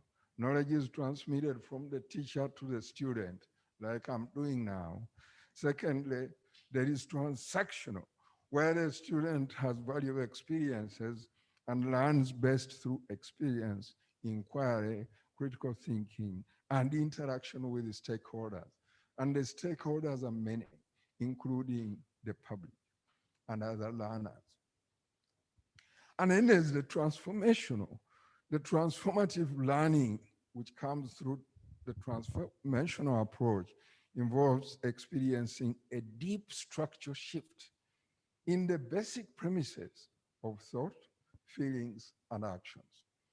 Many of you know that it is written all over the place that young people join health professions training institutions with a lot of vigor and interest and to do wonderful things. And the institutions, by the time they leave, they have given up. They are not thinking the way they did when they were coming in.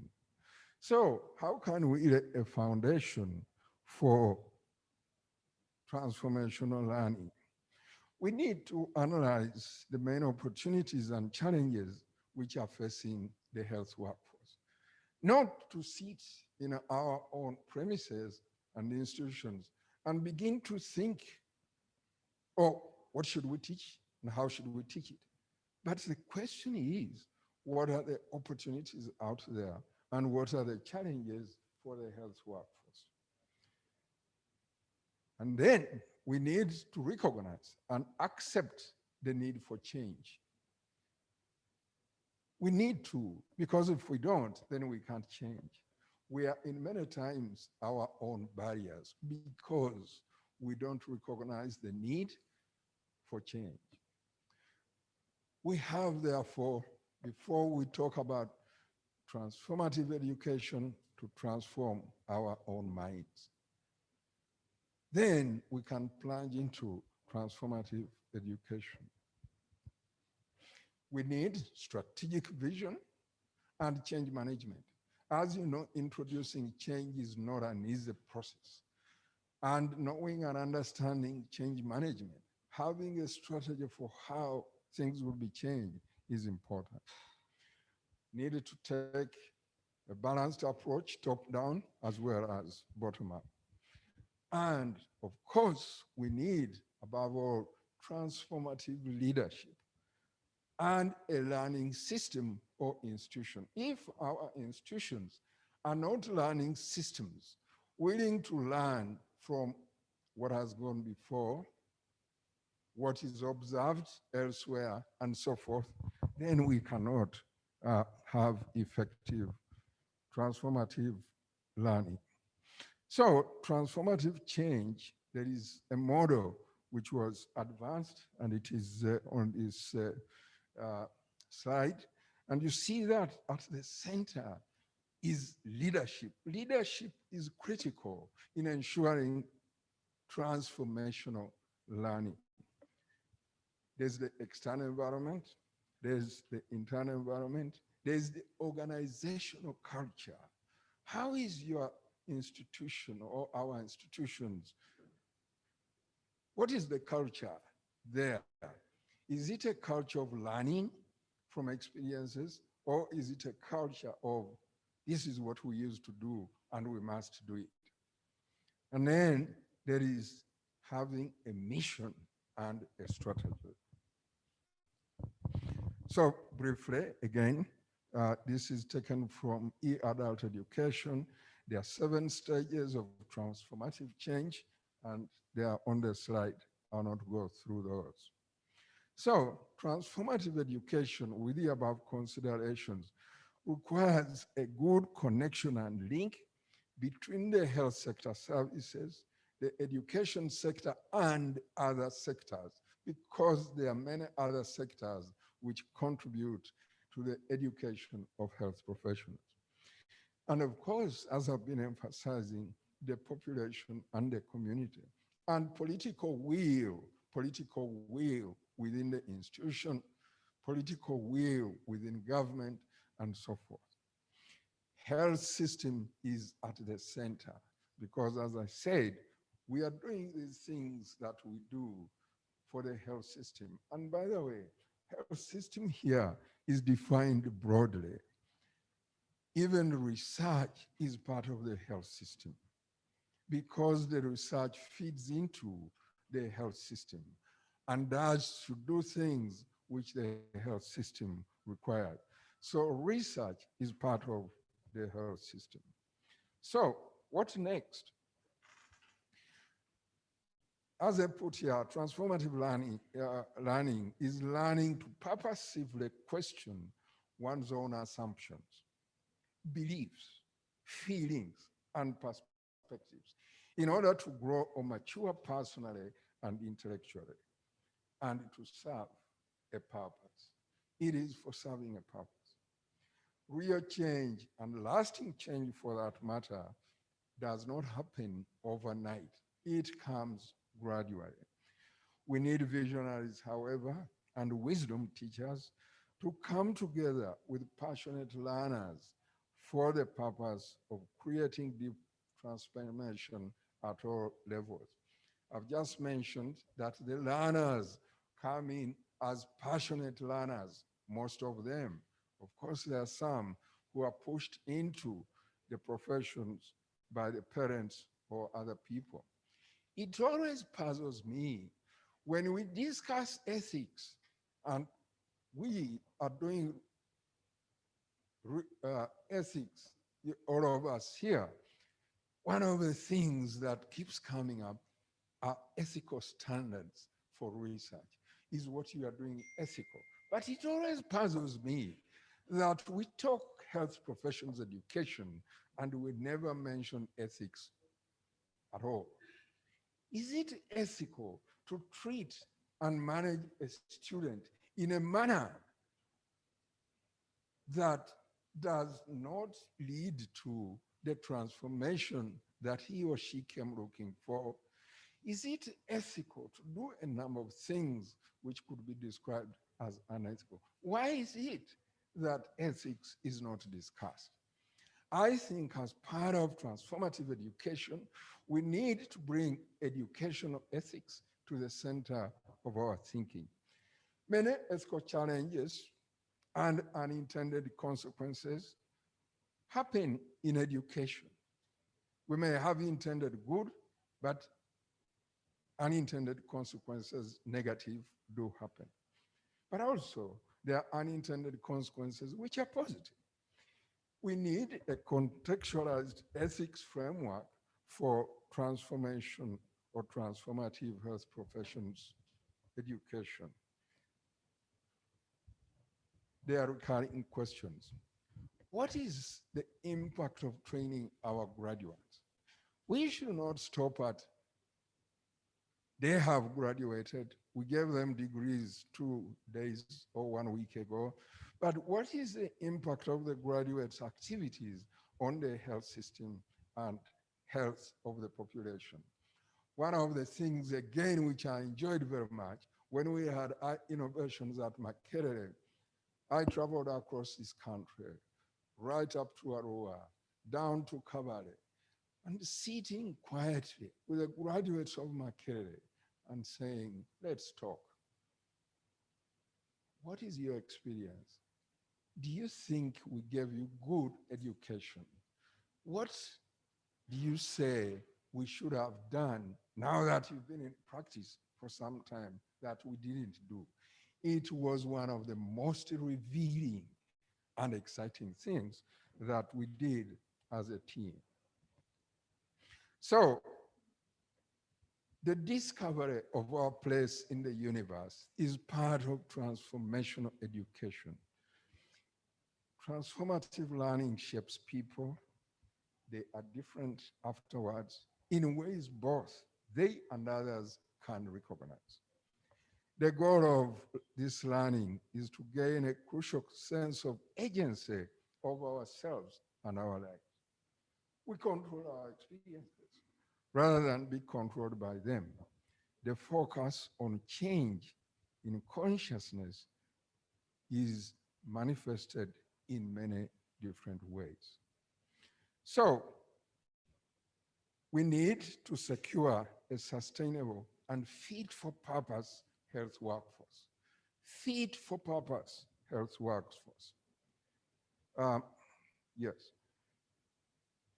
People like these, fit for purpose and excited, not just because they have gotten a degree, but because they are being transformed in very interesting ways. Failure to lay the foundations in Uganda or the region will lead to continued deterioration in service provision and worsening our health outcomes. Why?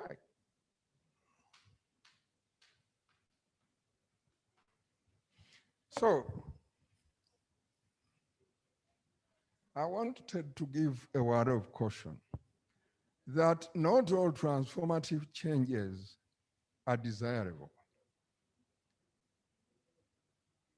And I keep talking about and I'll not stop talking about the Berlin walls. If you are from Lago, you can guess which is the Berlin Wall. But I've heard there are Berlin walls that have been built even with other institutions, separating the hospital facility from the university facility. That is a Berlin Wall. Who the hell, in his or her sense of wisdom and thinking, thought that building a Berlin Wall between the academic institution and the hospital makes sense? To me, it makes absolutely no sense. But I understand, even in Barara, it does exist. It has been created. Even in Fort Portal, it's been created. Where the heck are we getting these ideas from? And for what purpose? And for whose benefit? Because I've just said, the education system and the health system should be one, and the two should be seamlessly interacting together. Some days passed, some years passed, you wouldn't know whether she's a Ministry of Health person or Makerere University person, participating in all the teaching and discussions and what and research. And true, even the one from the university would engage fully and is put on service programs without asking questions. So that is my word of caution. When we do transformation, some may be dangerous. At the end of the day, we need a call to action. I don't know whether there's going to be a call to action at the end of this conference, but I think it would be a great outcome of this meeting with all these institutions thinking together and say, okay, if we want to go into transformational education in a stronger way than even how we've been, what is the call to action? And it should be, here I'm giving an example of what the London School of Economics and the Lancet Commission said. We argue that similar to the establishment of the NHS after World War II, because you know the National Health Service started in 1948 after World War II. And now after COVID pandemic, and after UK has left the EU, this is the time. The UK faces a once in a generation opportunity to invest in the health of all its population and secure the long-term future of the NHS. You can replace NHS and services with education. This is a one-time opportunity for Uganda. What is the opportunity? We have also had COVID, and COVID has created change, or has led us to change a few things. But there are other opportunities that come in where we will say, this is a one-time opportunity to make changes.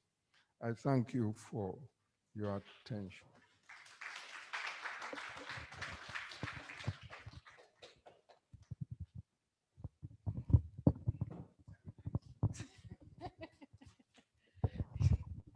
Thank you so much, Professor Nelson Sewankambo. It was like you were here in the morning, because these were some of the questions that were posed by the keynote addresses.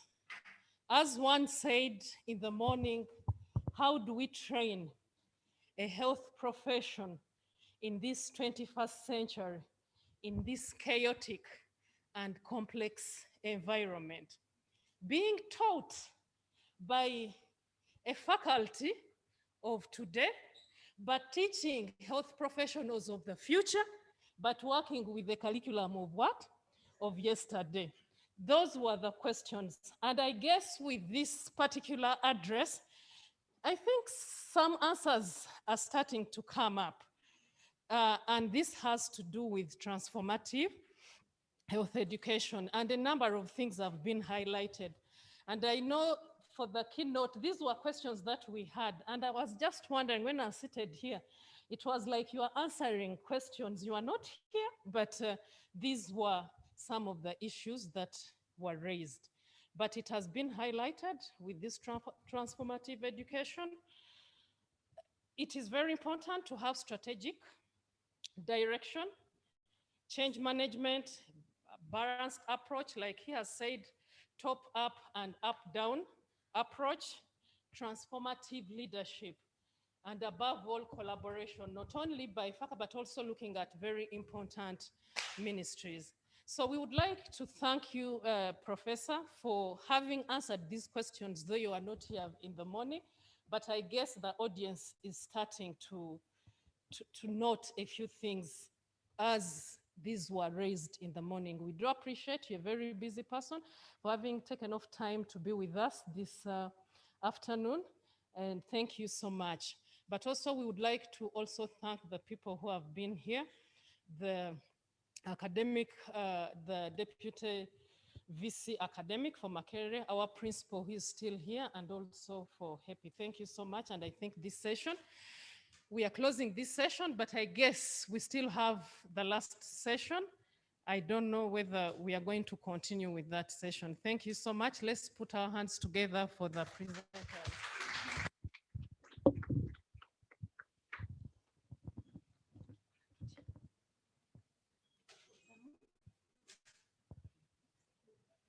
The last session.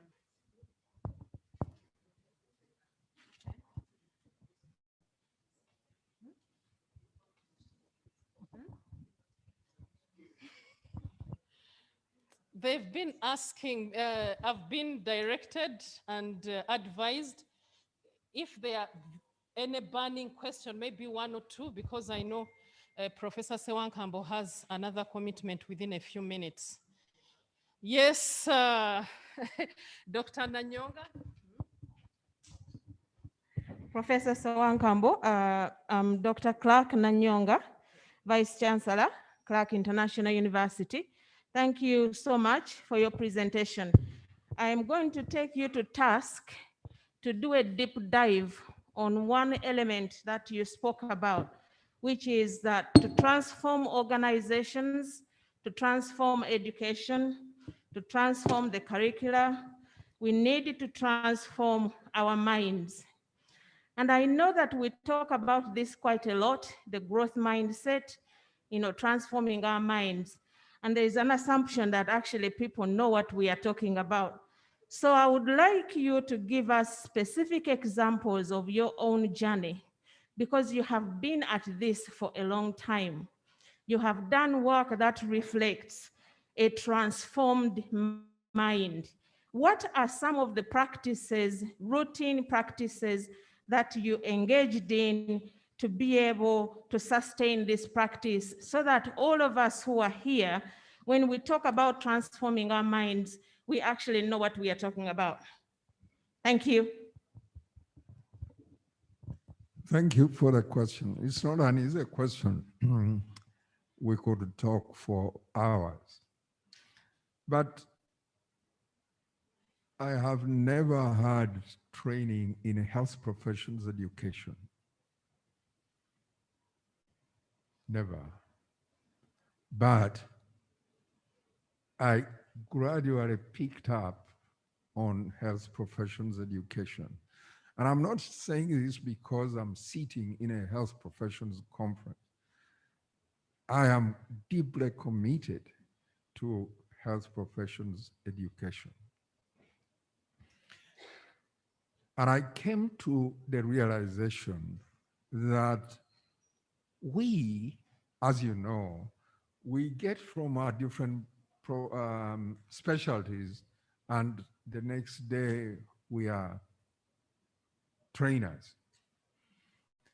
The realization that training requires a specific skill.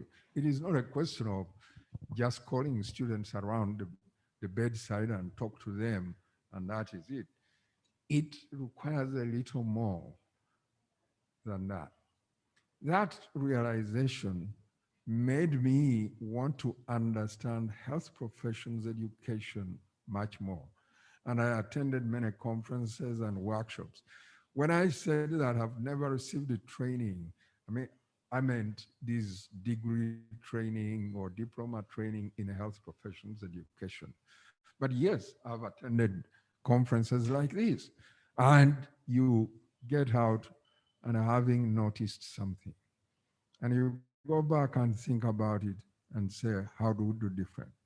Maybe I was privileged because I became an associate dean, then I became dean, and of course, after that, principal.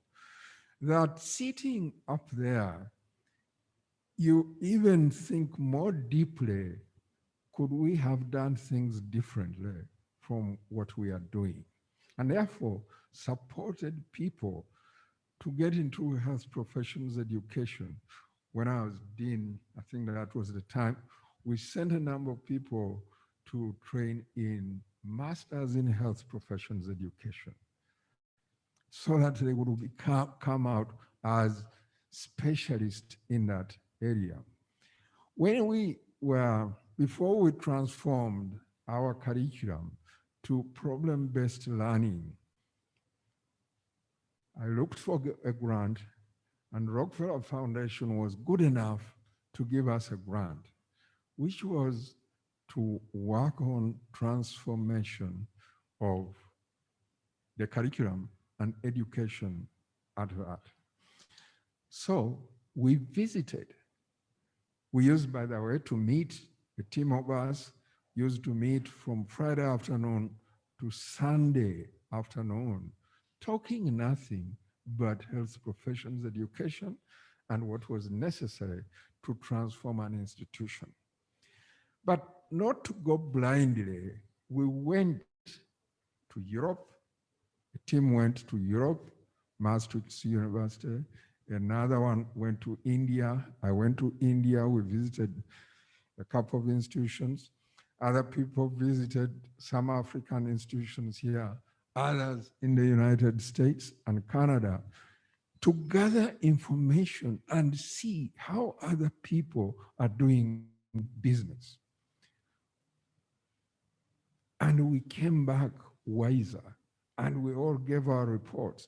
And therefore, the changes that we made or proposed to make were not the dean or the principal's interest, but rather things which are informed by those visits. I mentioned in my presentation that when we had innovations at Makerere, again, we selected, I was the vice chair of innovations at Makerere, and the vice chancellor was the chair, where we brought different people from all walks of life in government and so on, again, to discuss things about the institution. And we broke up into groups and went to different places across the country.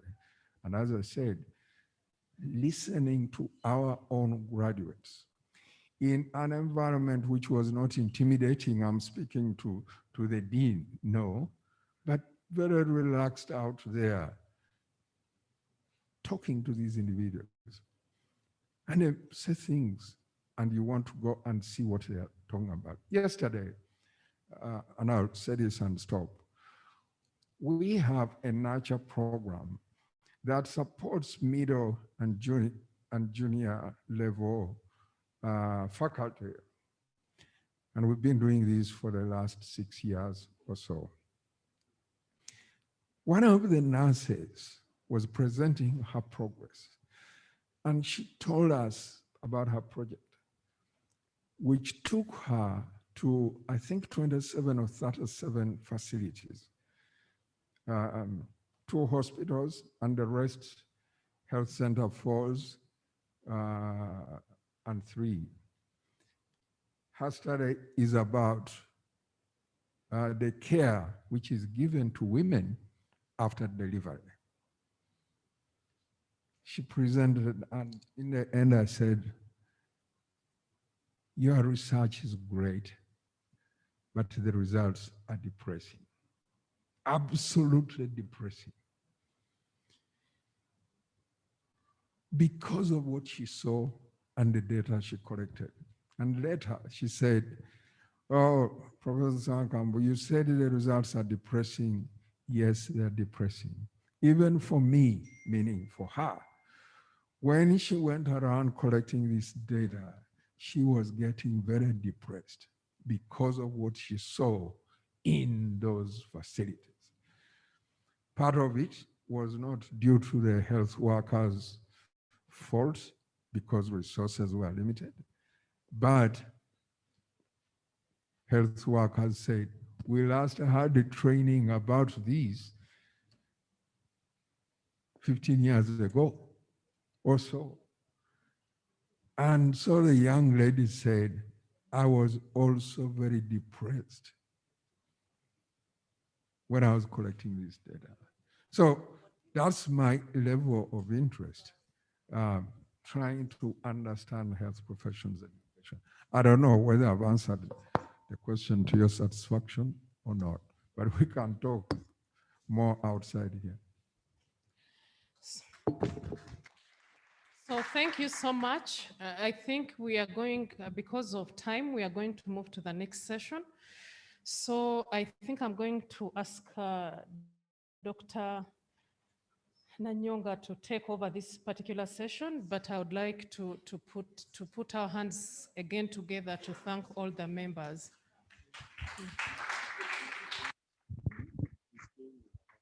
Can I take it?